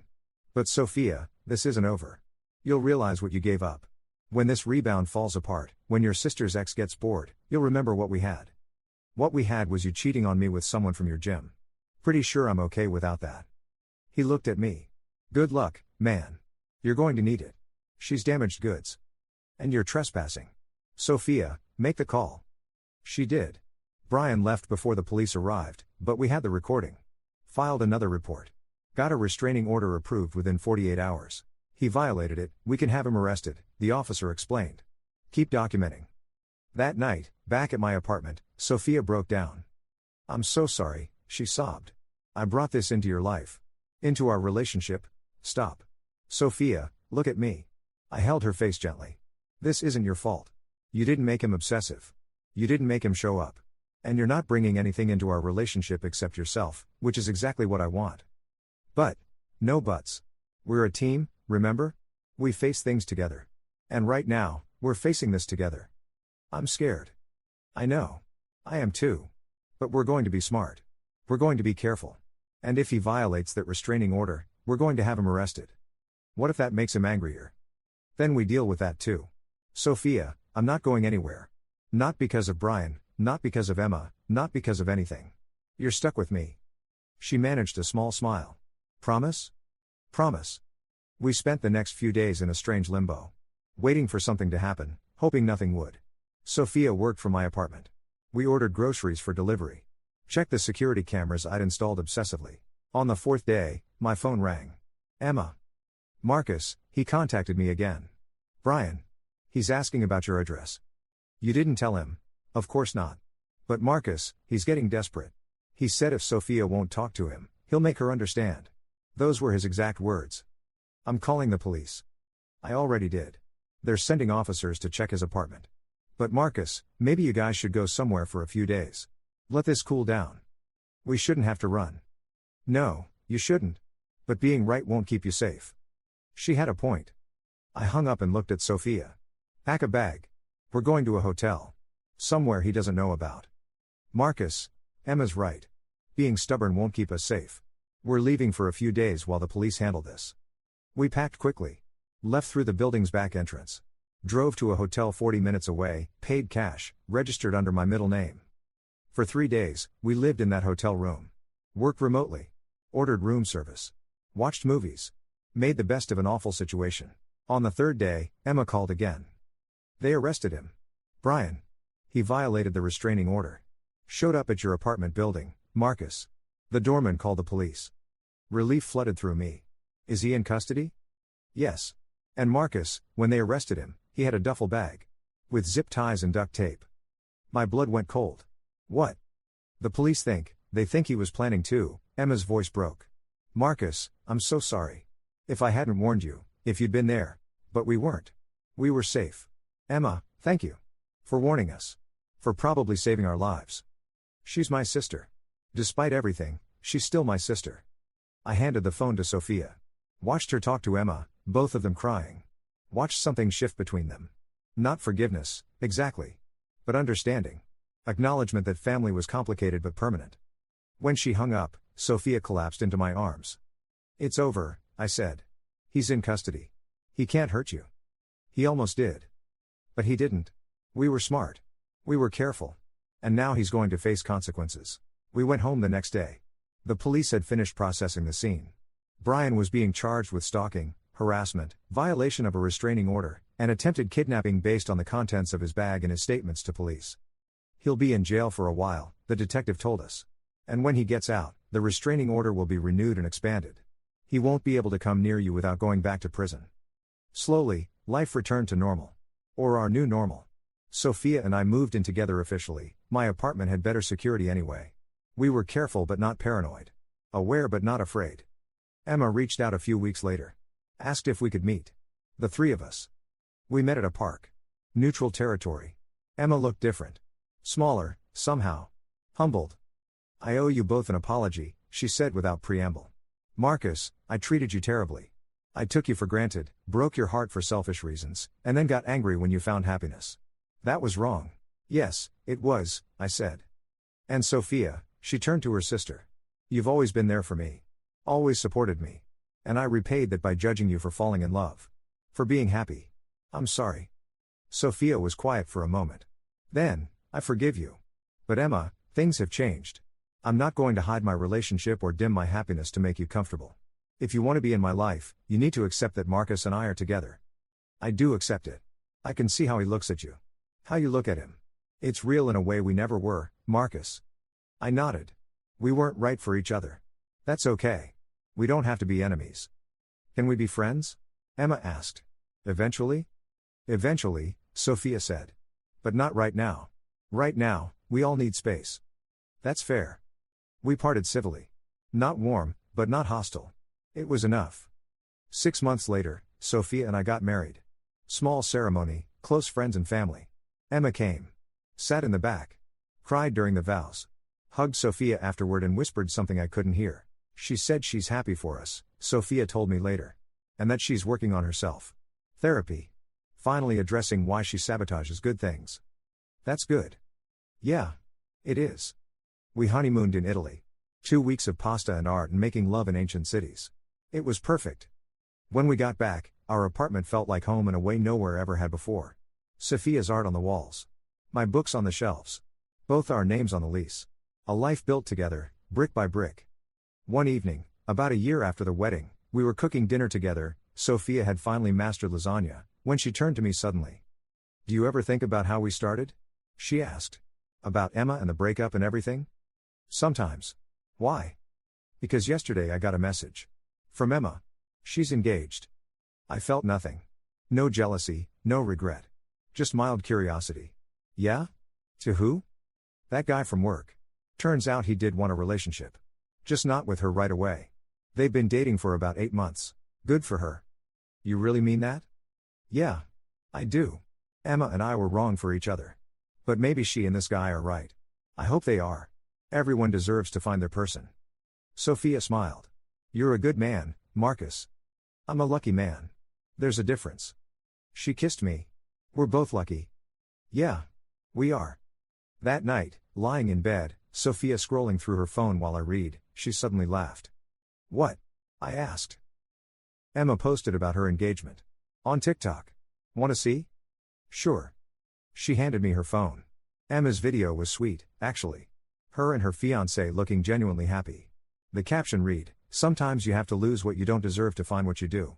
Grateful for second chances and hard lessons. I handed the phone back. Good for her. No sarcasm? No sarcasm. She's growing. That's good. Sophia set her phone aside. Curled into me. I love you. I love you too. Even with all the mess? The drama? The sister situation? Especially because of all that. It proved we were real. That we'd fight for this. Do you ever regret how it all happened? I thought about it. About the proposal that never was. About the ring that found the right hand. About the journey from heartbreak to happiness. No, I said finally. Because if it hadn't happened exactly this way, we might not be here. And I wouldn't trade here for anything. She was quiet for a moment. Then, Marcus? Yeah? I'm pregnant. Time stopped. My heart stopped. Everything stopped. Then restarted all at once. What? I'm pregnant. About 6 weeks. I took a test this morning. 3 tests, actually. All positive. I sat up, turned to look at her. She was smiling and crying at the same time. We're having a baby? We're having a baby. I pulled her into my arms, held her like she might disappear. I love you. I love you so much. I love you too. We stayed like that for a long time. Holding each other. Beginning the next chapter of a story that had started with an ending. Emma's baby was born 7 months later. A boy named David. She brought him to meet our daughter, Lily, 3 months old, with Sophia's dark hair and my eyes, and something shifted again. She's beautiful, Emma said, holding Lily carefully. You guys are going to be amazing parents. Thanks, Sophia said. You want to hold David? She asked me. Sure. Emma handed me her son. He was tiny and perfect. I felt nothing but happiness for her. We're okay, Emma said suddenly. Not a question. A statement. Yeah, I agreed. We're okay. I'm glad you found each other. Really? I was too immature to see what I had, and Sophia was brave enough to take the chance I threw away. It worked out how it should have. It did, Sophia agreed. Emma left with her son and her fiancé. Sophia and I stayed with our daughter. Our life. Our happiness. That night, after Lily was asleep, Sophia and I sat on our couch. Exhausted but content. Do you remember what you said to Emma when she broke up with you? Sophia asked. I said I understood completely. Did you? Really? In that moment? No. But now? Yeah. I understand completely. Because if she hadn't ended things, I never would have found you. And you're everything I didn't know I needed. That's going to make me cry again. You've been crying a lot lately. Hormones. Sure. Blame the hormones. She hit me with a pillow. We laughed. Lily stirred in her bassinet but didn't wake. This was life. Messy and complicated and built on the ruins of something that wasn't meant to be. But it was real. It was ours. It was right. My phone buzzed. A TikTok notification. Emma had posted a new video. The caption made me smile. To my ex's wife, thank you for taking care of the man I wasn't ready for. Watching you two build a family makes me grateful we all found where we belonged. I showed Sophia. She read it, smiled, and then deleted TikTok from her phone. Done with the internet drama? I asked. Done with needing validation from strangers. I have everything I need right here. She was right. We both did. Outside, April rain started to fall. Inside, our daughter slept peacefully. And Sophia and I sat together, building our forever, one quiet moment at a time. Sometimes the best stories start with endings. With heartbreak and loss and seemingly terrible timing. Because those endings clear space for beginnings. For real connection. For the kind of love that doesn't just happen, it's chosen, built, fought for. Emma had said she needed freedom to find herself. In the end, she'd found herself. And I'd found Sophia. And we'd all found peace. But sometimes, late at night, when Lily was sleeping and Sophia was in my arms, I thought about that moment. The ring in my pocket. The words "let's just be friends." The end that became a beginning. And I smiled. Because Emma was right about one thing, she did need freedom. She just didn't realize she was setting me free too. Story 5. I begged my wife not to confront my abusive father at our baby shower. She hissed, "Unlike you, I'm not a coward." When she cornered him by the cake table, he leaned in and whispered something that made her face go completely white. "Look, I need to tell you something that's been eating me alive for 3 months now. Something that changed everything I thought I knew about my father, my wife, and honestly, about myself." My wife confronted my abusive father at our baby shower. And what he told her. It wasn't what either of us expected. But I'm getting ahead of myself. Let me back up. My father, Richard Castellano, is what you'd call a pillar of the community. Successful orthopedic surgeon. Deacon at St. Michael's. The guy who sponsors little league teams and sits on the hospital board. Everyone loves him. Everyone except me, because I'm the only one who knows what happens when the doors close and the cameras stop rolling. Growing up, I learned to read the weather in his eyes. Dark mornings meant I'd eat breakfast in silence, barely breathing, hoping to become invisible. Good mornings meant performance time, where I'd recite my accomplishments while he nodded like a king receiving tribute. There were never normal mornings. Never "Hey buddy, how'd you sleep?" The physical stuff stopped when I turned 16 and grew taller than him. But the rest? The cutting remarks disguised as concern. The way he'd grip my shoulder just a fraction too hard in public, smiling while his fingers dug into the old bruises. The fundraisers where he'd introduce me as my son who's still finding his way. I was a junior architect at a respected firm, for crying out loud. That never stopped.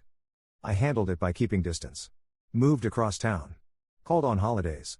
Showed up for the mandatory family dinners once a month and counted the minutes until I could leave.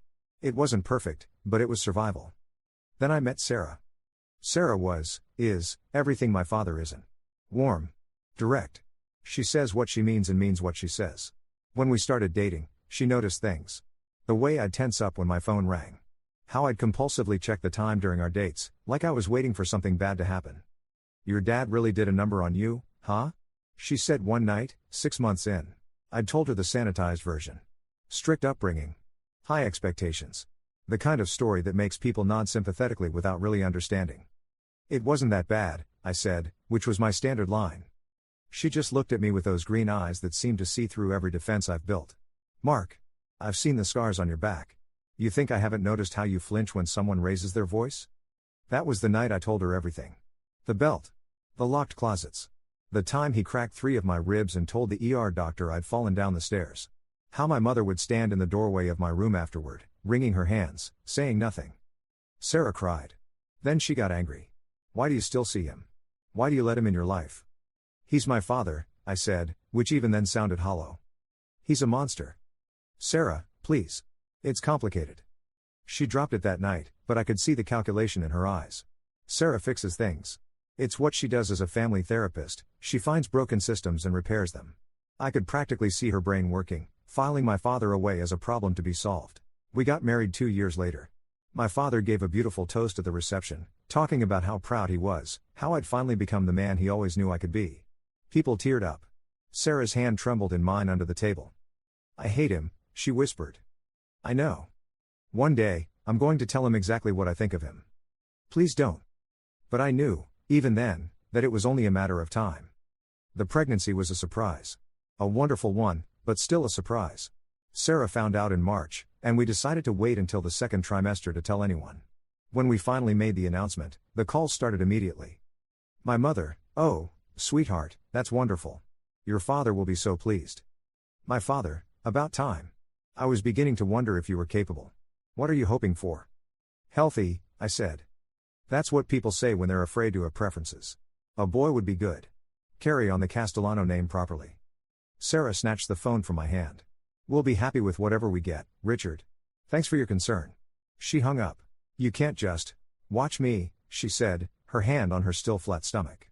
"I am not letting that man poison our child's life the way he poisoned yours." The baby shower was her sister's idea. Melissa meant well, she always does, but she doesn't understand family dynamics the way Sarah does. She just sees happy occasions and thinks everyone should celebrate together.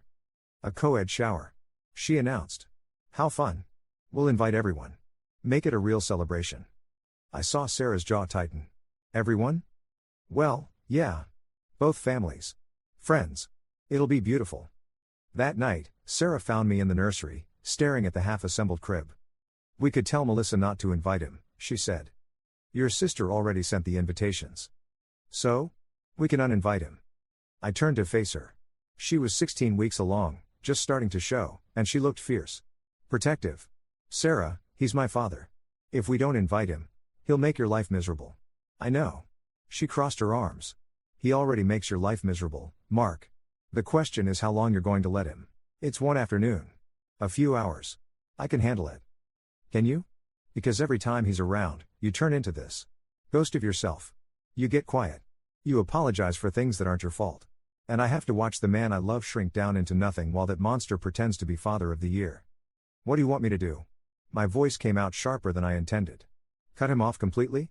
Never speak to him again?" "Yes. That's exactly what I want. He's my dad, Sarah. He's your abuser." She stepped closer, her hand finding mine.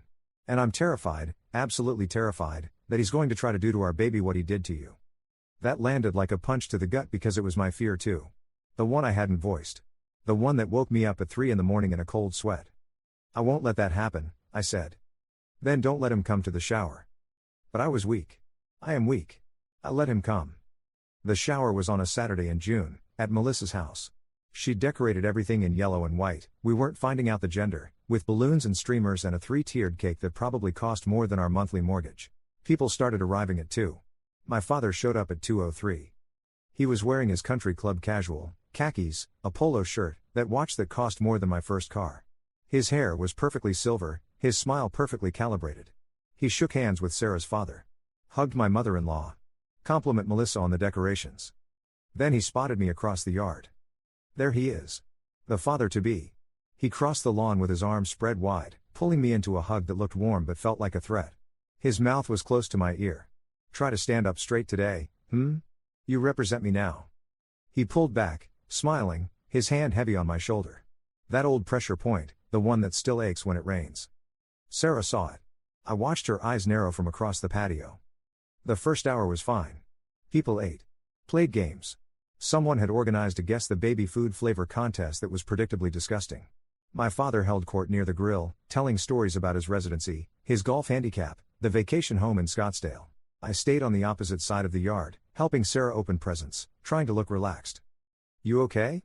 she murmured during a lull. "Fine." "Liar." She squeezed my hand. "Just a few more hours." But Sarah was watching my father. I could see her therapist brain working, analyzing, cataloging every interaction. The way he touched people. How he commanded attention. The subtle way he redirected conversations to himself. At 3:30, he approached us at the gift table. "Quite the haul," he said, surveying the open presents. "Though I notice my gift isn't out yet." "We're opening them in order," I started. "It's the large one. Silver wrapping." He picked it up himself, held it out to Sarah. "For my first grandchild. From their grandfather." Sarah took it, her smile tight. She unwrapped it carefully. Inside was an antique silver rattle, the kind you see in museums. Probably worth thousands. "It's beautiful," she said, in the voice I knew meant the opposite. "It was mine," my father said. "And before that, my father's. A family heirloom. I trust you'll take care of it." "Of course. Children need tradition." Roots. Discipline. He looked at me when he said that last word. I'm sure Mark has told you about his upbringing.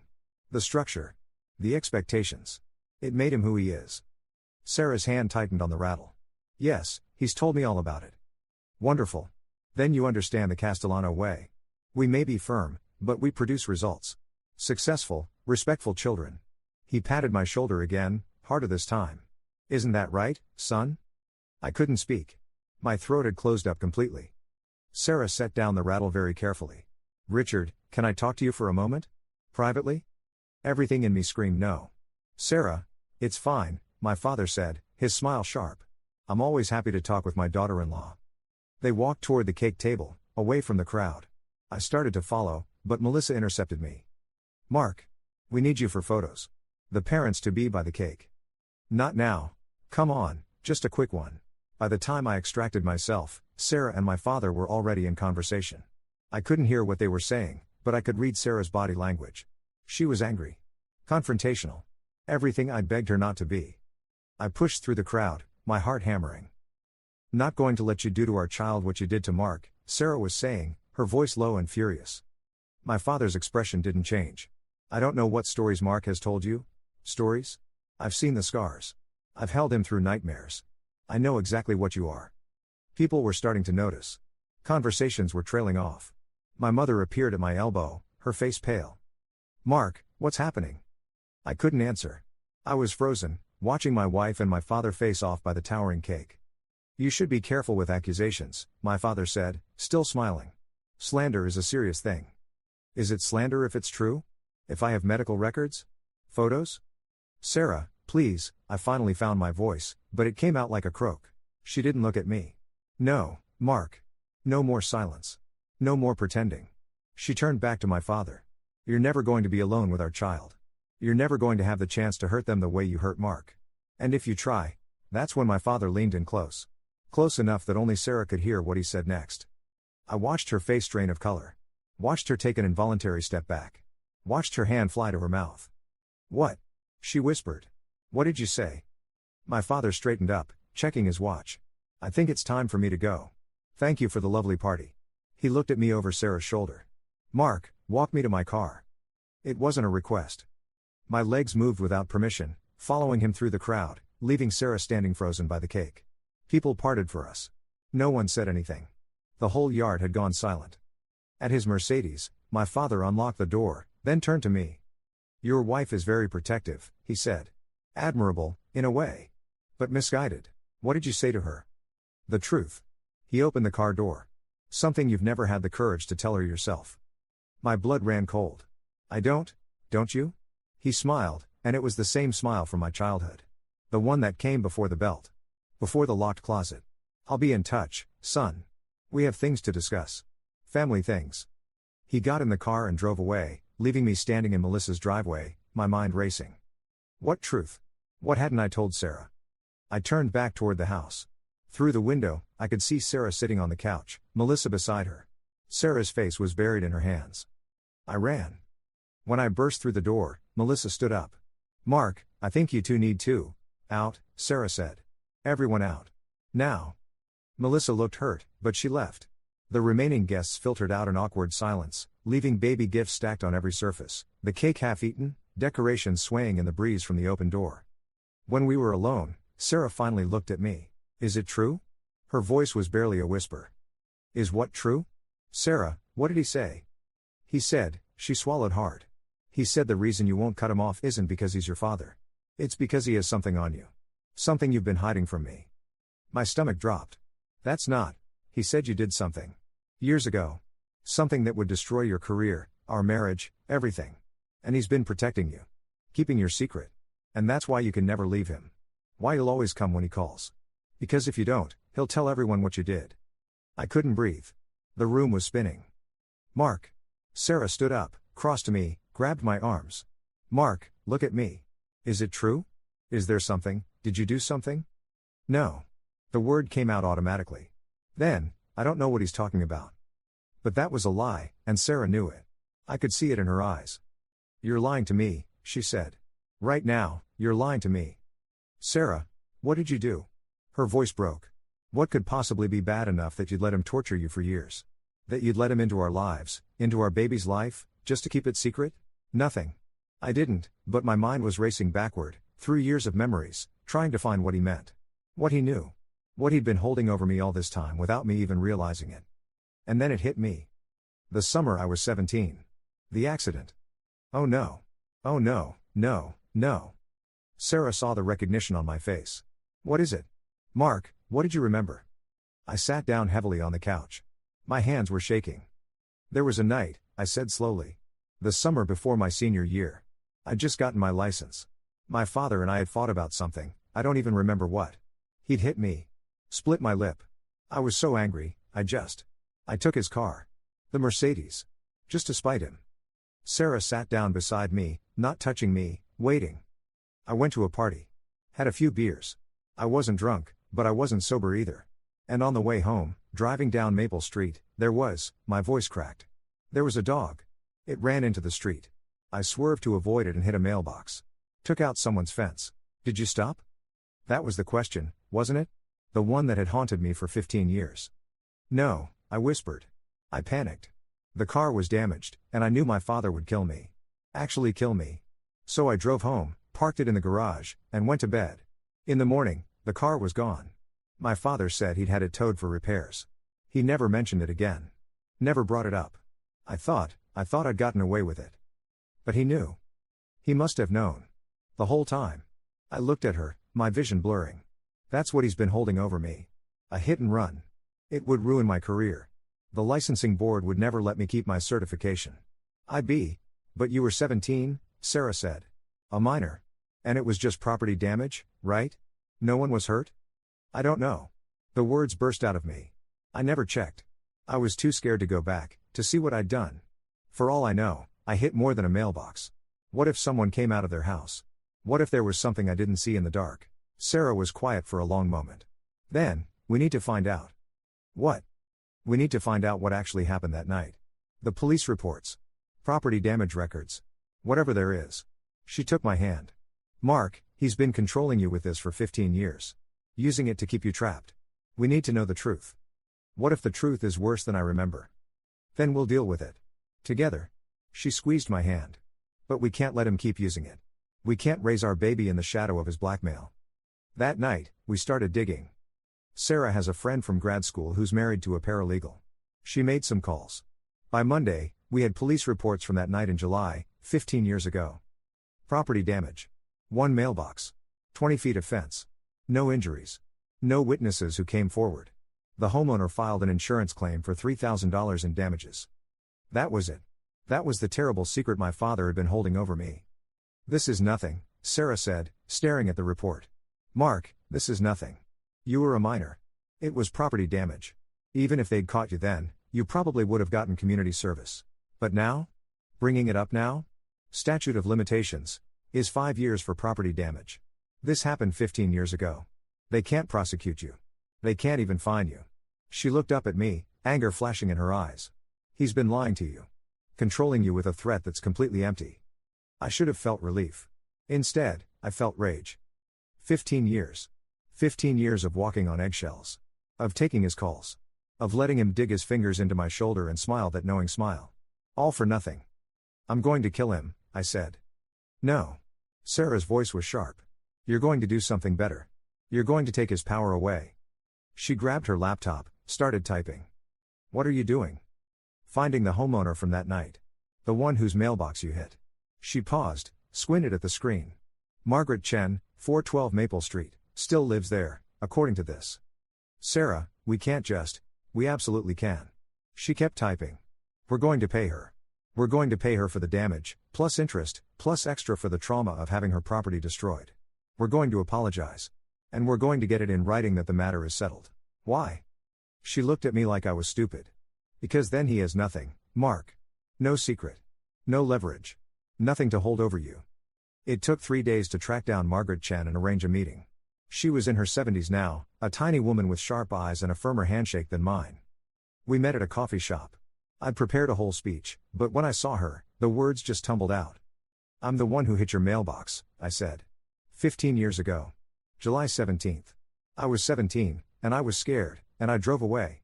I've regretted it every day since. I'm so sorry. She stared at me for a long moment. Then she laughed. The mailbox? Honey, I knew it was you. My brain short-circuited. You what? I saw the car. Saw the plates. Called it in to the police. They came by, asked me if I wanted to press charges against Richard Castellano's son. She snorted. I said no. Your father came by the next day, wrote me a check for $5,000, told me to keep my mouth shut. So I did. Sarah's hand found mine under the table. He paid you? I asked. My father paid you? Cash. 5,000, in hundreds. Told me if I ever mentioned it to anyone, especially you, he'd make my life very difficult. She sipped her coffee. I believed him too. Your father has that way about him. But I'm old now. Don't scare so easy anymore. I felt like the world had tilted on its axis. So there was never any threat. Never any secret he was protecting me from. Oh, there was a secret, Margaret said.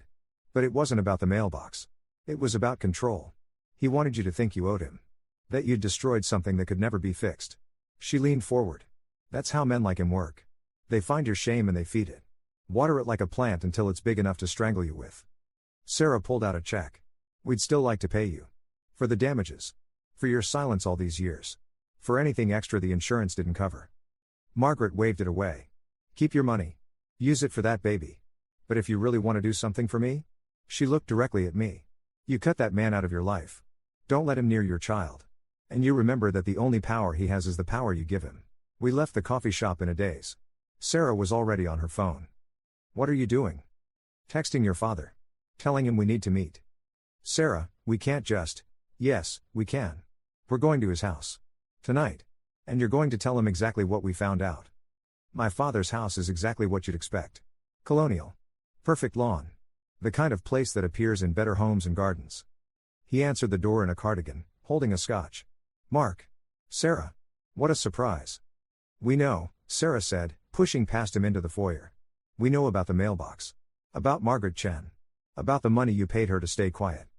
I watched my father's face. Looking for cracks. For panic. But he just smiled. Come in, please. Let's talk in my study. We followed him into the wood-paneled room where I'd received so many lectures as a child. He sat behind his desk like a king on a throne. So you've been doing some detective work, he said. Impressive. You lied, I said. You've been holding something over me that didn't exist. That was already settled. That never mattered. Oh, it mattered, my father said. It mattered because you believed it did. Because every time you thought about leaving, about cutting me off, you remembered that night. That fear. That shame. And you stayed. He sipped his scotch. That's all I needed. That's sick, Sarah said. You manipulated your own son for 15 years with a lie. I maintained a relationship with my son using the tools available to me. Is that so different from what you do, Sarah? In your therapy sessions? Finding the levers, the pressure points, the things that make people change? That's not, isn't it? He turned to me. Mark, be honest. Would you have stayed in my life all these years without that fear? Would you have brought Sarah to family dinners? Would you have invited me to your baby shower? The answer was no. We both knew it. But here's what you're not understanding, my father continued. That secret? That wasn't the only thing keeping you close. It was never the only thing. My blood ran cold. What are you talking about? You stay because part of you believes I'm right. About you. About your weakness. About your need for structure and discipline. He stood up, walked around the desk. You stay because some part of you thinks you deserved what I did. That you needed it. That without it, you'd be nothing. That's not true, I said, but my voice wavered. Isn't it? Then why are you here?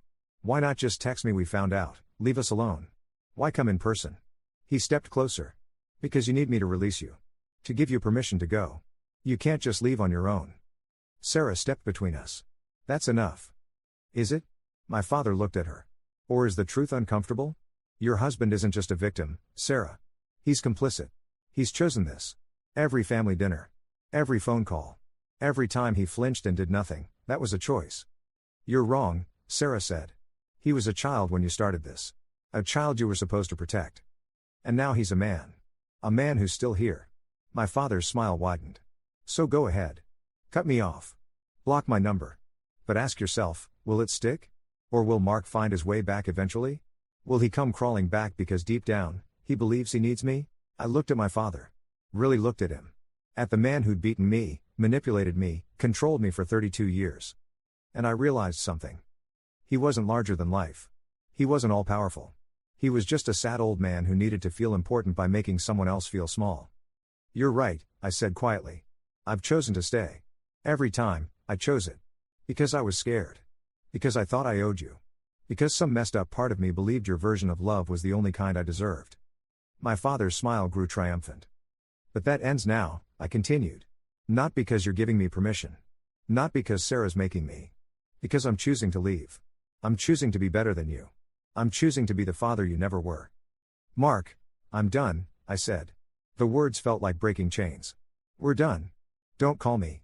Don't come by. Don't send gifts for the baby. You're out. Completely." My father's face darkened. "You'll regret this." "Maybe. But not as much as I've regretted staying." I took Sarah's hand. "Let's go." We walked out of that house, down the perfect stone path, past the manicured lawn. My father stood in the doorway, backlit, watching us go. "Mark," he called out. "You'll be back. You always come back." I didn't answer. Didn't look back. Just kept walking. In the car, Sarah was crying. "I'm so proud of you," she whispered. "I'm terrified," I admitted. "What if he's right? What if I do go back? Then I'll remind you why you left. Every single day if I have to." She put my hand on her belly, where our baby was growing. "We're your family now. Not him. Never him again." That was 3 months ago. My father has tried to contact me 17 times. Calls. Texts. A letter delivered by a lawyer. Each time, I've deleted without responding. Each time, it gets a little easier. My mother called once, crying, asking me to reconsider. I told her the same thing I told him: I'm done. She could choose to be in our lives without him, or she could choose him. She hasn't called back. The baby shower gifts are in the nursery now, all except one. The silver rattle sits in a box in the garage. Sarah wants to sell it. I can't decide. Some days I think I should keep it as a reminder. Other days I want to throw it in the ocean. The baby's due in 6 weeks. A girl. We're naming her Eleanor, after Sarah's grandmother. My father will never meet her. Never hold her. Never get the chance to whisper poison into her perfect ears. That should feel like victory. Most days it does. But sometimes, at 3 in the morning, I wake up in a cold sweat, convinced I made a mistake. Convinced that cutting him off was too harsh, too final, too cruel. That I should give him another chance. Just one more. Those nights, Sarah wakes up too. She doesn't say anything. Just holds my hand and waits for the panic to pass. It's going to get easier, she tells me. The therapy will help. Time will help. Our daughter will help. I want to believe her. Most days, I do. But I'd be lying if I said I wasn't still waiting for the other shoe to drop. For my father to find some new leverage, some new way to worm back into my life. He's nothing if not persistent. Last week, something happened that made my blood run cold. I came home to find an envelope in our mailbox. No return address. Inside was a single photograph. It was me as a child. Maybe 6 or 7. Standing in our old backyard, holding a baseball bat, smiling. On the back, in my father's handwriting, every father wants to see his son succeed. Every grandfather wants to know his grandchildren. Some doors, once closed, can never be opened again. Think carefully about which doors you're closing, son. Sarah wanted to call the police. I told her it wasn't technically threatening. Just unsettling. But it's been keeping me up at night. Because he's right about one thing, I am closing a door. A big one. And once Eleanor is born, once she's here and real and depending on me, there's no going back. No room for second guessing. I have to be sure. So I've been going to therapy. Twice a week. Working through everything. The abuse. The manipulation. The guilt. My therapist, Dr. Morrison, is helping me understand that my father's hold on me isn't just about fear. It's about the fundamental way I learned to understand love. Your father taught you that love is conditional, she said in our last session. That it's earned through suffering. Through compliance.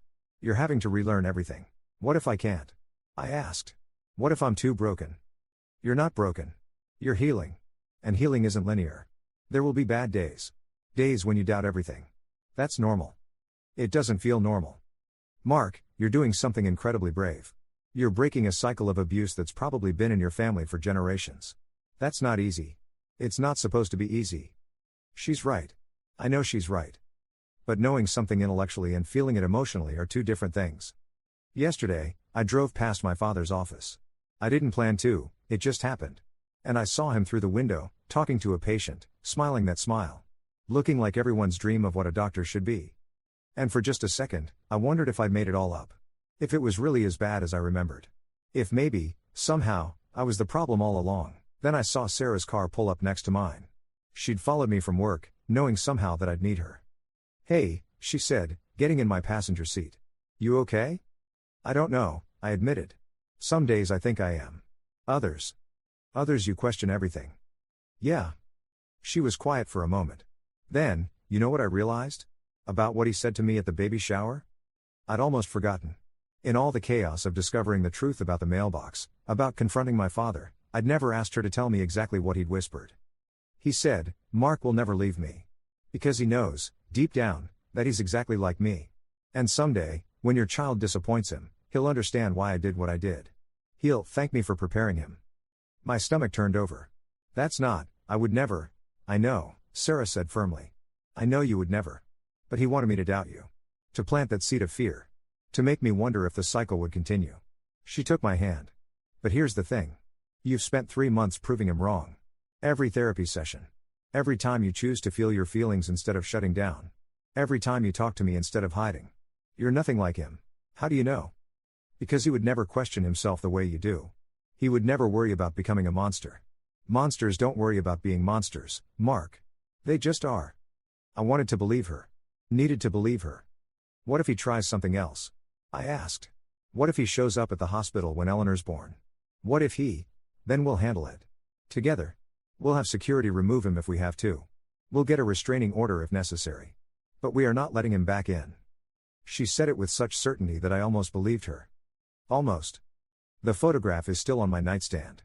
I look at it sometimes, trying to remember being that little boy. Trying to remember what it felt like before I learned to be afraid. Before I understood that love could hurt. I can't remember. That's the worst part. The fear is so old, so fundamental, that I can't remember a time before it. But maybe that's okay. Maybe I don't need to remember who I was. Maybe I just need to decide who I'm going to be. A father. A husband. A man who breaks cycles instead of repeating them. The nursery is finished now. Pale yellow walls. A mobile with little elephants. The crib I finally managed to assemble after 3 YouTube tutorials and 1 minor breakdown. It's perfect. It's ready. I'm not sure I am. But I have 5 weeks to figure it out. 4 weeks later, at 2:47 in the morning, Sarah shook me awake. "It's time," she said, her face pale in the darkness. My water broke. The drive to the hospital was a blur. Sarah timing contractions. Me trying to remember the breathing techniques from the class we'd taken. Both of us too scared to say what we were thinking. What if he's there? What if he somehow found out? But the hospital was quiet when we arrived. Just us, the nurses, the fluorescent lights of the maternity ward. No sign of my father anywhere. Labor was 17 hours. 17 hours of Sarah squeezing my hand hard enough to leave bruises. Of doctors checking progress. Of both of us existing in that strange timeless space where nothing exists except the next contraction, the next breath, the next moment. Eleanor Rose came into the world at 7:52 p.m., screaming her outrage at being pulled from the warm darkness. They put her on Sarah's chest, and I swear, the world stopped. She was perfect. Impossibly small. Red-faced and furious and absolutely perfect. "Hi, baby girl," Sarah whispered, tears streaming down her face. "Hi, Eleanor. We've been waiting for you." I couldn't speak. Could barely breathe. I just stared at this tiny person, this brand new human, and felt something crack open inside my chest. Love. Not the conditional kind I'd learned from my father. Not the painful, complicated kind that came with rules and requirements. Just love. Simple and overwhelming and terrifying in its purity. "You want to hold her?" the nurse asked. I nodded, unable to find words. She placed Eleanor in my arms, and it was like holding the entire universe. She was so light. So fragile. Her eyes were closed, her tiny fist curled against her cheek. "Hey, Eleanor," I managed. "I'm your dad. I'm going to try really hard not to mess this up." Sarah laughed through her tears. "You're not going to mess it up." But looking at my daughter, I understood my father in a way I never had before. I understood the enormity of the responsibility. The weight of having this small person depending on you for everything. For safety. For guidance. For love. And I understood how someone could crack under that weight. Could turn it into control. Into demands. Into violence masquerading as discipline. But I also understood that it didn't have to be that way. That fear of responsibility wasn't an excuse. That love, real love, meant choosing gentleness even when you were terrified. meant being vulnerable instead of violent. Eleanor opened her eyes. They were dark blue, unfocused, searching. She looked at me like I was the most important thing in the world. "I've got you," I whispered. "I promise. I've got you." The first visitor arrived an hour later. Not my father. Melissa, with flowers and tears and an overwhelming need to hold her niece. Then Sarah's parents. Then friends. My phone buzzed constantly with congratulations texts. I ignored most of them, too focused on Eleanor, on Sarah, on this new reality we'd created. But one text made me freeze. From my mother, I heard. "Congratulations. Your father wants to visit. Please, Mark. Let him meet his granddaughter. He's changed. He's sorry. Please." My hands started shaking. Sarah saw my face. "What is it?" I showed her the text. "Block her," Sarah said immediately. "Block them both. She's my mother. She chose him.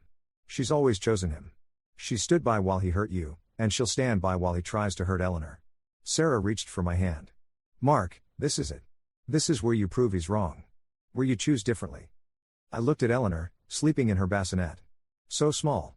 So trusting. I blocked my mother's number. Then my father's.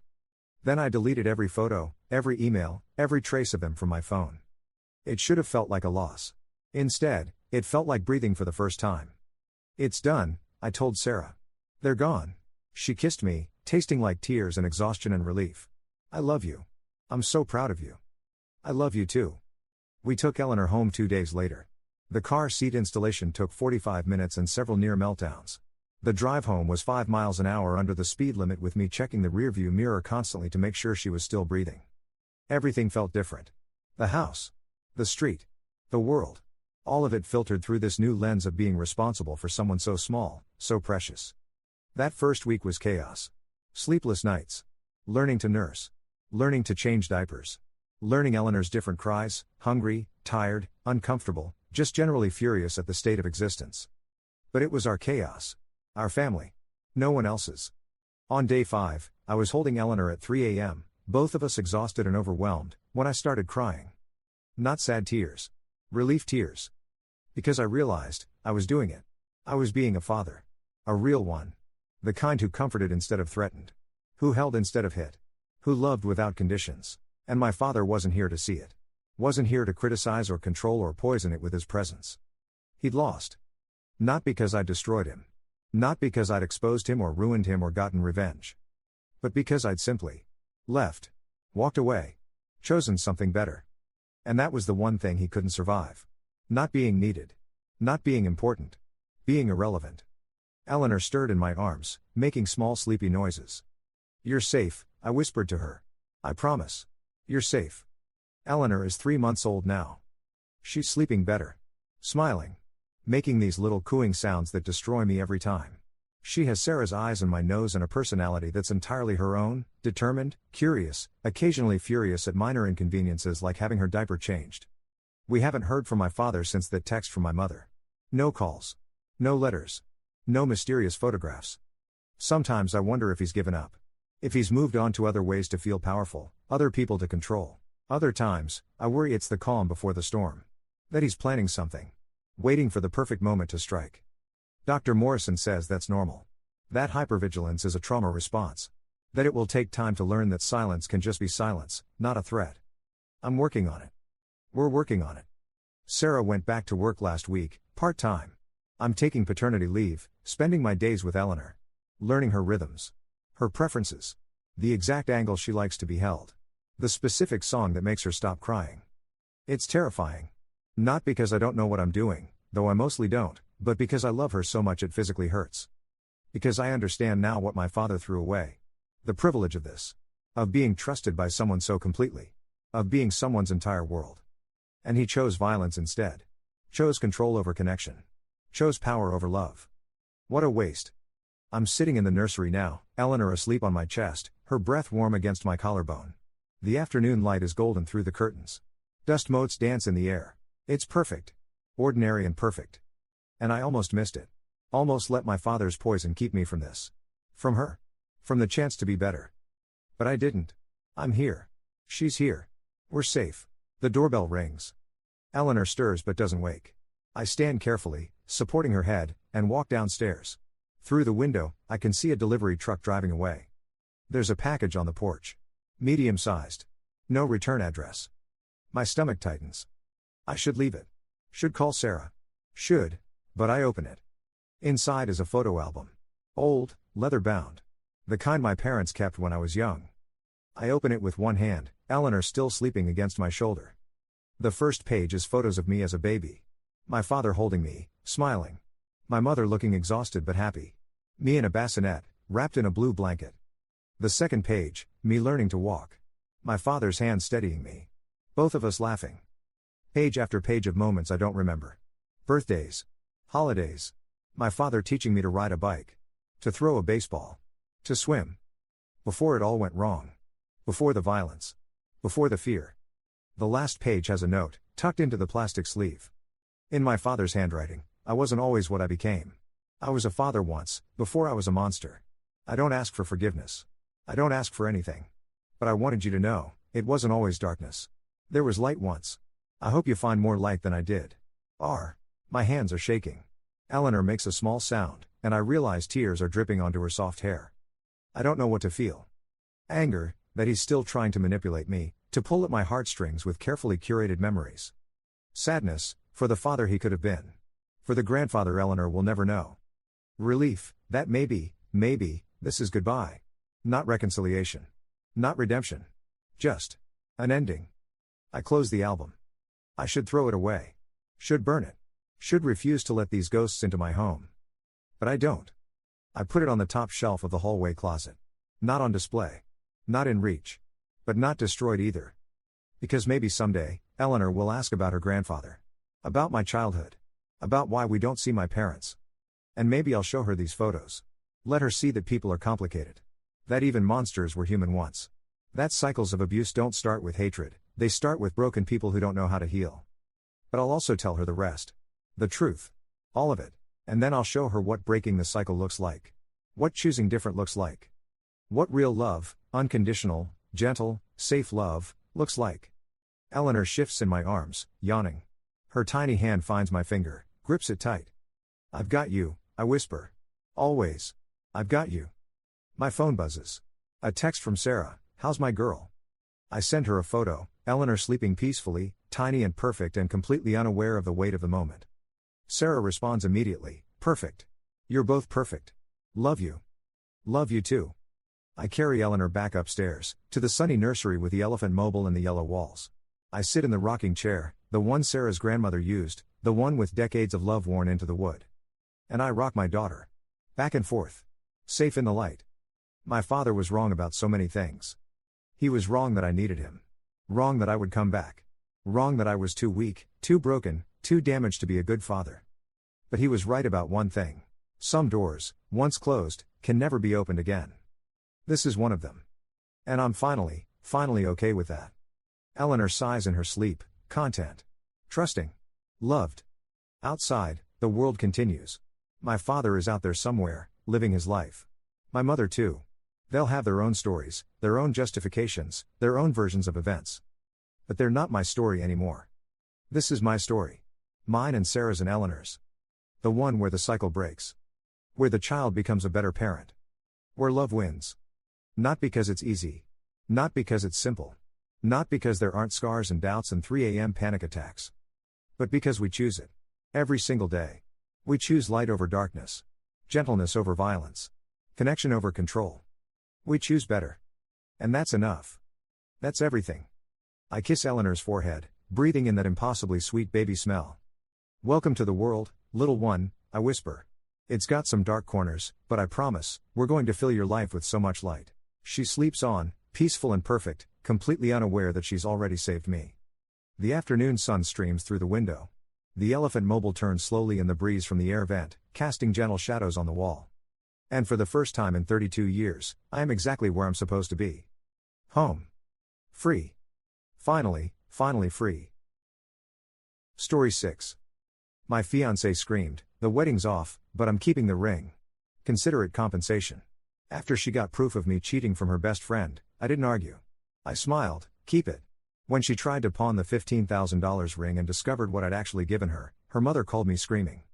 Look, I need to tell you something, and you're probably going to think I'm either a genius or completely unhinged. Maybe both.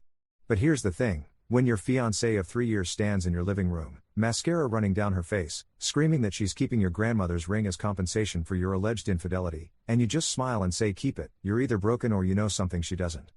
I knew something she didn't. Let me back up. 3 weeks before my wedding was supposed to happen, I was sitting in my home office, pretending to work on a presentation for a client meeting. In reality, I was staring at my phone, watching it buzz with texts from my best friend Marcus. Dude, you need to see this. I'm serious. Call me. Jake, call me now. I called him. What's going on? I asked, trying to keep the annoyance out of my voice. I had actual work to do, and Marcus had a habit of treating minor inconveniences like national emergencies. I'm at Rosewood, he said. Rosewood was this upscale bar downtown, the kind of place where drinks cost $20 and everyone pretends they're more important than they are. You need to get here. Now. Marcus, I have a deadline. Your fiancé is here.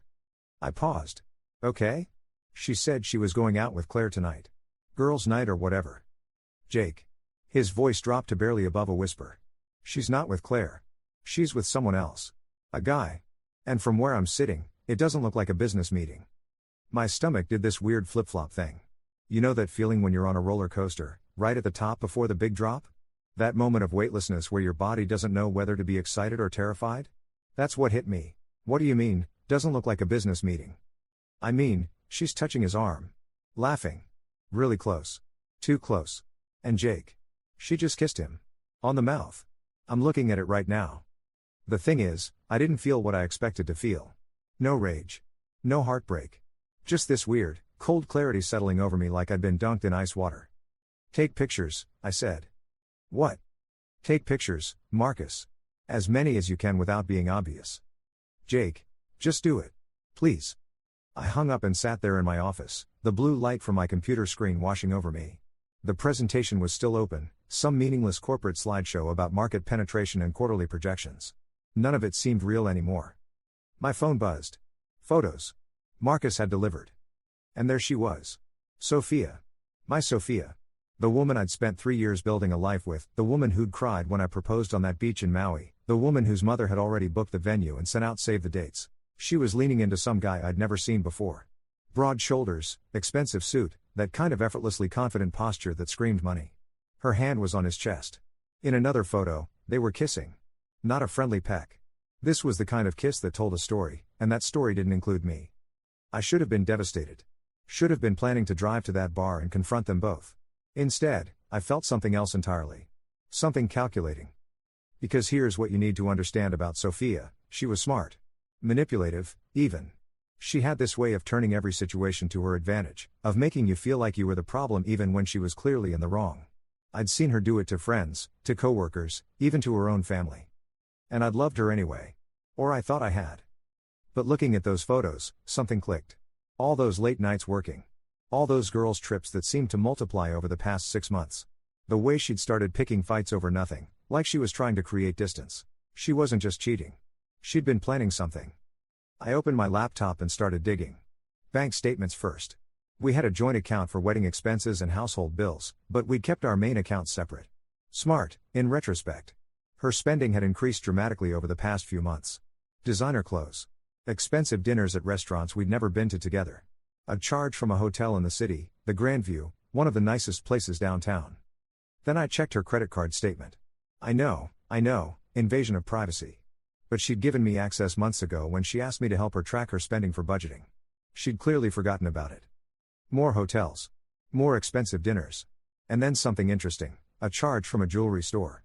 Madison and Company high-end place, the kind where they serve you champagne while you shop.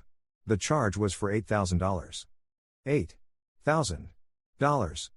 3 weeks before our wedding, and she'd bought something expensive from a jewelry store. But she hadn't given me anything. No watch, no cufflinks, nothing. I sat back in my chair, my mind racing. The pieces were falling into place, forming a picture I really didn't want to see. She was planning to leave me. Maybe she'd already decided. But she wanted to do it in a way that made her the victim, that made her friends and family rally around her while I became the villain. My phone rang. Marcus. They're leaving, he said. Together. They just got into a cab. Thanks, man.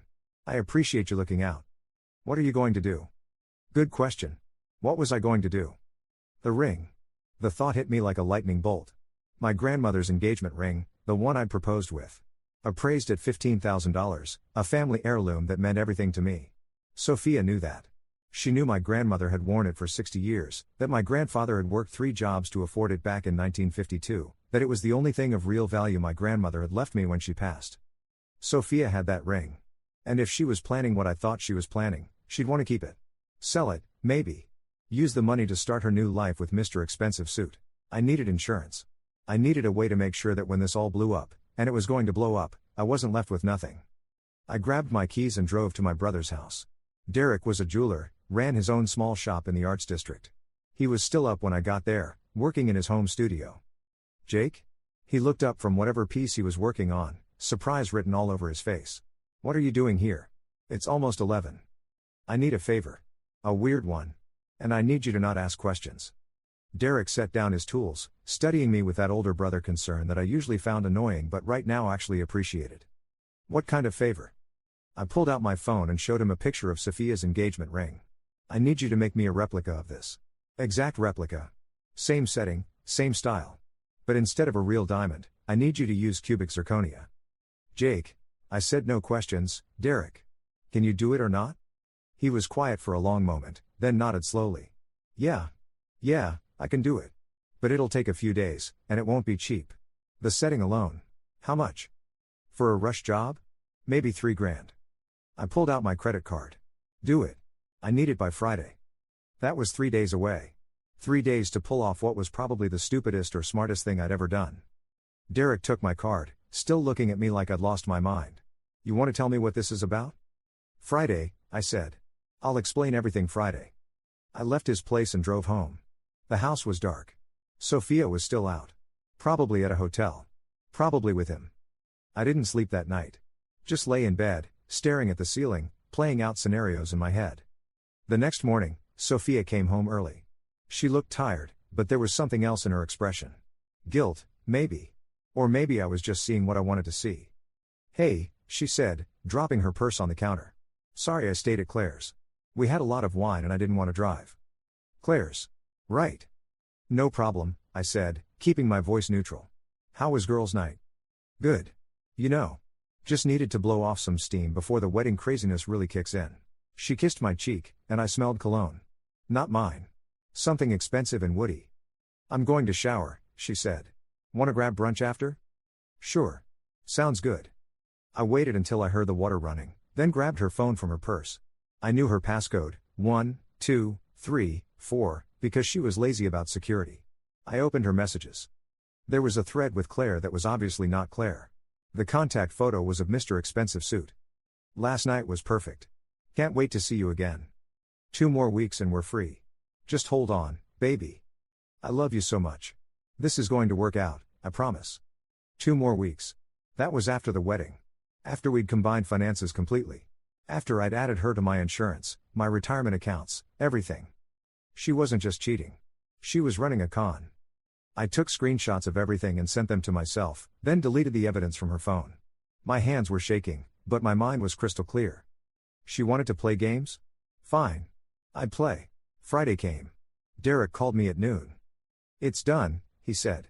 And Jake, I have to say, it's some of my best work. You'd need a microscope to tell the difference. I drove to his shop and picked up the replica. He was right, it was perfect. Same white gold setting, same vintage design, same size stone. The cubic zirconia caught the light almost exactly like the real diamond. Thanks, Derek. I mean it. Are you going to tell me what this is about now? I looked at my brother, this guy who'd always had my back, who'd taught me how to throw a baseball and how to change a tire and how to not be a complete idiot around women. Sophia's cheating on me, I said. Has been for months. She's planning to take me for everything after the wedding. This is my insurance. Derek's face went through about 5 different expressions before settling on fury. Are you serious? That, he caught himself. What are you going to do? I'm going to let her think she's winning. And then I'm going to make sure she learns a very expensive lesson about trying to screw people over. That night, I made the switch. Sophia was at another girls' night, funny how many of those she'd been having lately. I carefully removed the real ring from her jewelry box and replaced it with Derek's replica. The real ring went into a safety deposit box at my bank the next morning. Now I just had to wait. The waiting was the hardest part. Every day felt like walking on a tightrope, knowing one wrong move would blow everything up before I was ready. Sophia was acting weird too, distant 1 minute, overly affectionate the next. Classic guilt behavior. 2 weeks crawled by. The wedding was now just 1 week away. Invitations had been sent. The venue was paid for. Sophia's dress was hanging in our closet, wrapped in plastic like a corpse. Then, on a Tuesday night, it happened. I was in the living room, pretending to watch TV, when Sophia came home. But she wasn't alone. Claire was with her, actual Claire this time, her real best friend. And Claire looked uncomfortable, like she'd rather be literally anywhere else. "Jake," Sophia said, her voice cold in a way I'd never heard before. "We need to talk." I turned off the TV. "Okay. What's up?" Claire wouldn't meet my eyes. Sophia pulled out her phone and turned it toward me. On the screen was a photo of me at a restaurant with a woman. A woman I'd never seen before in my life. "Want to explain this?" Sophia demanded. I looked at the photo. It was clearly doctored. You could see the weird lighting inconsistencies if you looked close enough, the slightly blurred edges where they'd pasted my head onto someone else's body. "Where did you get that?" I asked calmly. "That doesn't matter. What matters is that you've been lying to me. Cheating on me. And I'm done, Jake. We're done." Claire shifted uncomfortably. "Soph, maybe we should." "No." Sophia's voice was sharp. "I trusted him, Claire. I was going to marry him. And this whole time, he's been sneaking around with some." "That's not me," I interrupted. "Excuse me?" I stood up, walked over to her, and took a closer look at the phone. "That's a fake photo, Sophia. A bad one, actually. Look at the shadows. Look at how my face doesn't quite match the angle of the body. Someone photoshopped this." Her eyes flickered. Just for a second, but I saw it. Uncertainty. Fear, even. "You're lying," she said, but her voice had lost some of its conviction. "Am I? Show me another photo. If I'm really cheating, there should be more evidence, right?" She didn't have anything else. Of course she didn't. Because I hadn't been cheating. She had. This was her play. Accuse me of exactly what she'd been doing, use it as justification to call off the wedding, and paint herself as the victim. Probably keep the ring too, as compensation for her broken heart. It was almost elegant, in a sociopathic kind of way. "The wedding is off," she said, straightening her spine. "I can't marry someone I don't trust." "Okay," I said simply. That threw her. She'd expected me to fight, to beg, to defend myself. Instead, I just stood there, hands in my pockets, waiting. "Okay? That's all you have to say? What do you want me to say, Sophia? You've clearly made up your mind. You have some fake photo that I can't prove is fake without taking it to a forensics expert, which I'm not going to do because honestly, I'm tired. If you want to believe I cheated based on that, go ahead. I'm not going to stop you." Claire looked like she wanted to sink through the floor. This wasn't going how Sophia had planned. "Fine," Sophia said, her voice rising. "Fine. The wedding's off. But I'm keeping the ring. Consider it compensation for the time I wasted on you. For the emotional distress you've caused me." There it was. The real play. I'd been waiting for this moment for 2 weeks. I smiled. Actually smiled. "Keep it," I said. "It's yours." Her eyes narrowed. "What?" I said, "Keep it. The ring. It's yours. I'm not going to fight you for it." Confusion flashed across her face, quickly replaced by triumphant satisfaction. She thought she'd won. Thought she'd outsmarted me. "Good," she said. "I'm glad we agree on something. Claire, help me pack." I watched as they went upstairs to the bedroom. Heard drawers opening and closing, the sounds of clothes being shoved into suitcases. Claire came down once to grab some boxes from the garage, still refusing to look at me. 30 minutes later, Sophia came down with 3 suitcases and 2 boxes of her stuff. The ring was still on her finger, glinting in the light. "I'll send someone for the rest later," she said. "Sure. Whatever you need." She paused at the door, studying me. "You're taking this awfully well." What can I say? I'm a generous guy. Something in my tone must have bothered her because her eyes narrowed again. But she didn't say anything else. Just walked out, Claire trailing behind her with a mumbled apology I didn't acknowledge. The door closed. The house was silent. I stood there for a minute, then pulled out my phone and called Derek. "It's done," I said. She took the bait. "You're sure about this?" "Positive. Now we wait for phase 2. Phase 2 came faster than I expected. 3 days later, my phone rang. Unknown number. I answered. "Is this Jake Morrison?" A woman's voice shrieked. "Yes, who is this?" "This is Barbara Henderson. Sophia's mother." "What the heck did you do?" I pulled the phone away from my ear. Barbara was screaming so loud I could probably hear her without the phone. Mrs. Henderson, I'm going to need you to calm down and tell me what's going on. You gave my daughter a fake ring. A cubic zirconia. Do you have any idea how humiliating this is? She went to Madison and Company to get it appraised, to sell it, and they told her it was worth maybe $200. $200. I let the silence stretch out for a moment. Then, very calmly, I said, that's impossible. That ring was appraised at $15,000. Not the ring she has. The ring she has is a fake. Mrs. Henderson, I'm confused. I proposed to Sophia with my grandmother's ring. The real one. If the ring she has now is fake, then she must have switched it at some point. Maybe she sold the real one and kept a fake for show? Don't you dare accuse my daughter of. I'm not accusing anyone of anything. I'm just saying, the ring I gave her was real. I have the appraisal documents to prove it. If she's got a fake now, I don't know what to tell you. I could practically hear her brain short-circuiting on the other end of the line. You're lying, she said, but she sounded less certain now. Am I? Tell you what, Mrs. Henderson. Have Sophia meet me tomorrow at Madison and Company. We can both bring our documentation and figure out what happened. Sound fair? She hung up on me. I sat back and waited. The next message came from Sophia herself. A text. We need to talk. Now. Madison and Company tomorrow at 2 p.m. Bring the ring. Jake, what the heck is going on? 2 p.m. Be there or don't. Your choice. I showed up at Madison and Company at 1:45 p.m. the next day. The store was exactly as I remembered, all glass cases and soft lighting, classical music playing in the background. The kind of place that made you feel like you should whisper. Sophia was already there, pacing near the entrance. She looked terrible. Dark circles under her eyes, her hair pulled back in a messy ponytail. The ring was clutched in her hand. Jake, she said when she saw me. Please. Just tell me what's happening. Let's go inside, I said. We approached the counter together. A woman in her 50s, wearing a name tag that said Margaret, smiled at us professionally. How can I help you today? Sophia held out the ring with a shaking hand. I need this appraised. Again. Please. Margaret took the ring and examined it under her loupe. Her expression didn't change, but I saw her shoulders tense slightly. Ma'am, she said carefully, this is cubic zirconia. Good quality, well-made setting, but the stone is definitely not a diamond. I'd estimate the total value at around $200, maybe $250. That's not possible, Sophia said, her voice cracking. Jake, you said this was your grandmother's ring. You said it was worth $15,000. I pulled out my phone and showed Margaret a photo. This is my grandmother's ring. The real one. Can you confirm this is what it looks like? Margaret studied the photo, then looked up at me with understanding in her eyes. Yes, sir. I actually handled this exact ring about 6 months ago. Mrs. Morrison brought it in for a cleaning and inspection. Beautiful piece. The diamond is certified, just over 2 carats, excellent clarity. And how much was it worth? I asked, even though I knew the answer. According to our records, it was appraised at $15,200. Sophia's face had gone completely white. But, you gave this to me. You proposed with this ring. No, Sophia. I proposed with my grandmother's real ring. This? I pointed to the cubic zirconia in Margaret's hand. This is something different. You're saying I switched it?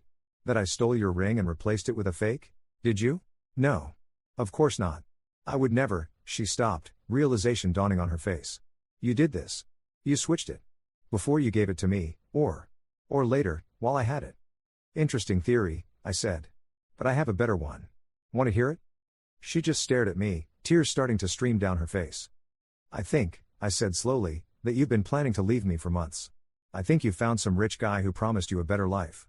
I think you were going to let me go through with a wedding, combine our finances, and then divorce me, taking half of everything plus whatever you could grab, including my grandmother's ring. That's insane. But you needed a reason to leave. Something that would make you look like the victim. So you had someone fake a photo of me cheating. Probably your boyfriend. Pretty easy to do with AI these days. You confronted me, called off the wedding, and demanded to keep the ring as compensation. Am I getting warm? Sophia looked at Margaret, who had very wisely stepped back from the counter to give us space. The problem is, I continued, you got greedy. You wanted to see how much the ring was worth, maybe even sell it. Start your new life with a nice chunk of cash. But surprise, the ring isn't worth anything. Because the real ring is locked in a safety deposit box at my bank, and it has been for 2 weeks. You son of a, she caught herself, glancing at Margaret. You set me up. This whole thing was a setup. Was it? Or did I just protect what's mine from someone who was trying to steal it? Her hand closed around the fake ring, squeezing it so hard her knuckles went white. I could sue you. This is fraud or something. Sue me for what? For giving you a ring? You were the one who said you were keeping it as compensation. I never agreed to that, I just said you could keep it. And you can. Keep that $200 piece of cubic zirconia. It's all yours. The tears were flowing freely now, and for a second, just a second, I almost felt bad. Almost. Why? She whispered. If you knew I was cheating, why go through all this? Why not just confront me? Because, Sophia, you needed to learn that actions have consequences. You thought you could manipulate me, use me, and walk away with my grandmother's ring as a trophy. I wanted you to know how it feels to think you've won, only to realize you've lost everything. She slapped me. Hard. The crack echoed through the quiet store. I didn't react, just stood there, my cheek stinging. I hope you're happy, she said. I hope this was worth it. Me too, I said.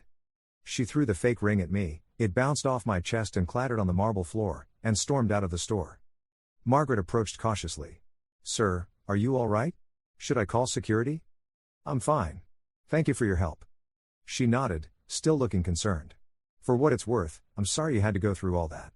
I picked up the cubic zirconia ring from the floor and pocketed it. Yeah. Me too. The aftermath was messy. Sophia's mother called me every name in the book. Her friends bombarded me with messages calling me manipulative and cruel. Social media was a nightmare for about a week. Sophia had posted some vague things about narcissistic men and dodged bullets that her friends ate up. But I had the screenshots. I had the photos from Marcus. I had the evidence of her boyfriend, of her secret hotel visits, of everything she'd been hiding. When people asked me directly what happened, I showed them. Not to be vindictive, I didn't post anything publicly, but to defend myself against the lies she was spreading. Slowly, the truth came out. People started realizing that Sophia wasn't the victim she was pretending to be. Her story had holes. The fake photo of me cheating was so obviously doctored that even her most loyal friends started questioning it. The guy she'd been seeing? Turns out he was married. His wife found out about the affair and confronted Sophia publicly at some restaurant. That little drama made the rounds on social media too, and suddenly Sophia wasn't getting quite as much sympathy. Marcus called me a week after the jewelry store incident. Dude, you okay? Yeah. I think so. That was some Game of Thrones level scheming you pulled off. I laughed, but it felt hollow. I didn't want to do it that way. I couldn't let her win. Not after everything. I get it. For what it's worth, I think she got what she deserved. Maybe she did. Or maybe we both just hurt each other in different ways, and there wasn't really a winner in any of this. Derek took me out for drinks that weekend. We sat at a bar, ironically, it was Rosewood, the same place where Marcus had first seen Sophia with her boyfriend, and didn't talk about anything important for the first hour. Then Derek said, "So what are you going to do with the real ring?" I'd been thinking about that. The ring was sitting in a safety deposit box, waiting. It was worth $15,000, but it was worth more than that to me.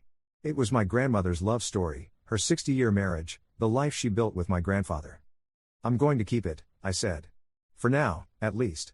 Maybe someday I'll meet someone who deserves it. You think you'll ever trust anyone again after this? Good question. One I've been asking myself every night when I couldn't sleep. I don't know, I admitted. Maybe.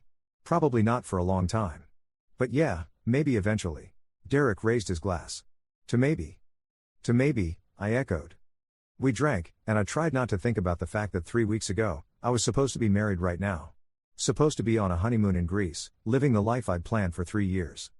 Instead, I was sitting in a bar with my brother, drinking whiskey that cost too much and tasted like regret. The wedding venue had been understanding about the cancellation. They kept the deposit, but at least I didn't have to pay for the whole thing. Small mercies. The invitations had already gone out, so I had to send a mass email explaining that the wedding was off. I kept it vague, due to unforeseen circumstances. Sophia and I have decided to go our separate ways, but everyone read between the lines. My mom called, worried. My dad was furious on my behalf. My little sister sent me a text that just said, "Good riddance. She was always weird about your dog." That made me smile. Sophia had hated my dog, a golden retriever named Buddy. She'd wanted me to get rid of him once we got married because he shed too much. I'd refused, and it had been a point of contention for months.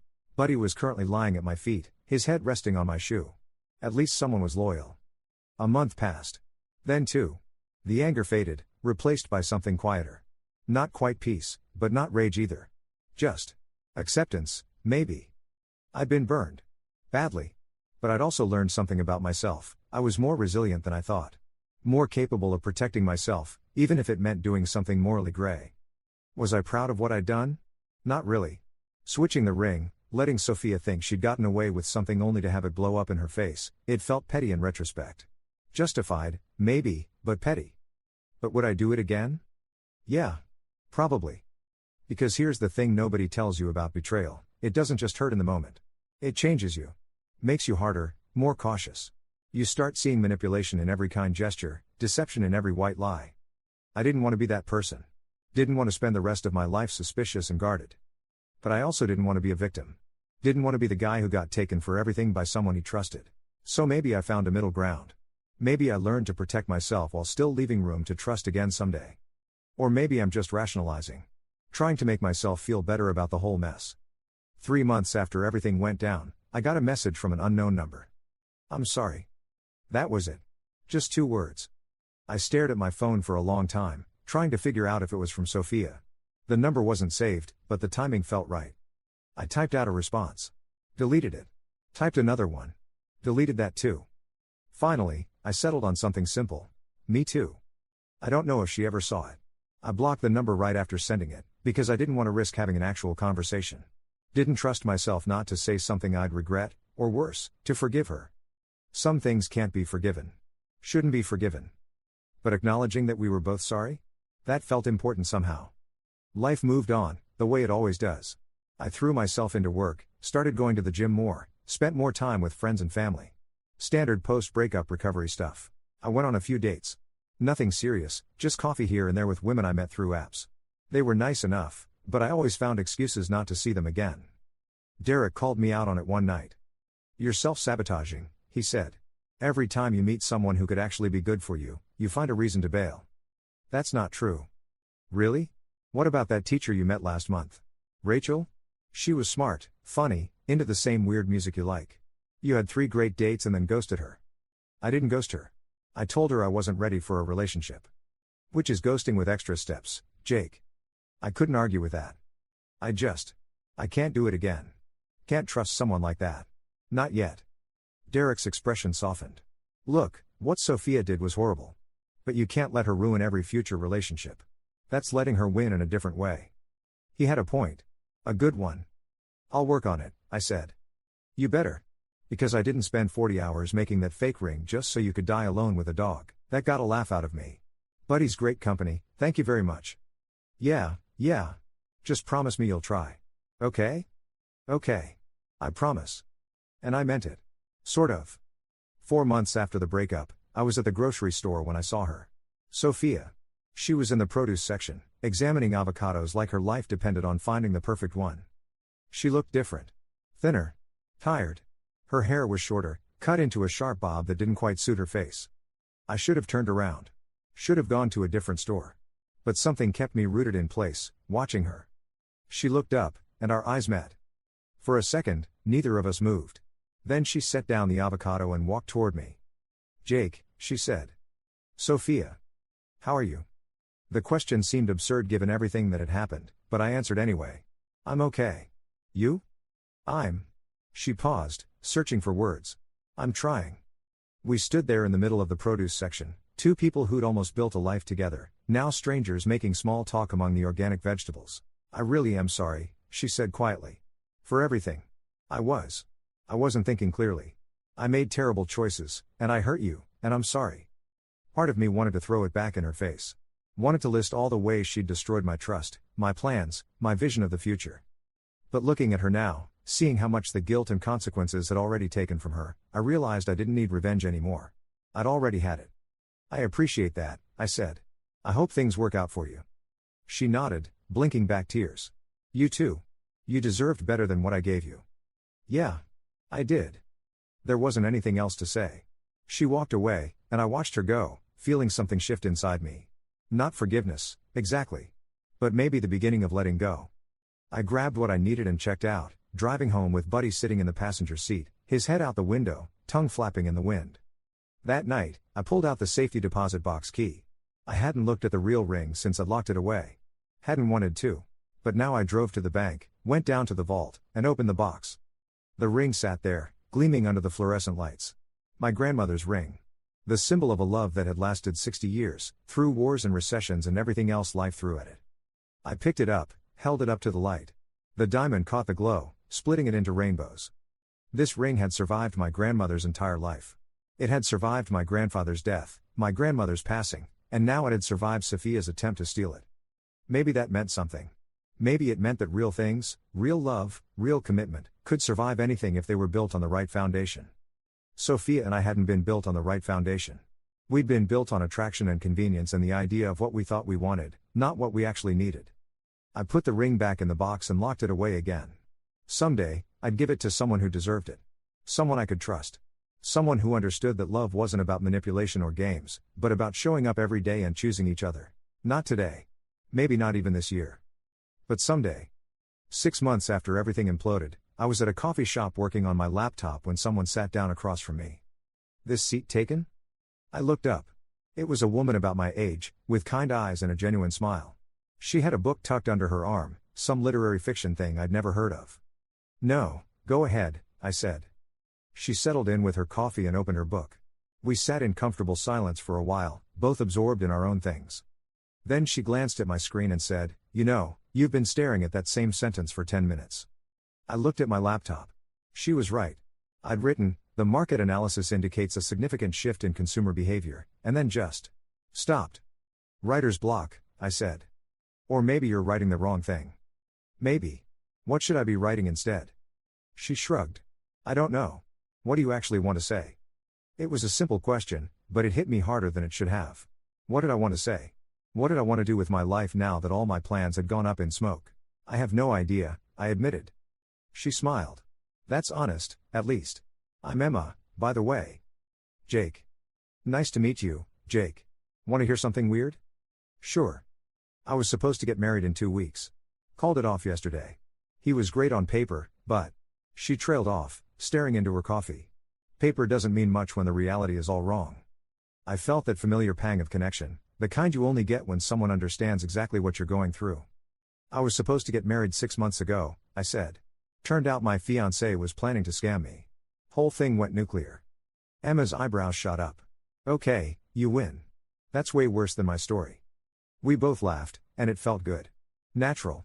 Like maybe life was throwing me a bone after everything. "Want to grab dinner sometime?" I asked before I could talk myself out of it.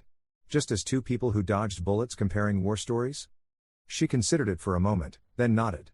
"Yeah. I'd like that. But fair warning, I'm a mess right now. Not looking for anything serious."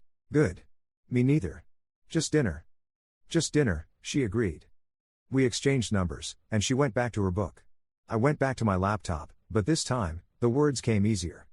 I deleted the boring market analysis sentence and started writing something else. Something true. The thing about betrayal is that it teaches you two things: how to protect yourself, and how to recognize when protection isn't necessary anymore. It wasn't for the client presentation. It was for me. A week later, I met Emma for dinner at a small Italian place downtown. We talked for 3 hours, about everything and nothing. About our failed relationships, sure, but also about books and music and whether pineapple belonged on pizza. It doesn't, and I'll die on that hill. She laughed at my jokes. I appreciated her sarcasm. It was easy in a way that nothing had been easy in a long time. When we left the restaurant, she hesitated on the sidewalk. "Full disclosure," she said. "I'm probably going to be weird about trust for a while. I'm working on it, but it's a process." "Same," I said. "I did something pretty manipulative to my ex. Felt justified at the time, but looking back, I'm not sure I like who I became in that moment." "What did you do?" I told her. The whole story. The fake ring, the confrontation at the jewelry store, everything. When I finished, she was quiet for a long moment. "That's actually kind of brilliant," she finally said. "Morally questionable, but brilliant." "You're not horrified?" She was literally trying to con you. You just out-conned her. "Is it pretty?" "No. But I get it." Something in my chest loosened. I hadn't realized how much I'd been carrying that guilt, wondering if I'd gone too far. "Thanks for not judging me," I said. "We've all got our damage, Jake. The question is what we do with it. Do we let it make us bitter and closed off forever, or do we learn from it and try to be better?" "Which one are you doing?" She smiled. "Ask me again in a year." We went on more dates. Slowly, carefully, like two people learning to walk after being bedridden for months. Some days were easier than others. Some days, the trust issues flared up and we had to talk through them. But we kept showing up. Kept trying. 3 months into whatever we were doing, Emma asked if she could meet Buddy. You sure? I asked. He sheds. A lot. I love dogs. Bring him over. I showed up at her apartment with Buddy, who immediately made himself at home on her couch. Emma sat down next to him, scratching behind his ears, and he looked at her with pure adoration. He likes you, I said. Good. Because I like him too. She looked up at me. And I like you. Is that weird to say? No. I like you too. It felt like a big admission. Bigger than it should have been. But after everything, even simple feelings felt monumental. We kept building. Kept learning each other. Emma told me about her ex, about how he'd been emotionally distant, how she'd spent 2 years trying to fix something that was fundamentally broken. I told her more about Sophia, about the little betrayals that had added up before the big one. The times she'd gaslit me into thinking I was overreacting. The way she'd made me feel small. You know what the worst part is? I said one night. We were lying on her couch, Buddy asleep at our feet. Part of me still wonders if I could have fixed it. If I'd just been better, or done something different. Stop, Emma said firmly. That's the trauma talking. You can't fix someone who doesn't want to be fixed. And you can't love someone into being a decent person. She was right. I knew she was right. But knowing something and feeling it are different things. How do you know when you're ready? I asked. When you're healed enough to really try again. Emma was quiet for a moment, her fingers playing with my hair. I don't think you ever feel completely ready, she said. I think you just reach a point where the possibility of something good outweighs the fear of getting hurt again. And you're at that point? Getting there. You? I thought about it. Really thought about it. 6 months ago, I would have said no. Would have built walls so high nobody could climb them. But now, with Emma curled up next to me, with Buddy's soft snoring filling the room, with the possibility of something real and good spreading out before me. Yeah, I said. I think I'm getting there too. She kissed me, soft and sweet, and it felt like a promise. Not the kind you make with words and rings and ceremonies. The kind you make by showing up, day after day, even when it's scary. A year after the wedding that never happened, I took the ring out of the safety deposit box again. This time, I didn't put it back. Emma and I were sitting in my living room, Buddy sprawled across both our laps, when I pulled out the small box. I want to show you something, I said. She looked at the box, and I saw her tense slightly. Jake. Relax. I'm not proposing. We've only been dating for 9 months. I'm not that guy. She relaxed a little. Okay. So what is it? I opened the box, revealing the ring. The real one. My grandmother's ring that had survived everything. This is the ring, I said. The real one. The one Sophia tried to steal. Emma took the box carefully, studying the ring in the light. It's beautiful. My grandmother wore it for 60 years. My grandfather worked 3 jobs to buy it for her. It's the only thing I have left from her, besides memories. Why are you showing me this? Good question. Why was I showing her? Because I want you to know that it exists. That it's real. And that someday, when we're both ready, if we get there, I want to give it to someone who deserves it. Someone who understands what it represents. Emma's eyes filled with tears. Jake. I'm not saying that someone is you. Not yet. I don't know if we'll make it that far. But I want you to know that I'm open to the possibility. That I'm not so broken that I can't imagine a future anymore. She set down the box and kissed me, and I tasted salt from her tears. I'm open to the possibility too, she whispered against my lips. We didn't talk about the ring again for a long time. Didn't need to. It went back into the safety deposit box, waiting for the right moment. Or maybe not. Maybe Emma and I wouldn't work out. Maybe I'd give the ring to someone else entirely, or maybe I'd keep it forever as a reminder of what love should be. But for the first time since everything fell apart, I was okay with not knowing. Okay with just living in the moment, building something day by day, without trying to control every outcome. 2 years after Sophia threw that fake ring at me in the jewelry store, I got a wedding invitation in the mail. Not from Sophia, I never heard from her again after that day in the grocery store. The invitation was from Marcus. He was getting married to his longtime girlfriend, Sarah. The wedding was beautiful. Traditional church ceremony, reception at a nice hotel, all the usual stuff. I sat with Derek and his wife, watching Marcus promise to love and cherish Sarah, for better or worse, in sickness and in health. When he said I do, I felt this weird pang. Not regret, exactly. More like awareness. This could have been me, with Sophia. But instead of a marriage built on lies and manipulation, I would have been standing at an altar promising forever to someone who was already planning to leave. The reception was in full swing when Marcus pulled me aside. You okay? He asked. I know this might be weird for you. I'm good, man. Really. Happy for you. You brought Emma. Things are good there? I glanced across the room where Emma was chatting with Sarah, both of them laughing about something. She caught my eye and smiled. Yeah, I said. Things are good. You ever think about it? Marriage? Sometimes. But I'm not in a rush anymore. If it happens, it happens. Marcus clapped me on the shoulder. Look at you, all zen and mature. Don't get used to it. I'm still the same guy who ate an entire pizza by himself last week. We laughed, and Marcus went back to his bride. I watched them dance, watched the joy on their faces, and felt genuinely happy for them. Maybe that was growth. Being able to celebrate someone else's happiness without it hurting. Emma and I left the reception early, both of us tired from the emotions of the day. In the car, she reached over and took my hand. That was nice, she said. Seeing people who actually love each other get married. Yeah. It was. Do you ever think about what our wedding would be like? If we got there? The question surprised me. We'd been together for over a year, but we'd never really talked about marriage seriously. Sometimes, I admitted. Nothing big.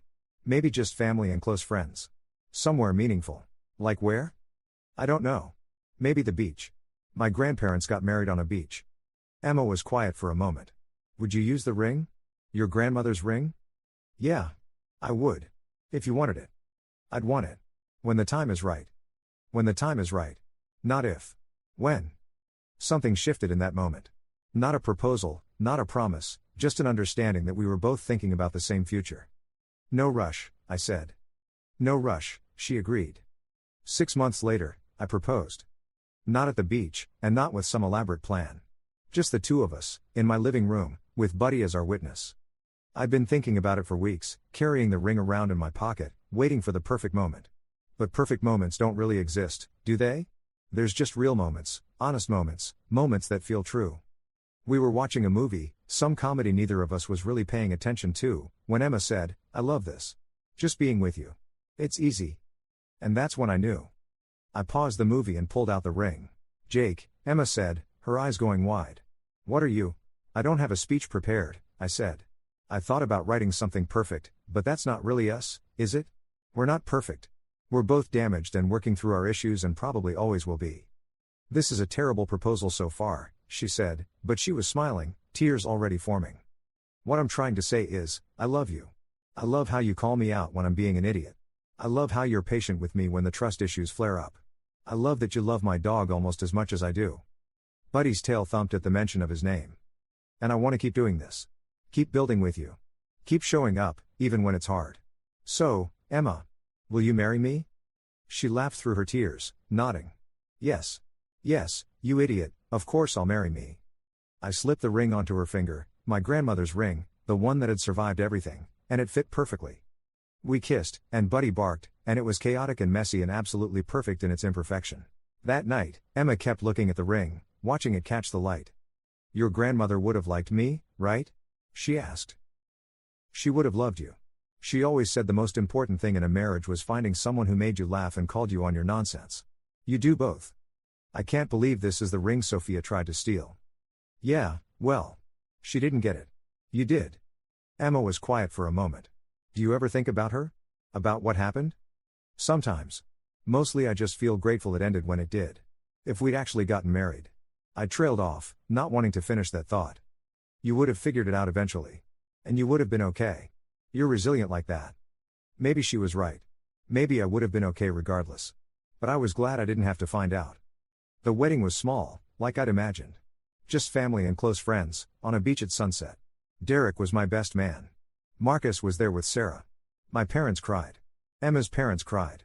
Even Buddy, who we'd brought along as our ring bearer, seemed to understand the significance of the moment. When the officiant asked if I had the ring, Derek handed it to me with a knowing look. This is the real one, right? He whispered, and we both grinned. I slipped it on Emma's finger, the same ring that had almost been stolen, the same ring that represented 60 years of my grandparents' love, the same ring that had survived betrayal and emerged on the other side. I do, I said. I do, Emma said. And we kissed as the sun set over the ocean, the same ocean where my grandparents had made these same promises 70 years ago. Life wasn't perfect after that. We still had fights. We still had moments where old wounds resurfaced, where trust felt fragile, where we had to actively choose each other instead of taking the easy way out. But that's what love is, isn't it? Not the fairy tale, not the perfect romance. Just two imperfect people deciding every day to keep building together, even when it's hard. 5 years after Sophia threw that fake ring at me, I saw her one more time. I was at a restaurant with Emma, celebrating our second anniversary, when I spotted her across the room. She was alone, picking at a salad, scrolling through her phone.